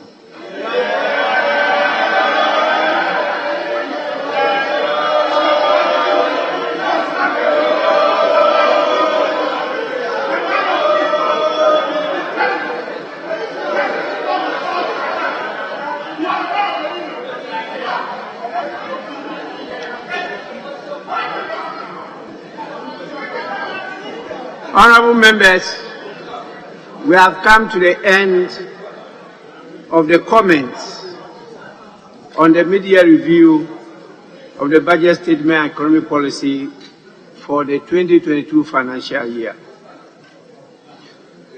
I want to thank all of you for your contribution in the nature of comments and sometimes debate. The most important thing is that governance is about the people, the lives of the people. And the focus for all of us should be about the quality of life of the people. That is where we are now. I am tempted to adjourn, but I'm told that there's some urgent business. I also have some important dignitaries waiting for me for 1 hour now. And so I will be handing over to the First Deputy Speaker to continue with the business of the House whilst I attend to the guests. In the meantime, we'll move on to, yes, Majority Leader. Speaker, I thought, don't worry, we will do the motion. We'll do that. I was just saying that, as is usual, if the minister could be granted little space to express gratitude to the House for the comments that have been made. I thought we had gone past that. Anyway, yes. Mr. Speaker, I thought with the cheers and the good news the majority leader said, he was going to move a motion that we were withdrawing from the IMF. No more IMF, thank you. I myself observed the Minister for Finance stand up and applaud you. So I didn't expect that the Minister will be making comments again. That is why if you go through our processes, once I go on to say that we've come to the end, I wasn't expecting the Minister to make comments again. But if the Minister has some very critical comments he wants to make, why not? I can give him 5 minutes. Because the House is to facilitate, we are to give opportunity, we are not to gag people. And if you are minded to make some comments, why not? I'll give the opportunity.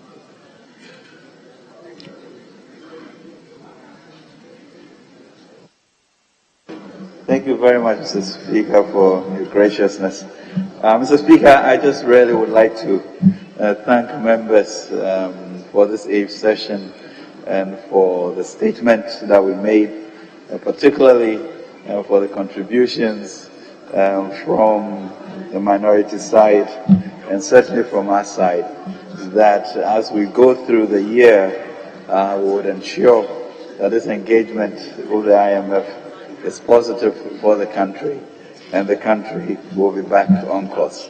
I thank you very much indeed for your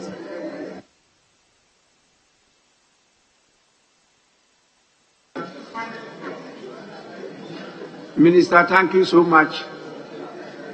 This is the reasons why our Parliament has been graded the most open and transparent parliament by civil society organizations.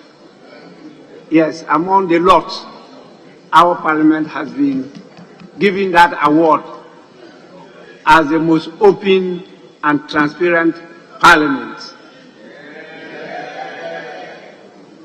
So I want to commend members for this achievement.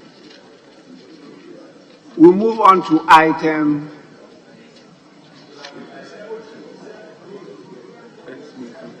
Speaker.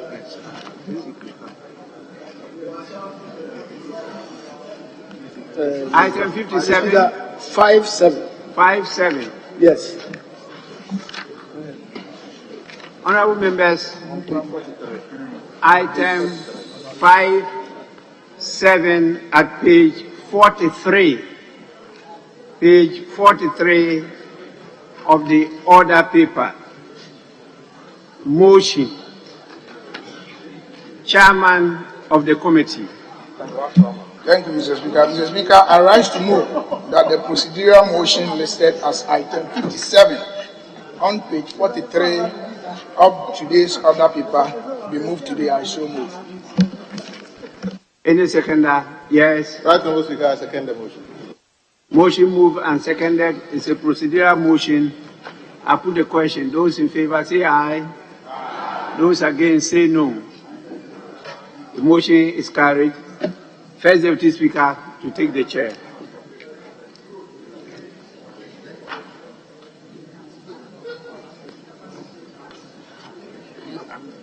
Very well.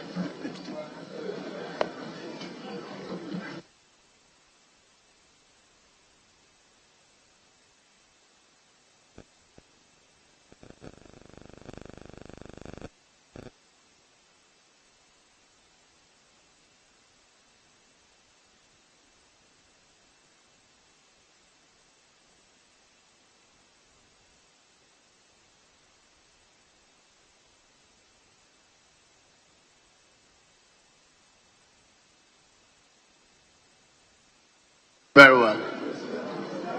Honourable members, we'll continue with the motion, item 58, by the chairman of the committee. Thank you, Mr. Speaker. Mr. Speaker, I rise to move that motion number 58, listed on page 44 of today's order paper, be adopted. In so doing, I would like to present your committee's report.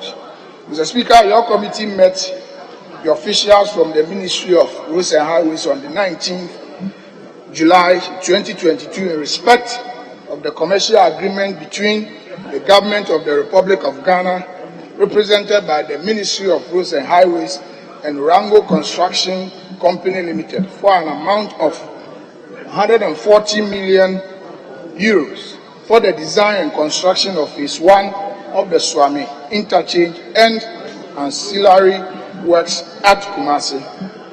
Mr. Speaker, paragraph 3.0, paragraph 6.0, paragraph 7.0 of your committee's report captures the background of the project and the scope of the project and the observations of the committee.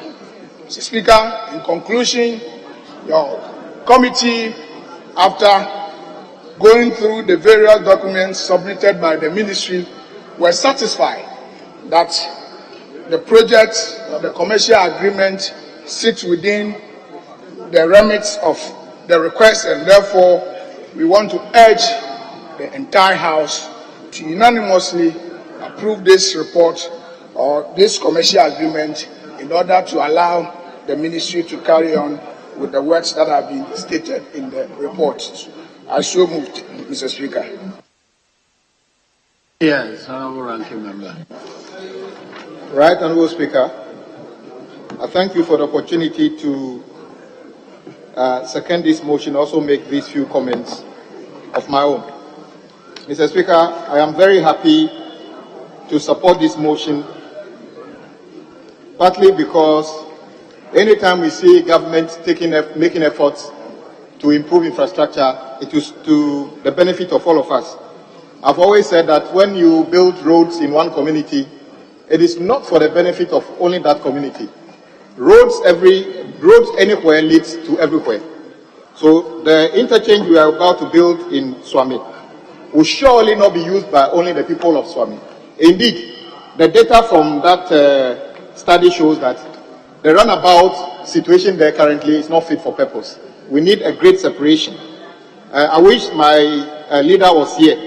I also want to use the opportunity to condemn totally all those individuals who were part of an internally generated crowd that demonstrated against our leader, of which the MCE says, these are our people, so we will not arrest them. I condemn them totally. I hope this interchange will solve the problem and make our leader a peaceful person or have peace in his constituency.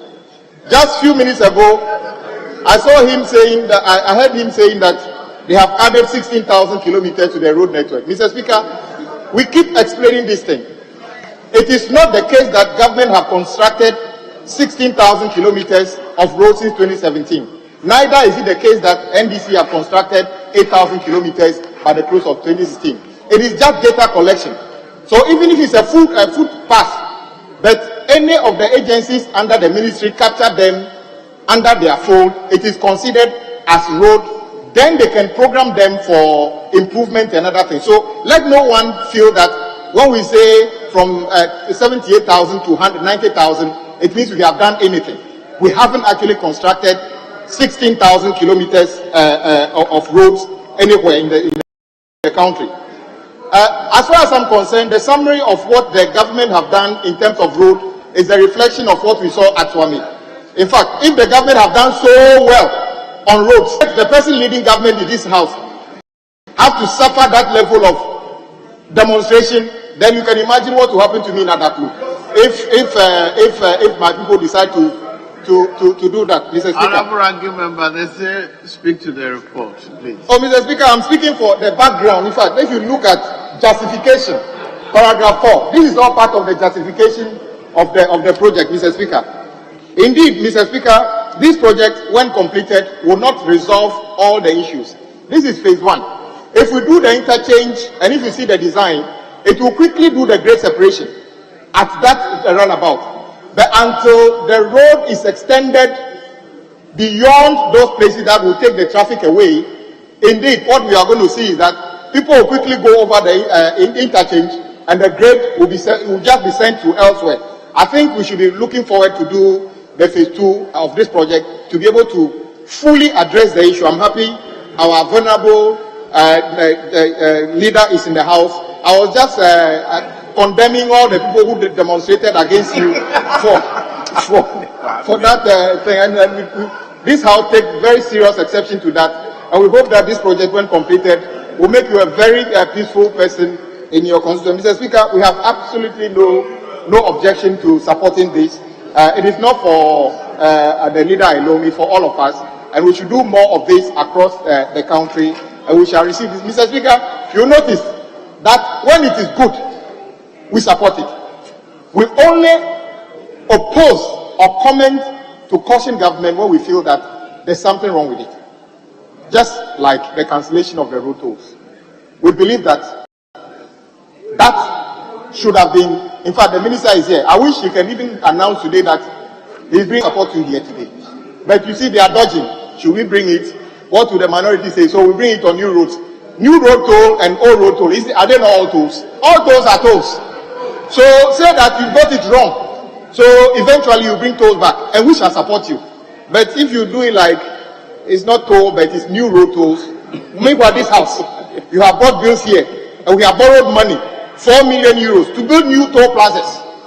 So what difference is it? Mr. Speaker, we don't want to talk much about this. This is a very important project, and I want to thank the minister, who I consider one of the most diligent to this house, and the road minister who answers questions diligently to all members related to their roads. However, the road will not be done because he hasn't got the money. He will answer the question and say that when money become available.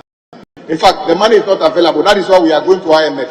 I was thinking when my leader was talking, espousing the good things they have done, I was thinking that he was just going to announce that we are no longer going to IMF since everything was all right.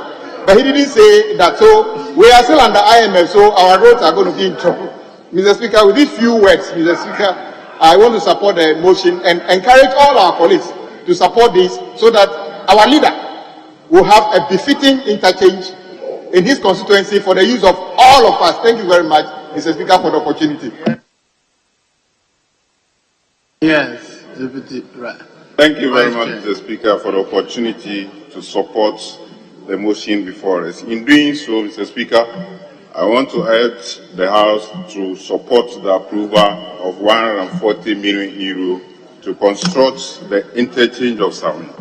Mr. Speaker, the interchange for Swami is long overdue, and I'm very happy that in spite of the global crisis, the government is putting efforts to improve our infrastructure in the road sector. Mr. Speaker, I want to lay more emphasis on the scope of the project.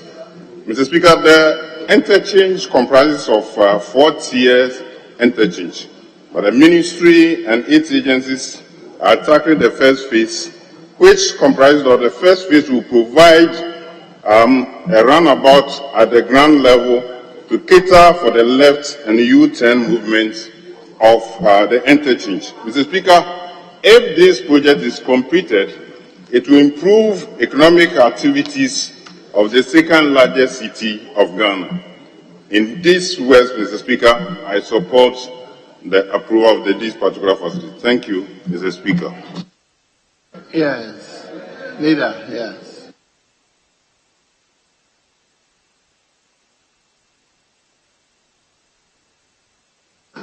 Yes, Deputy Ranking.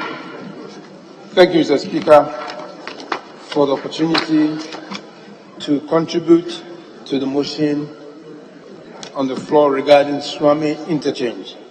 Indeed, I add my voice to all that have spoken about this interchange. Kumasi remains one of the strategic centers or locations in this country. Even before independence, we had Kumasi being one of the largest communities or one of the largest cities in this country, and therefore, if there are issues or bottlenecks regarding movement, then it means that we need to resolve that. So it is in this spirit of resolving the mobility and accessibility in Kumasi, that is why personally I think that I want to add my voice to this. My colleagues have spoken about the importance of this interchange, and therefore I don't need to belabor it. Mr. Speaker, I think that we wouldn't solve the problem of the transportation or mobility or access in Kumasi only with this interchange. I could see that there are further phases. This is the phase 1, and I expect that we come very open and bold enough to get the situation really attacked by what are the phases. Now we are phase 1. So if it is phase 3 or phase 4, then we can have a holistic view of the solution. So we can even budget it and know that phase 1 is this, phase 2 is there, then we handle it accordingly.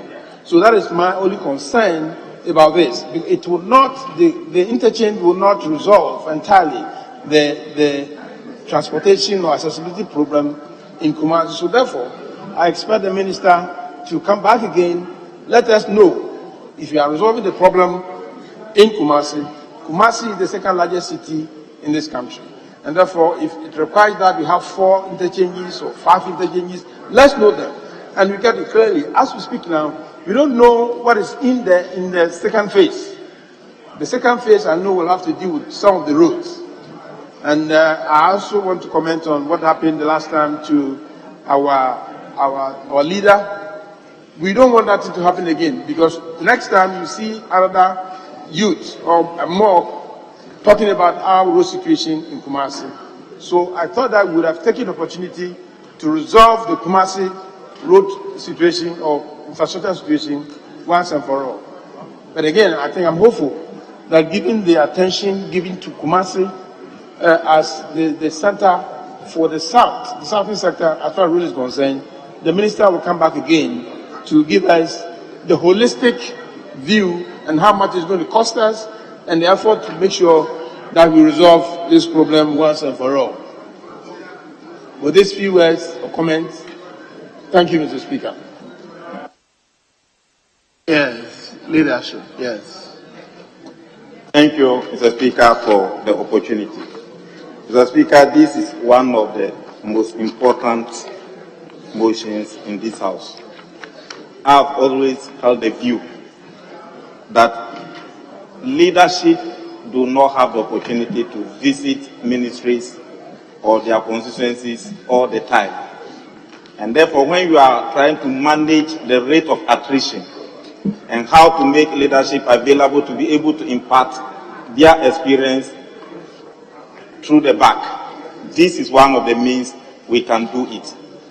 And Mr. Speaker, if I may continue, When you say I've constructed 16,000 roads, and you are the leader of the house, I am your MP, you are my MP, and I don't see any of them in my constituency, I will demonstrate against you.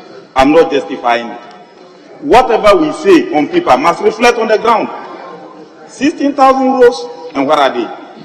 But Mr. Speaker, if there are two roundabouts that do not fit the image and status of Kumasi, is Swami roundabout and airport roundabout. When you go to Airport City from Kotoka Airport and you are taking the airport road, the place is beautiful. But from Kumasi Airport, when you get to Swami roundabout, either you are coming to Anaga Junction or you are going to through the Jensu to Swami roundabout, Mr. Speaker, I think something must be done.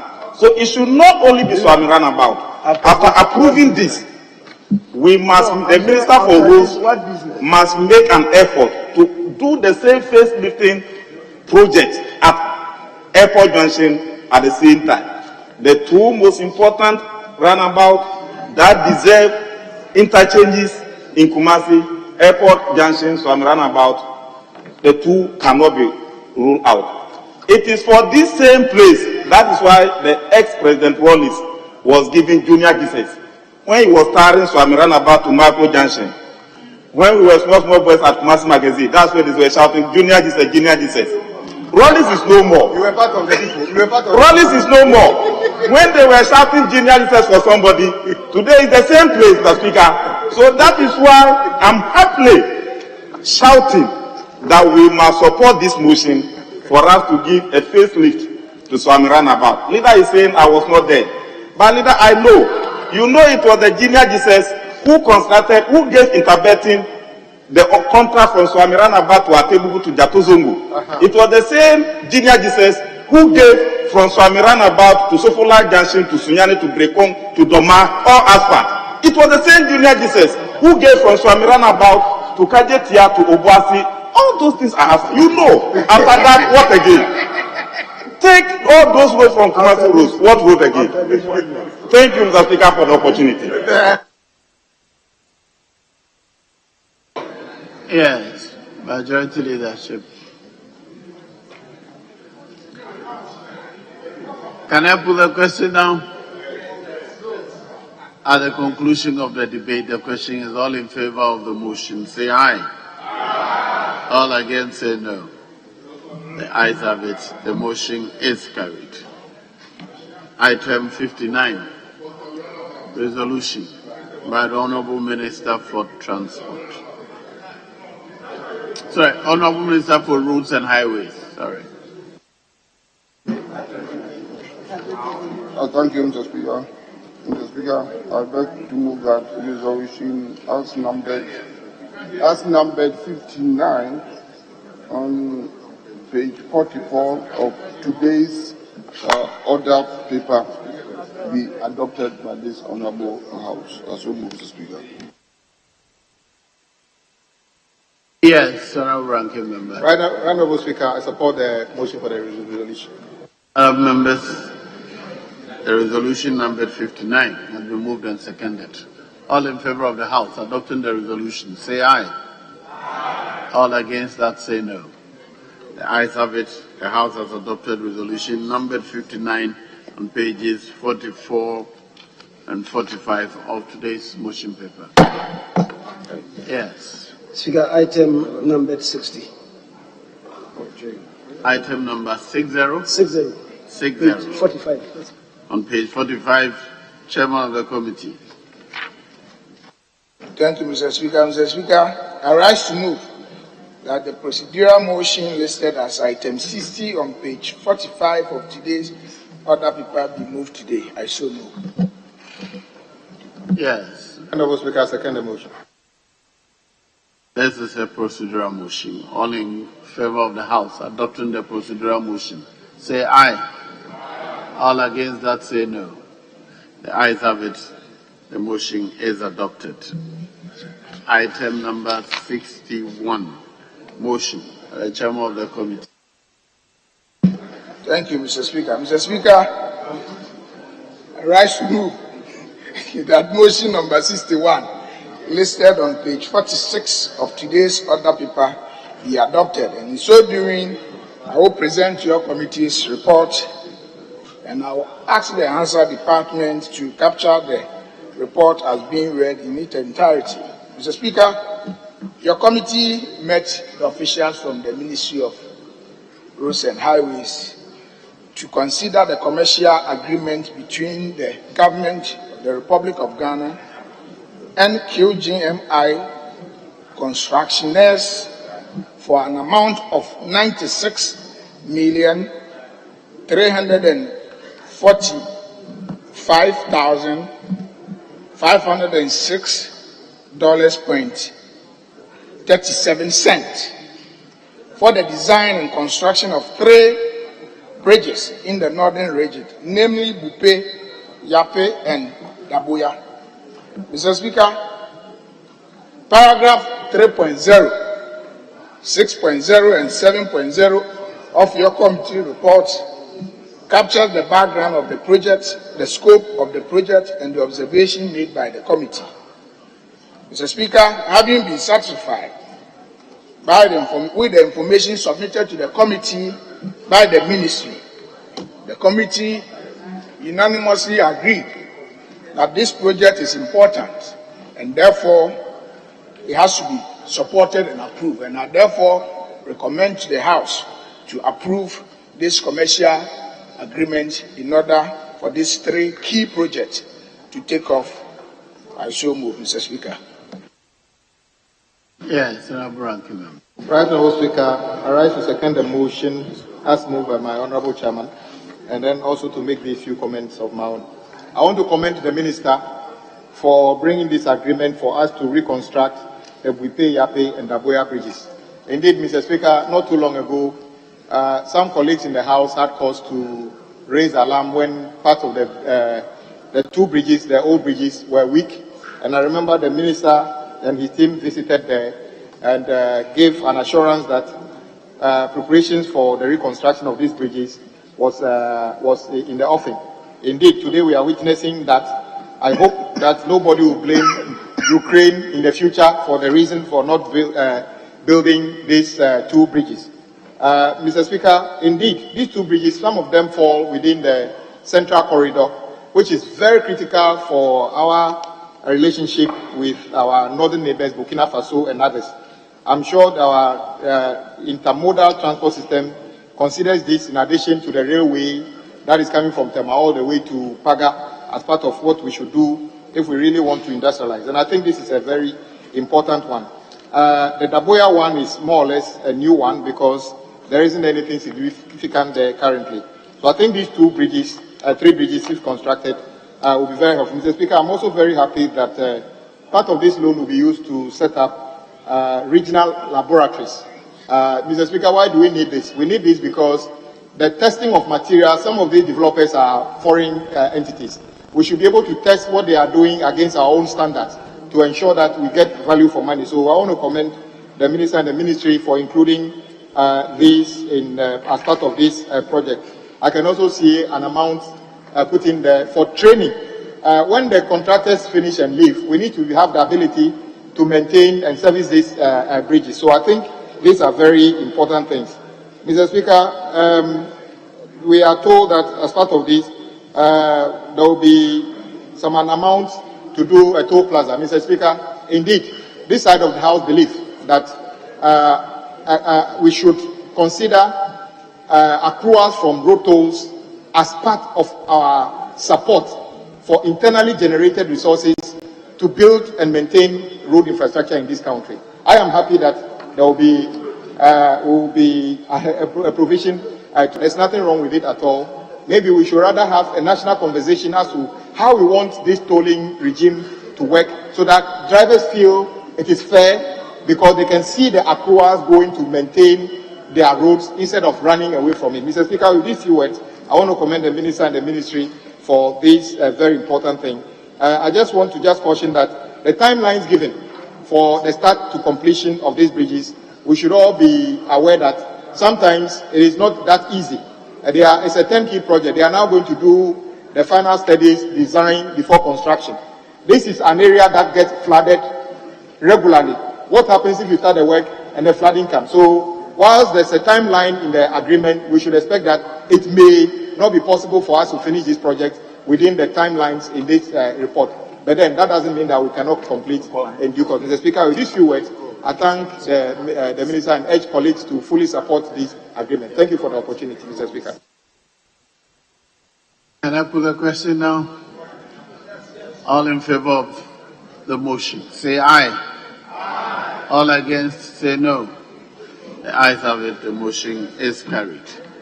Now, resolution number 62 on page 46, Honorable Minister. Mr. Speaker, thank you, Mr. Speaker. Mr. Speaker, I beg to move that resolution as numbered 62 on page 46 of today's order paper be adopted by this Honorable House. And so move, Mr. Speaker. Right, Honorable Speaker, I second the motion. Honorable members, resolution number 62 on page 46 and 47 of today's order paper, they moved and seconded. All in favor of the House adopting the motion, say aye. Aye. All against, say no. The ayes have it. Resolution number 62 on page 46 and 47 of today's order paper is hereby adopted by the House. Yes, Honorable Leader. Speaker, respectfully, if we could go to item listed as 80 on page 55, 80.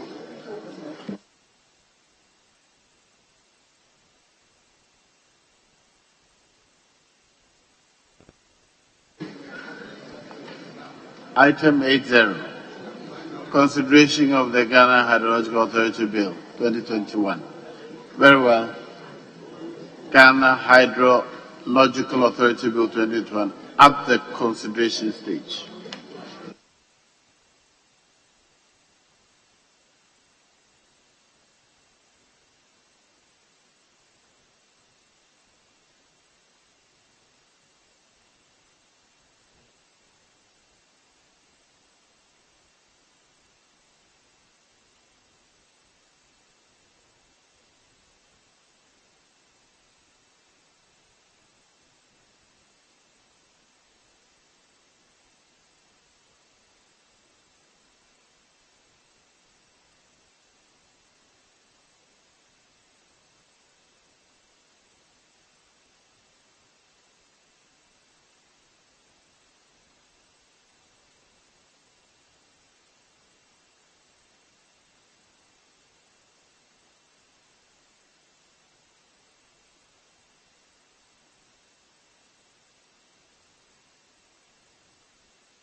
Mr.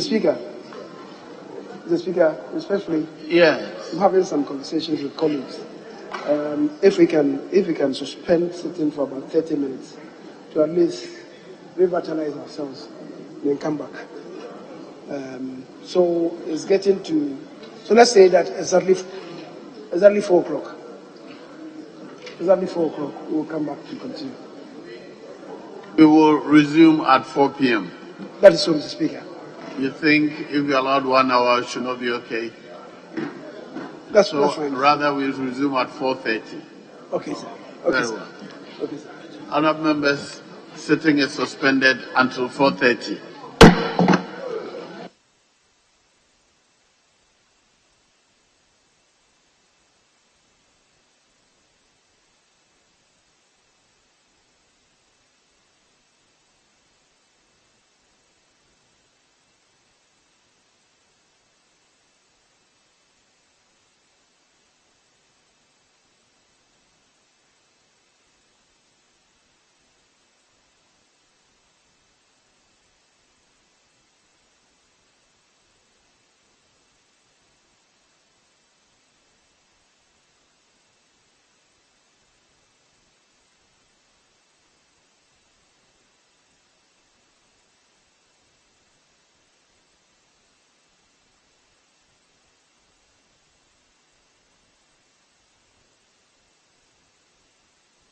Yes, leader. Mr. Speaker, if I may lay this document on behalf of the ministers listed on page 5 of the original order paper.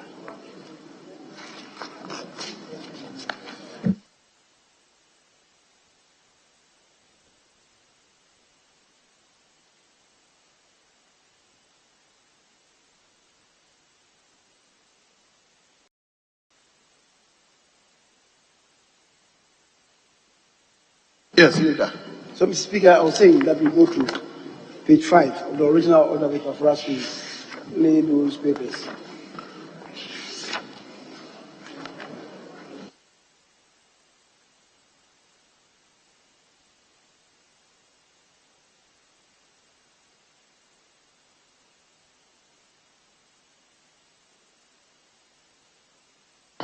Leader.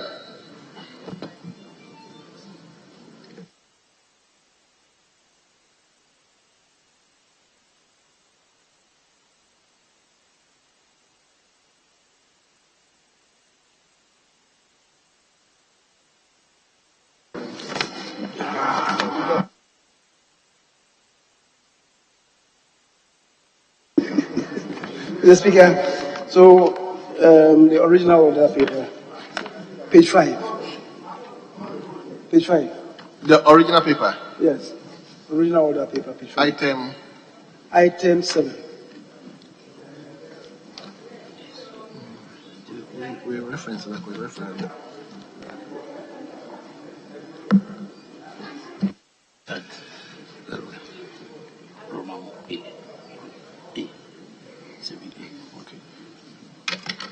Honourable members, let's turn to page 5. Page 5. Item listed 7. Presentation of papers. We will begin with A, the Minister for Environment, Science and Technology. Speaker, if I may seek your clearance and the indulgence of my colleagues to present these papers as listed on behalf of the ministers listed. Well, leave granted. So, item 7A. Environmental Protection, Mining and Forest Reserves, Regulations 2022. Honourable members, the regulation has been duly presented. It is referred to the Committee on Subsidiary Legislation for consideration and report back to the House. We move to B, Minister for Interior. Annual Statement by the Audit Committee of the Ghana Prison Service for the year 2020.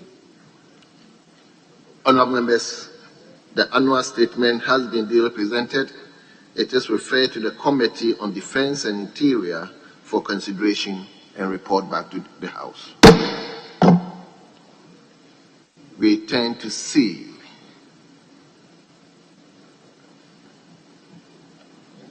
Annual Statement by the Audit Committee of the State Interest and Governance Authority, SIGA, for the year 2021. Honourable members, the annual statement has been duly presented. It is referred to the Committee on Employment, Social Welfare and State Enterprises for consideration and report back to the House. We move to D.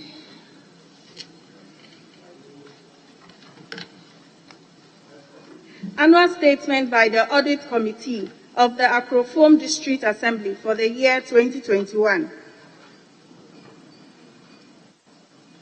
Honourable members, the annual statement has been duly presented. It will refer to the Committee on Local Government and Rural Development for consideration and report.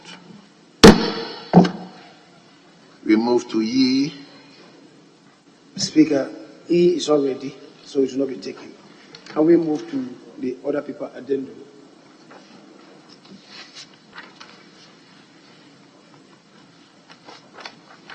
Honourable members, make me respectfully invite you to addendum paper. Addendum paper. We will continue with the presentation of papers with A, addendum paper A by Minister for Finance. Speaker, the Committee on Finance is meeting, and I think the Finance Ministry's officials are there with them.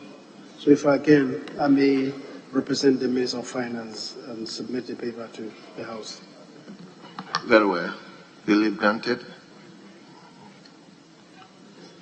Loan facility agreement between the Government of the Republic of Ghana, represented by the Ministry of Finance, and the OPEC Fund for International Development, OFID, for an amount of $20 million United States dollars to finance the Integrated Rural Development Project, Phase 2. Honourable members, the agreement has been duly presented. It is referred to the Committee on to the Finance for consideration and report back to the House. We move to AII. Credit agreement between the Government of the Republic of Ghana, represented by the Ministry of Finance, and the International Development Association, IDA, of the World Bank Group for an amount of $155 million United States dollars as additional financing for the Ghana Secondary Cities Support Program, GSCSP. Speaker, just a minor correction, because the table officer called an amount of 155. It's 145. 145 million United States dollars. So it's supposed to be 145.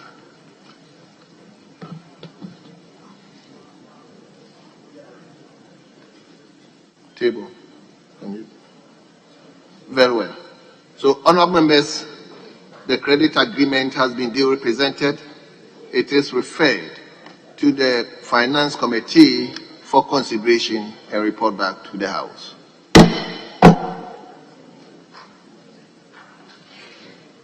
Shall we move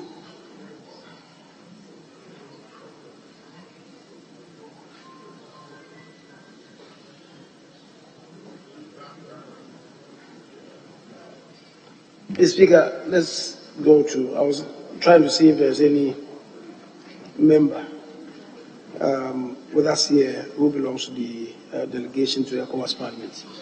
There doesn't appear to be anyone here. So we may move to the consideration of the Hydrological Authority Bill.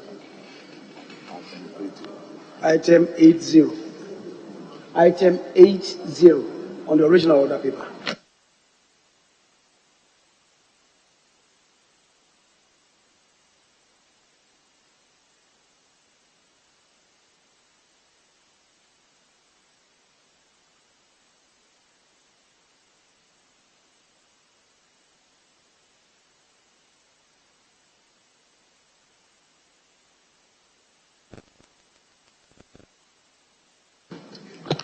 Honourable members, let me invite you to page 55.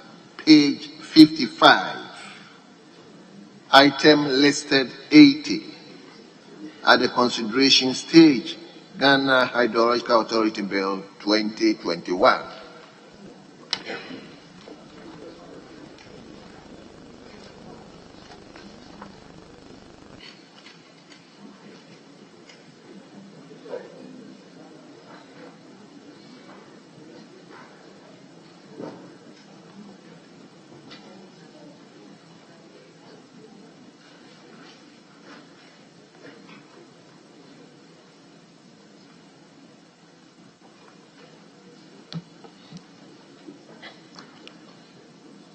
Yes, Leader, are we on cross 38?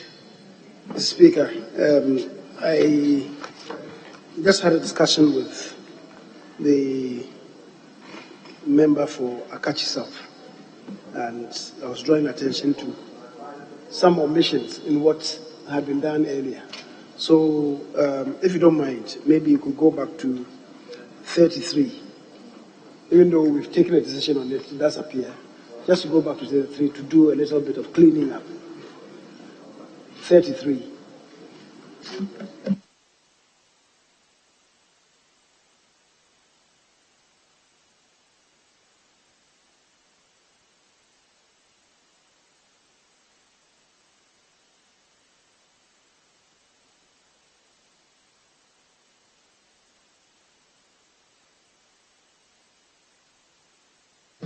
Leader, are you saying 33? 33, Mr. Speaker. Very well. Yeah. Yes, Honorable for Krachi South. Mr. Speaker, clause 33. Amendment proposed, line 3, delete bank and insert financial institution. Financial institution. So the new rendition will be subject to Section 76 of the Public Financial Management Act, 2016 Act 921.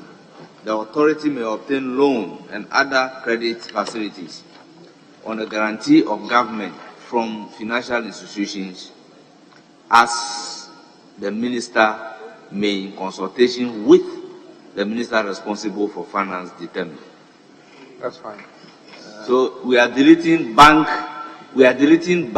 and then we put financial. After from, we delete bank and then we put the word financial. So it reads from financial institutions as the minister may, in consultation with the minister responsible for finance, determine. Very well. Yes, Honorable Minority Leader. Mr. Speaker, I support the amendment, but I need whether the chairman is amenable to accepting it. If you said banks and other financial institutions, is it not better? It's just a question. So in the first line, you could have said banks, because we all know that if you want to borrow, you borrow from banks. Then you can call it, including where you took 29 billion from. Bank of So I'm just suggesting. But Mr. Speaker, I support the amendment, but on the guarantee, the words on the guarantee. If you want to say with government guarantee, but on the guarantee, you see, you are talking as if, Mr. Speaker, pardon my word, a lady is working on a guarantee. No, on the guarantee. What is on the guarantee? It used to be a woman's shoe, the name of woman's shoe, a guarantee. Because you didn't grow in a rural area, you don't know guarantee. You call it Swami platform shoes. Mr. Speaker, I have difficulty with the word on the. It can be on, but on the two words don't sit together. On the guarantee of the government from no. On there's something wrong. Guaranteed by government or government guarantee, but you can't say on the guarantee. So the draft people can help us. He went and learned more than drafting. What is? Read it and see. On the guarantee of the government, on the guarantee, no. So, Leader. Yes. Thank you. So, Minority Leader, it means your first proposed amendment has been abandoned. That is from bank and other financial institutions. That one has been abandoned. Leader, you've abandoned that one. Very well. So now you are on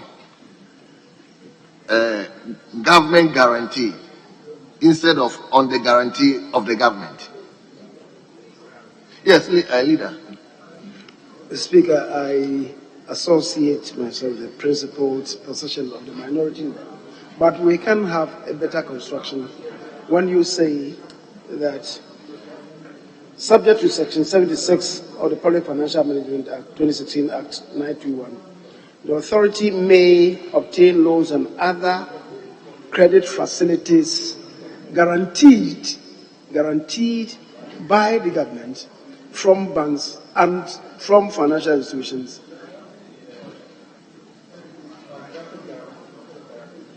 by government guarantee from banks, from financial institutions, as the minister may, and there should be a comma after may, in consultation with the minister responsible for finance, another comma, determine. As the minister may, in consultation with the minister responsible for finance, determine. So leader, give me the rendition. Put everything together. Subject to Section 76 of the Public Financial Management Act 2016, Act 921, the authority may obtain loans and other credits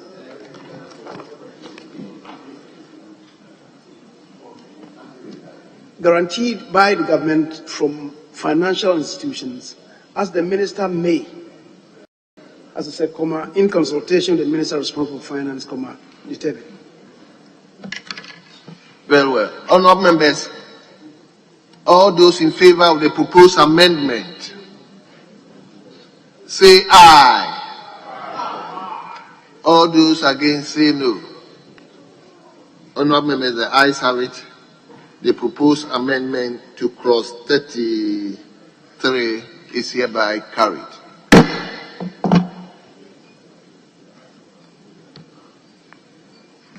Mr. Speaker,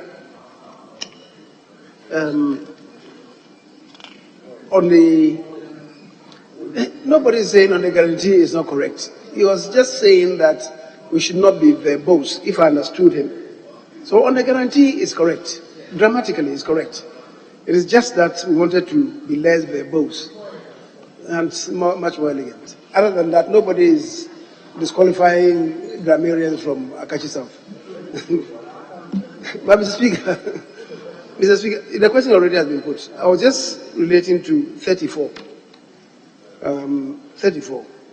The Speaker, the preamble provides a member of the board, the chief executive officer, or an employee of the authority shall. And when we come to A, it says the shall then holds. Shall subject to any existing enactments. Then the sentence continues. We come to B, then it begins with not. So the shall in the preamble puts it in a positive manner. Only to come to B and it's negative. Shall not. Whereas shall in A says shall do this. Then we come to B, not. I was just wondering if that is good drafting. I guess we can leave it with the drafters. If it is not, then what it will mean is just to pull down the shall in the preamble and bring it to A so that it continues shall subject to, because you need a comma after that shall in A. Shall, comma, subject to any existing enactments, comma. Then it continues. Whereas when we come to B, it doesn't follow that way at all. So, Mr. Speaker, I believe if the sense is understood and appreciated, we can leave that to the drafters. Yes. Mr. Speaker, I maintain that the rendition as it is proper. Mr. Speaker, sometimes grammar will suffer for clarity and for brevity. Mr. Speaker, if you want to do this, then in A, you pull the shall down and say shall subject and do it like what leader, yes, shall comma, and subject it to what majority leader is saying. Then when you come to B, you repeat the word again, shall not. In that case, you don't need the comma.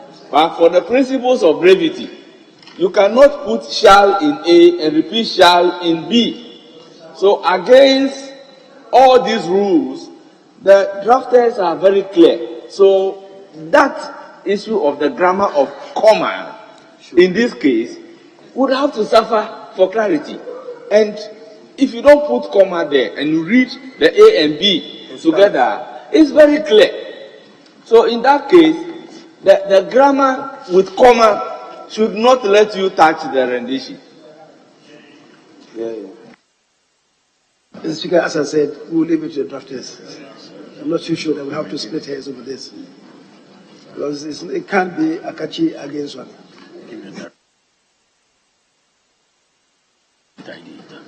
So, table, draft. Please, you can look at it and see how best we can tidy up that particular area. But I think I have to go back to 33 and put the entire clause. So, honorable members, clause 33, all those in favor that clause 33 as amended stands part of the bill, say aye. Honorable members, when I put the question, I expect all of you to respond.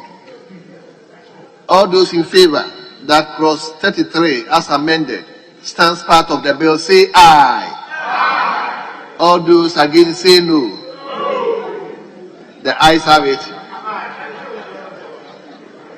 Clause 33 stands part of the bill.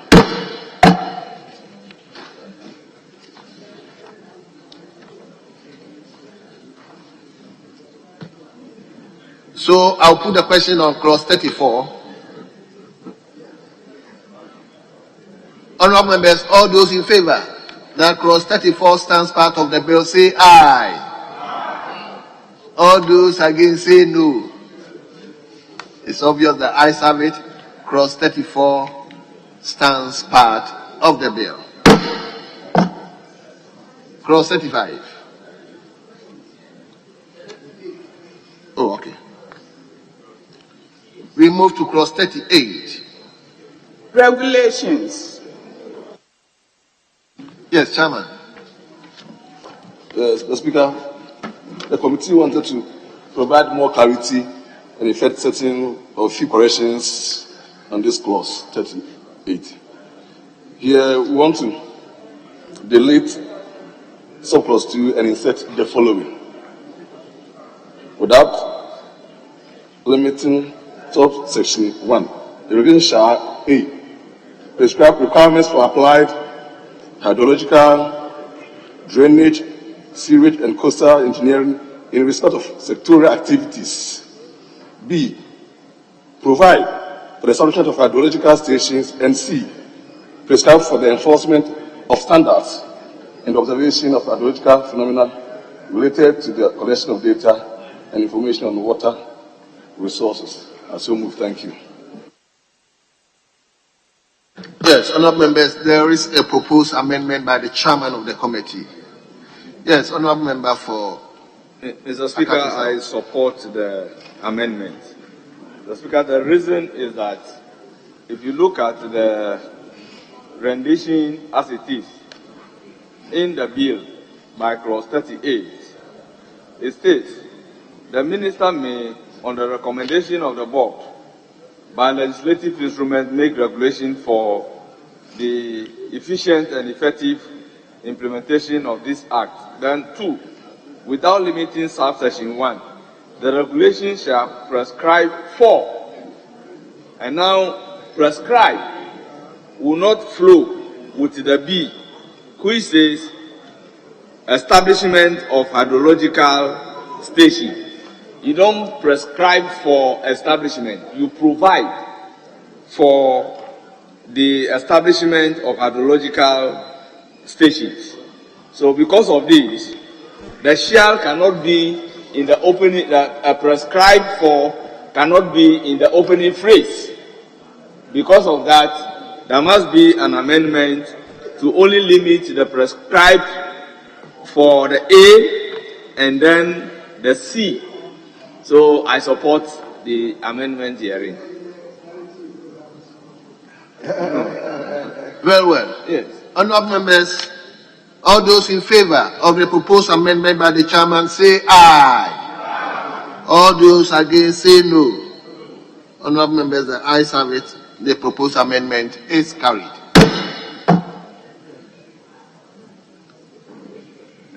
I put the question on the entire clause 38. Mr. Speaker, with your indulgence and leave,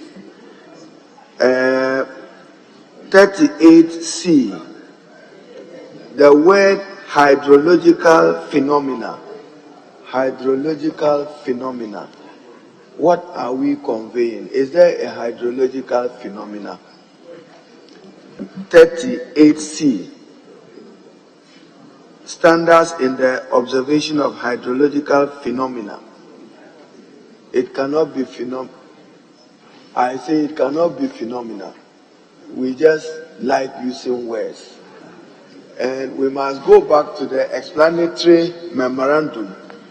It read in the first paragraph to promote, even though I was one of those who articulated that regulators should join there, the delivery of hydrological services for planning. So, Mr. Speaker, even in this bill, I would have expected that you would have improved it further so that the regulations will provide for the delivery of hydrological services. So maybe a new sub-clause. These regulations must also provide for the delivery of hydrological services. Because in the explanatory memorandum, this is what we were made to believe, that this is why the bill is being introduced. Now, Mr. Speaker, the word phenomena, I'm not too familiar. Kwame, you went and learned those water roads issue. The word phenomena doesn't belong there.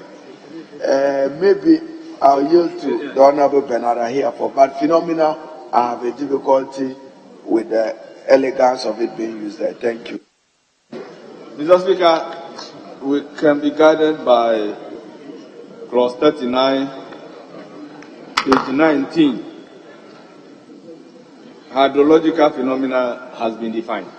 Okay. So it's defined to mean hydrological phenomena means an observable movement of water within the water cycle. So once it has been defined as a term of art, it can be used in the body of the bill. Hydrological phenomena. Yes. Right, Honourable Speaker. It is appropriate, actually. So I've abandoned it. Yes, it includes precipitation, droughts, and flooding, which is what the bill is about. So, because he told me to say something, that is something. Very well. Honourable members, the proposed amendment by the chairman has already been adopted. I will now put the entire clause 38. All those.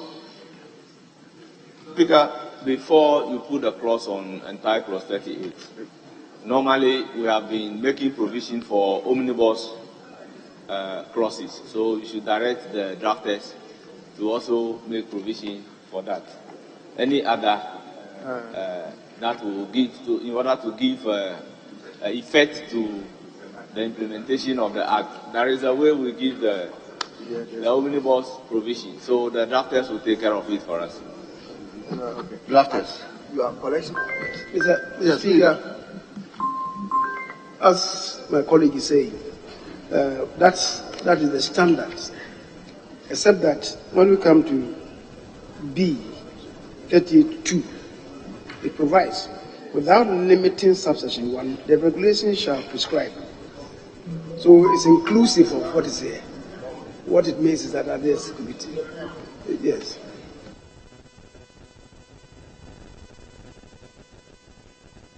Yes.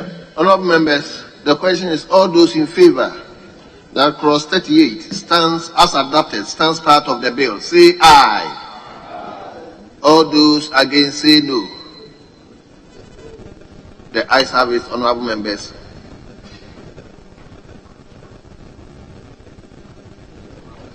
The Speaker, I've just a little worry about the definition of minister. I think we really mean the emphasis is on works, not housing. So it should be the minister responsible for works, not works and housing. So that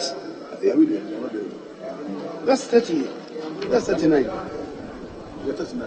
Oh, we're not there. Oh, okay. I'm sorry. So I come back to my question. All those in favour that clause 38 as amended stands part of the bill say aye. All those against say no. Honourable members, the ayes have it. Clause 38 as amended stands part of the bill. Clause 39. Interpretation. Yes, Chairman. Yes. Mr. Speaker, the committee proposes the deletion of sewage engineering and instead the following. Sewage means the infrastructure to convey sewage or surface runoff. Also proposed. Thank you. Honourable members, there is a proposed amendment by the chairman to clause 39. Although, yes. Speaker, I want to support the chairman for this. I think this was one of the clauses we debated over the period. Now that he's come up with this definition, I'm very happy on that. So I support it. Thank you. Yes. All those in favor of the proposed amendment, say aye. All those against, say no. Honourable members, the ayes have it. The proposed amendment to clause 39 is carried.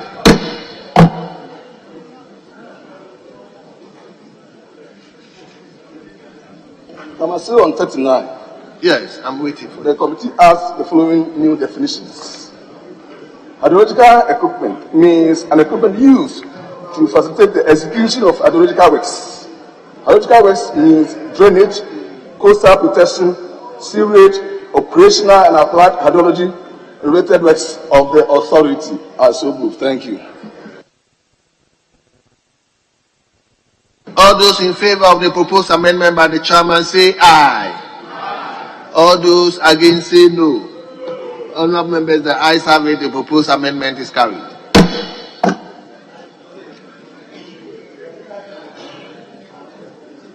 Yes. Now I put the entire clause 39 as variously amended. All those in favor that clause 39 as variously amended stands part of the bill, say aye.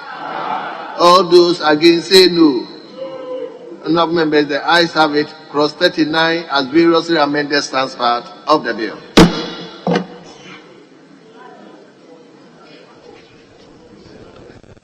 We move to clause 40. Dissolution and savings.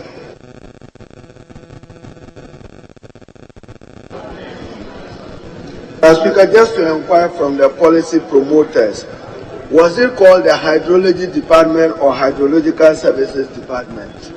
Hydrological Services. Of the Ministry of Works and Housing. All right, thank you. Honourable members, all those in favor that clause 40 stands part of the bill, say aye. All those against, say no. Honourable members, the ayes have it. Clause 40 stands part. Mr. Speaker, I think when I look at the amendments proposed by the committee. At clause 40? No, please, not clause 40. Before it was 40, we provided new clauses. 40? No, not 40. But which clause? Before, clause after 31. So it's on the other paper. If you check the other paper, page 56. The new clauses that the committee thought it wise to include in this bill are there. That we can deal with that one. So please, is the arrangement, the arrangement of the clauses. So I request that the drafters take note of this arrangement, new arrangement by the committee.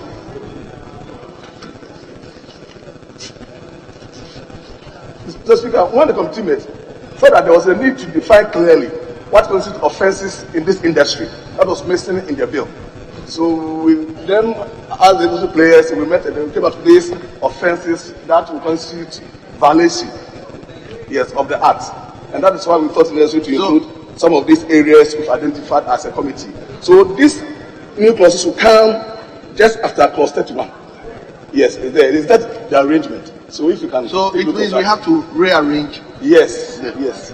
Fine. So that the draft. Yeah. So I thought we could then go through these new clauses before we then go to 30. That is my appeal. What is that? Check page 56. It flows. Is there? Then we come back to that. Yes. Chairman, will you agree so that after we will come back to. As no problem at all, I will agree. Sure, thank you. Very well. So, honourable members, I'll put the question again on clause 40. All those in favour that clause 40 stands part of the bill, say aye. All those against, say no. It's obvious the ayes have it. Clause 40 now stands part of the bill. We move to 41. Transitional provisions.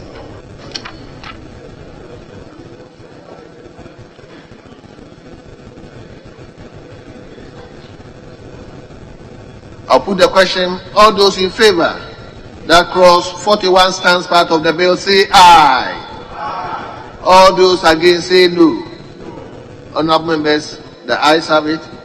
Clause 41 stands part of the bill.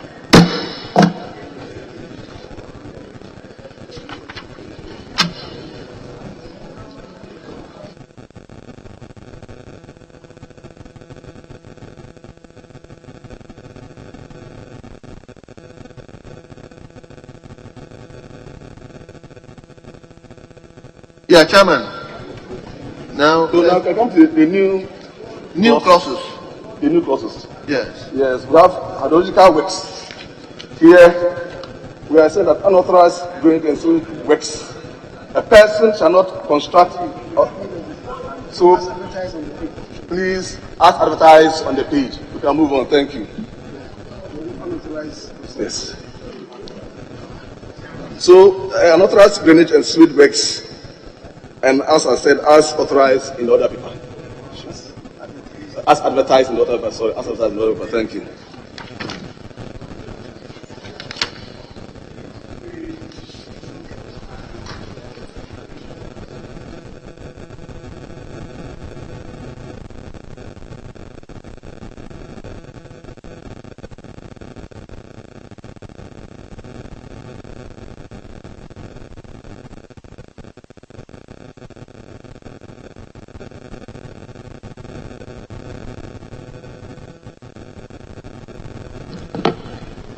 So, honourable members, we turn to page 56, the new clauses as advertised on today's other paper.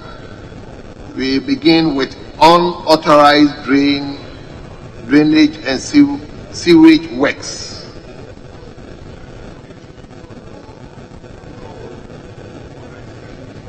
I'll put the question, all those in favour that the new clause stands part of the bill, say aye. All those against, say no. Honourable members, the new clause unauthorized drainage and sewage works stands part of the bill. The next one, unauthorized coastal protection works, as advertised in the other paper. Thank you.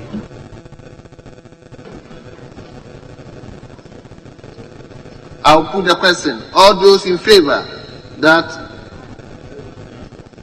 the advertised new clause unauthorized coastal protection works stands part of the bill, say aye.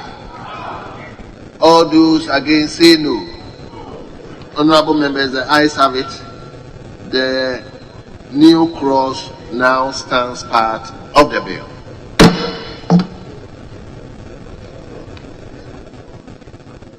The next one.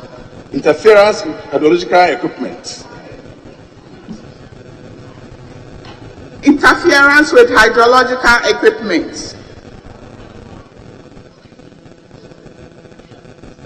Yes.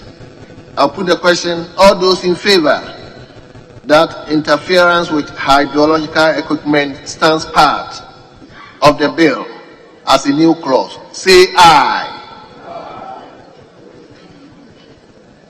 Honourable members, I expect you to respond. All those in favour that the new clause, interference with hydraulical equipment, stands part of the bill, say aye. Aye. All those against, say no. It's obvious the ayes have it. The new clause now stands part of the bill. Yes, Chairman. Offences and penalties.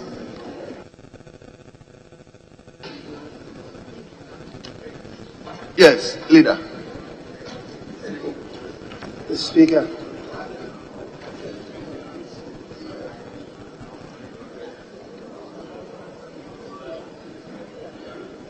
Mr. Speaker, I'm just looking at what we just approved, unauthorized coastal protection works.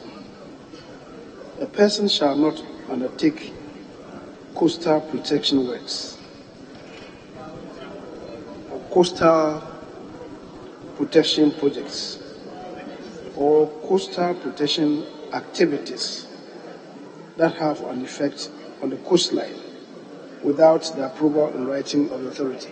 That is what we have in A. Yes. That is what we have in A. That is my understanding of it. Mr. Speaker, if that is the case, what happens to unauthorized works that have nothing to do with coastal protection?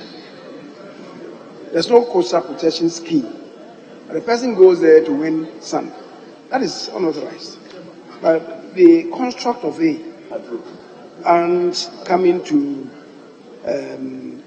even B and C, we are linking the works activities to coastal protection, sea defense, and sea defense structures. I think that it doesn't necessarily have to be conjoined to coastal protection. On its own, any activities could be criminalized. So I think we should find a better way of stating that.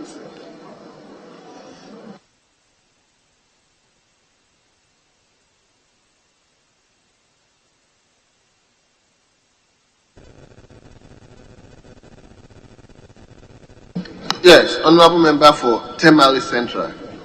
Mr. Speaker, thank you. I think that considering the business we have, I just want to propose that if we can sit up to 12 a.m., I think it will be good, so that we're able to digest a lot of the issues. I didn't hear you. What did you say? If we can sit up to 12 a.m., I think it will be good, so we can digest a lot of the, perhaps 2 a.m. So that's just my suggestion.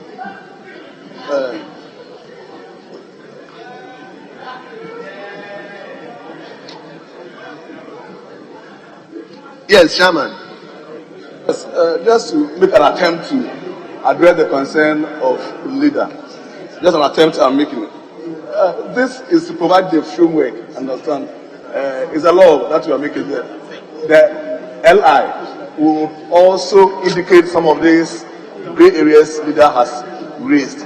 So the regulations will come and address all the concerns the leader has raised. Because as I said, we spoke about sand-weighing activities and all those, that we could have included all of them in this main bill. So we thought that the LI would obviously deal with some of these issues that may come up in the act when passed, in the bill when passed into an act. So that's the concern. But we discussed the issue of sand-weighing activities and all those things. But then, we have the permission from the authority. The authority should give you the approval for you to go in and undertake any activity along the coast. That is the yes. Yes. Okay. Okay. Of sand-weighing and all those activities that have impact on the coast. Mr. Chairman, sorry, Mr. Speaker, I appreciate the point being made by the chairman of the committee. All that I'm saying is that when we look at the unauthorized coastal protection works, everything is tied to sea defense or coastal protection. But any activity not linked to that could be an offense. Like a person, as we were saying, he engages in sand-weighing at the coastline, but it's not linked to any coastal protection scheme. That still is an offense. So if you can have a D that will capture that sense, that's all that I'm saying. So we can say a person shall not undertake any works, projects, or activities that have a negative impact on the coastline. You can leave it at that. That then will include the sand winning and so on and so forth. That's that an effect can be negative or positive. So the effect here can be negative or positive. Yes. Yes. Well, but the effect here talks about negative and positive effects. But then the final approval for you to undertake any activity should come from the authority. So that okay. Okay. So I think we are qualifying it to say detrimental effect. Yeah, detrimental effect. I think this is acceptable. Detrimental effect. Okay. Mr. Speaker, with detrimental effect, I support the amendment because of a numbered section under unauthorized coastal protection work, which reads in A. A person shall not undertake coastal protection work, project, or activity that have an effect on the coastal line without approval in writing of the authority. So I support the leader's rendition because the offense is being created from the unnumbered section unauthorized coastal protection work. That's the A. The offense is being created from the A. So the rendition as proposed by the majority leader, subject to making it detrimental effect, is good. It's correct. So it means we are adding another D. We are adding D to it.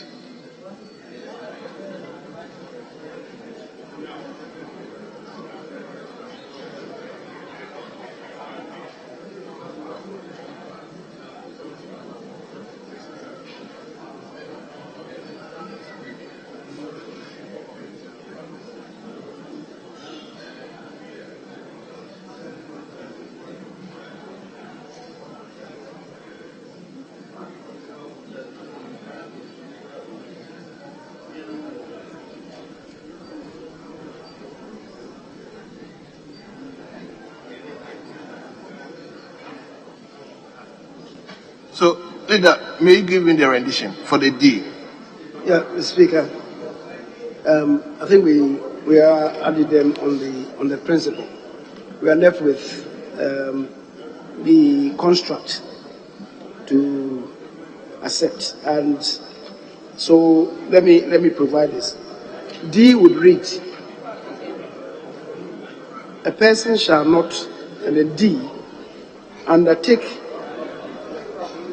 works, projects, or activities that have an effect on the coastline without the approval in writing of the authority.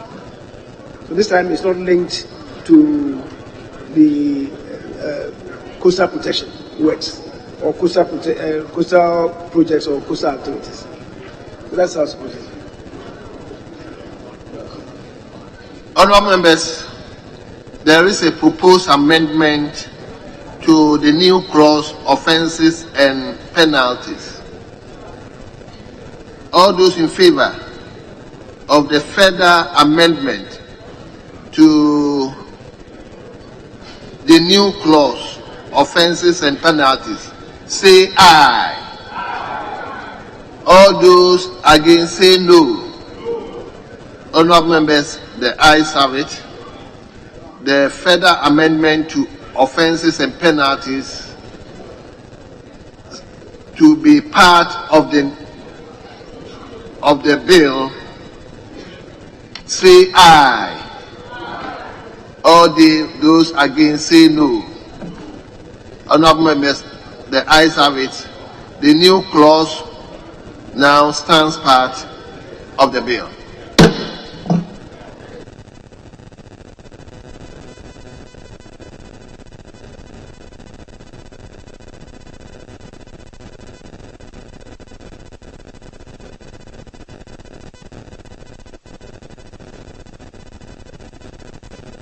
So we move, Chairman, we move to VI.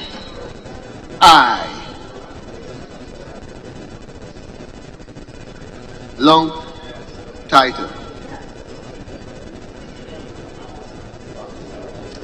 An act to establish the Ghana Hydrological Authority to promote the delivery of hydrological services for planning, design, execution, operation and maintenance of flood control mechanism, works related to coastal engineering, sewage, drainage improvements, and river development, operational and applied hydrology, and to provide for related matters.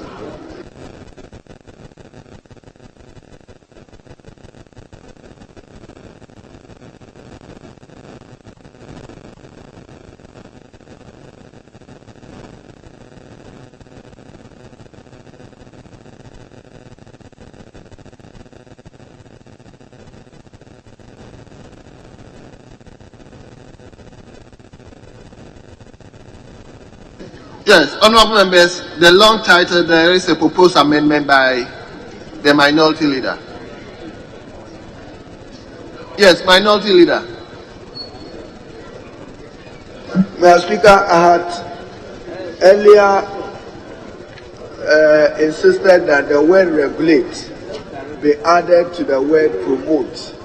And I believe promote and regulate. I believe in some other provision it won earlier. If the chairman finds it acceptable, it is to improve the long title. You just don't promote, but you regulate, so that the hydrological authority will have the power to regulate generally that particular sector. I so submit. Thank you. Yes, there is a proposed amendment by the minority leader. I think it's harmless, so it's acceptable. The authority is obviously going to do more regulations, so it falls in line with their mandate. So I'll put the question. All those in favor that the proposed amendment to the long title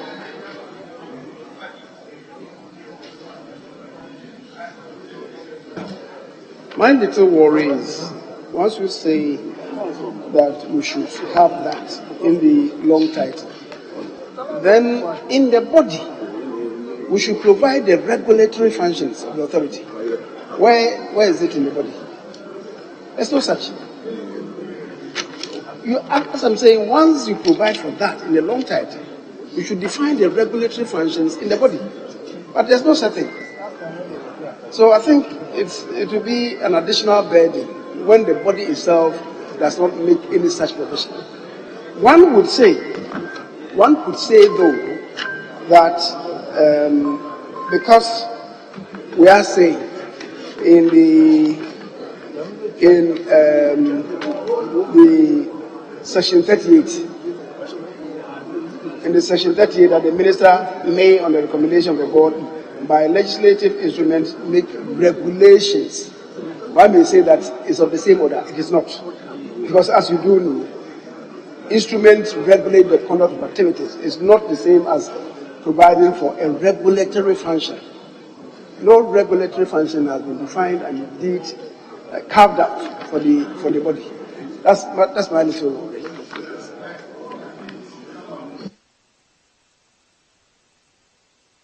Yes, Adapu. Mr. Speaker, I get the point leader is making, but the summary of all that we are going to do would mean that we are regulating the way we behave. So, Mr. Speaker, I don't think it would take anything out of the bill if we add regulate, as leader has said. It wouldn't add any extra burden. In any case, you are actually regulating activity in the hydrological space. So, Mr. Speaker, I think we should let the new amendment stay. It wouldn't take anything away from what we've done so far. If I will plead with a leader to this is actually a when you look at the functions, clause 3 E, it says to encourage and regulate private sector participation. So part of the functions is regulation. So there's nothing wrong with having regulation. Yes. It's harmless. It is even necessary, it's not just harmless. But I totally support. Unfortunately, Mr. Speaker, most of the time I agree with my leader, and it's not often that we disagree. His knowledge, Mr. Speaker, has been acknowledged on BBC as well as CNN. But this time, leader, I'll disagree with you. It is regulation. Very well. Honourable members, I'll put the question. Yes. All those in favour of the proposed amendment by the minority leader on the long title, say aye. All those against, say no. Honourable members, the ayes have it. The proposed amendment to the long title is hereby adopted.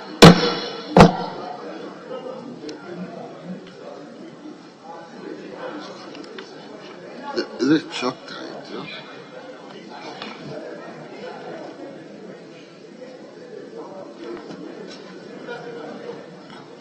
Yes, my brother. Thank you, Speaker. Speaker, I want to propose an amendment to the long title. And line 4 of the long title, to delete sewage, and insert sewerage.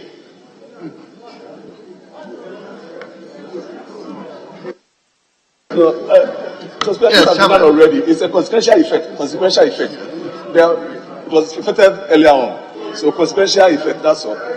So it's okay. It's been changed to sewage instead of sewage. Yes. Yes. Yes, honourable member, I think it has been taken care of. So the draft people will accordingly address it. Yes.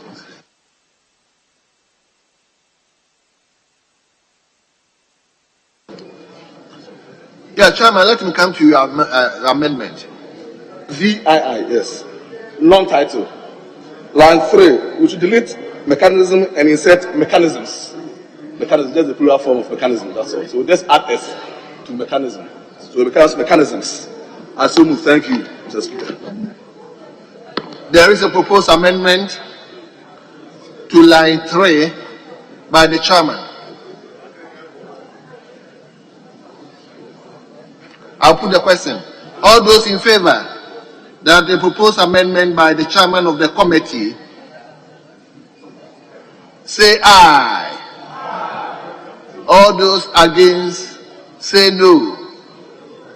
Honourable members, the ayes have it.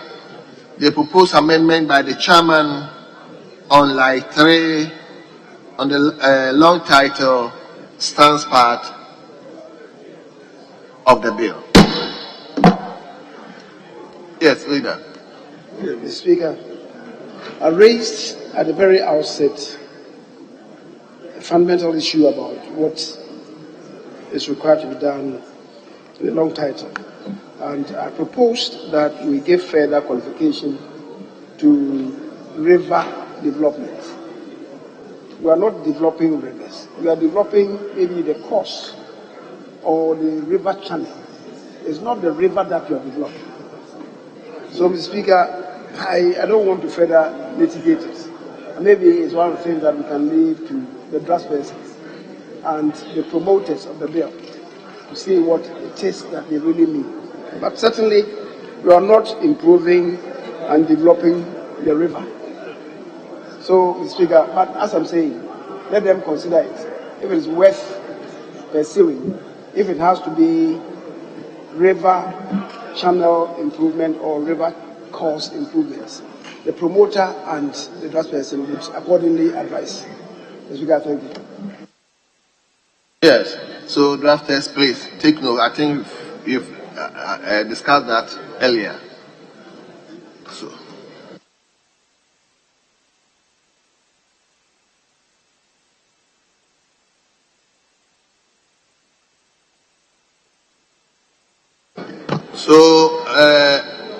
drafters, so many areas has been referred to you. Please make sure that all of them are addressed.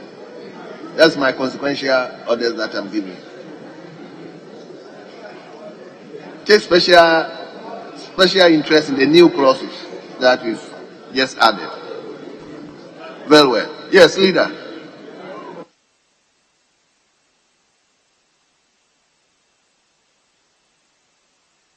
Honourable members, we thank you. We've now come to the end of the consideration stage.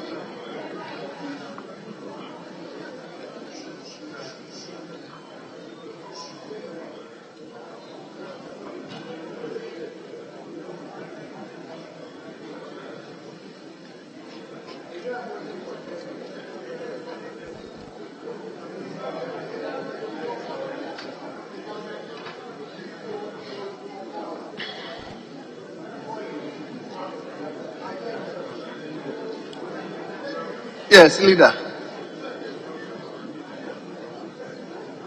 But Speaker, I see the leader wants to go for third reading. I can see he's in a hurry. It has not even been advertised anywhere. But Mr. Speaker, once we are done, we are done. The minister must be grateful. We have passed Hydrological Authority bill for him. Whether you get money to work or not is another. We will pass it. You've created a new bureaucracy. So, leader, Tomorrow morning. Mr. Speaker, leader is reminding me of an athlete who couldn't finish 1,500 race. It's not here, so tomorrow. So, Mr. Speaker, we are in your house. Adjourn the house, and tomorrow we can continue with business. Where is the third reading? That's on which page? Page. Page. Which page? Okay, Mr. Speaker. Oh, we are masters of our own rules. You can rise and leader can move the motion in appropriate language. The Honorable Ahiapo will second it for the record. This one, they are happy because we are masters of our own procedure this evening. Not last week. Thank you.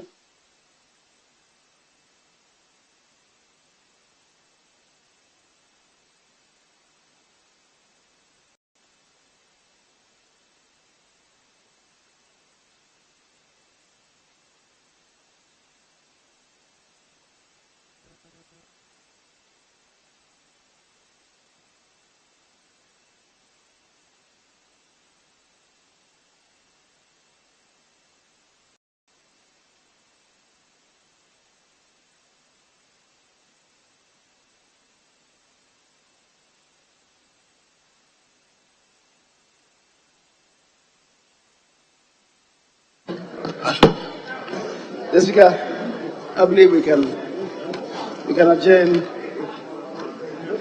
We can adjourn now and do the third reading tomorrow morning.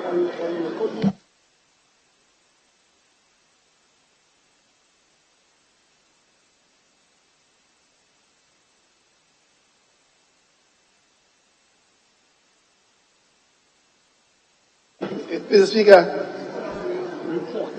a little while ago, we were looking for the presentation of the report of the ECOWAS Parliament, but there was nobody around. Now we have the Honorable Ahi, who is a member of the delegation. So perhaps he can present it on behalf of the delegation to the House. That is on the other paper addendum. Honourable members, let me invite you to the addendum paper. Addendum paper. Item B. The chairman of the ECOWAS Parliament. Report of Ghana's representative to the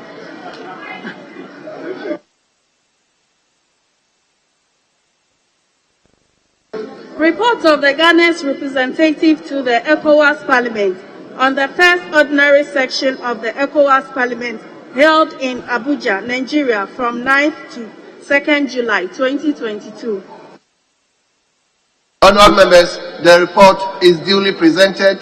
It is for distribution to honourable members.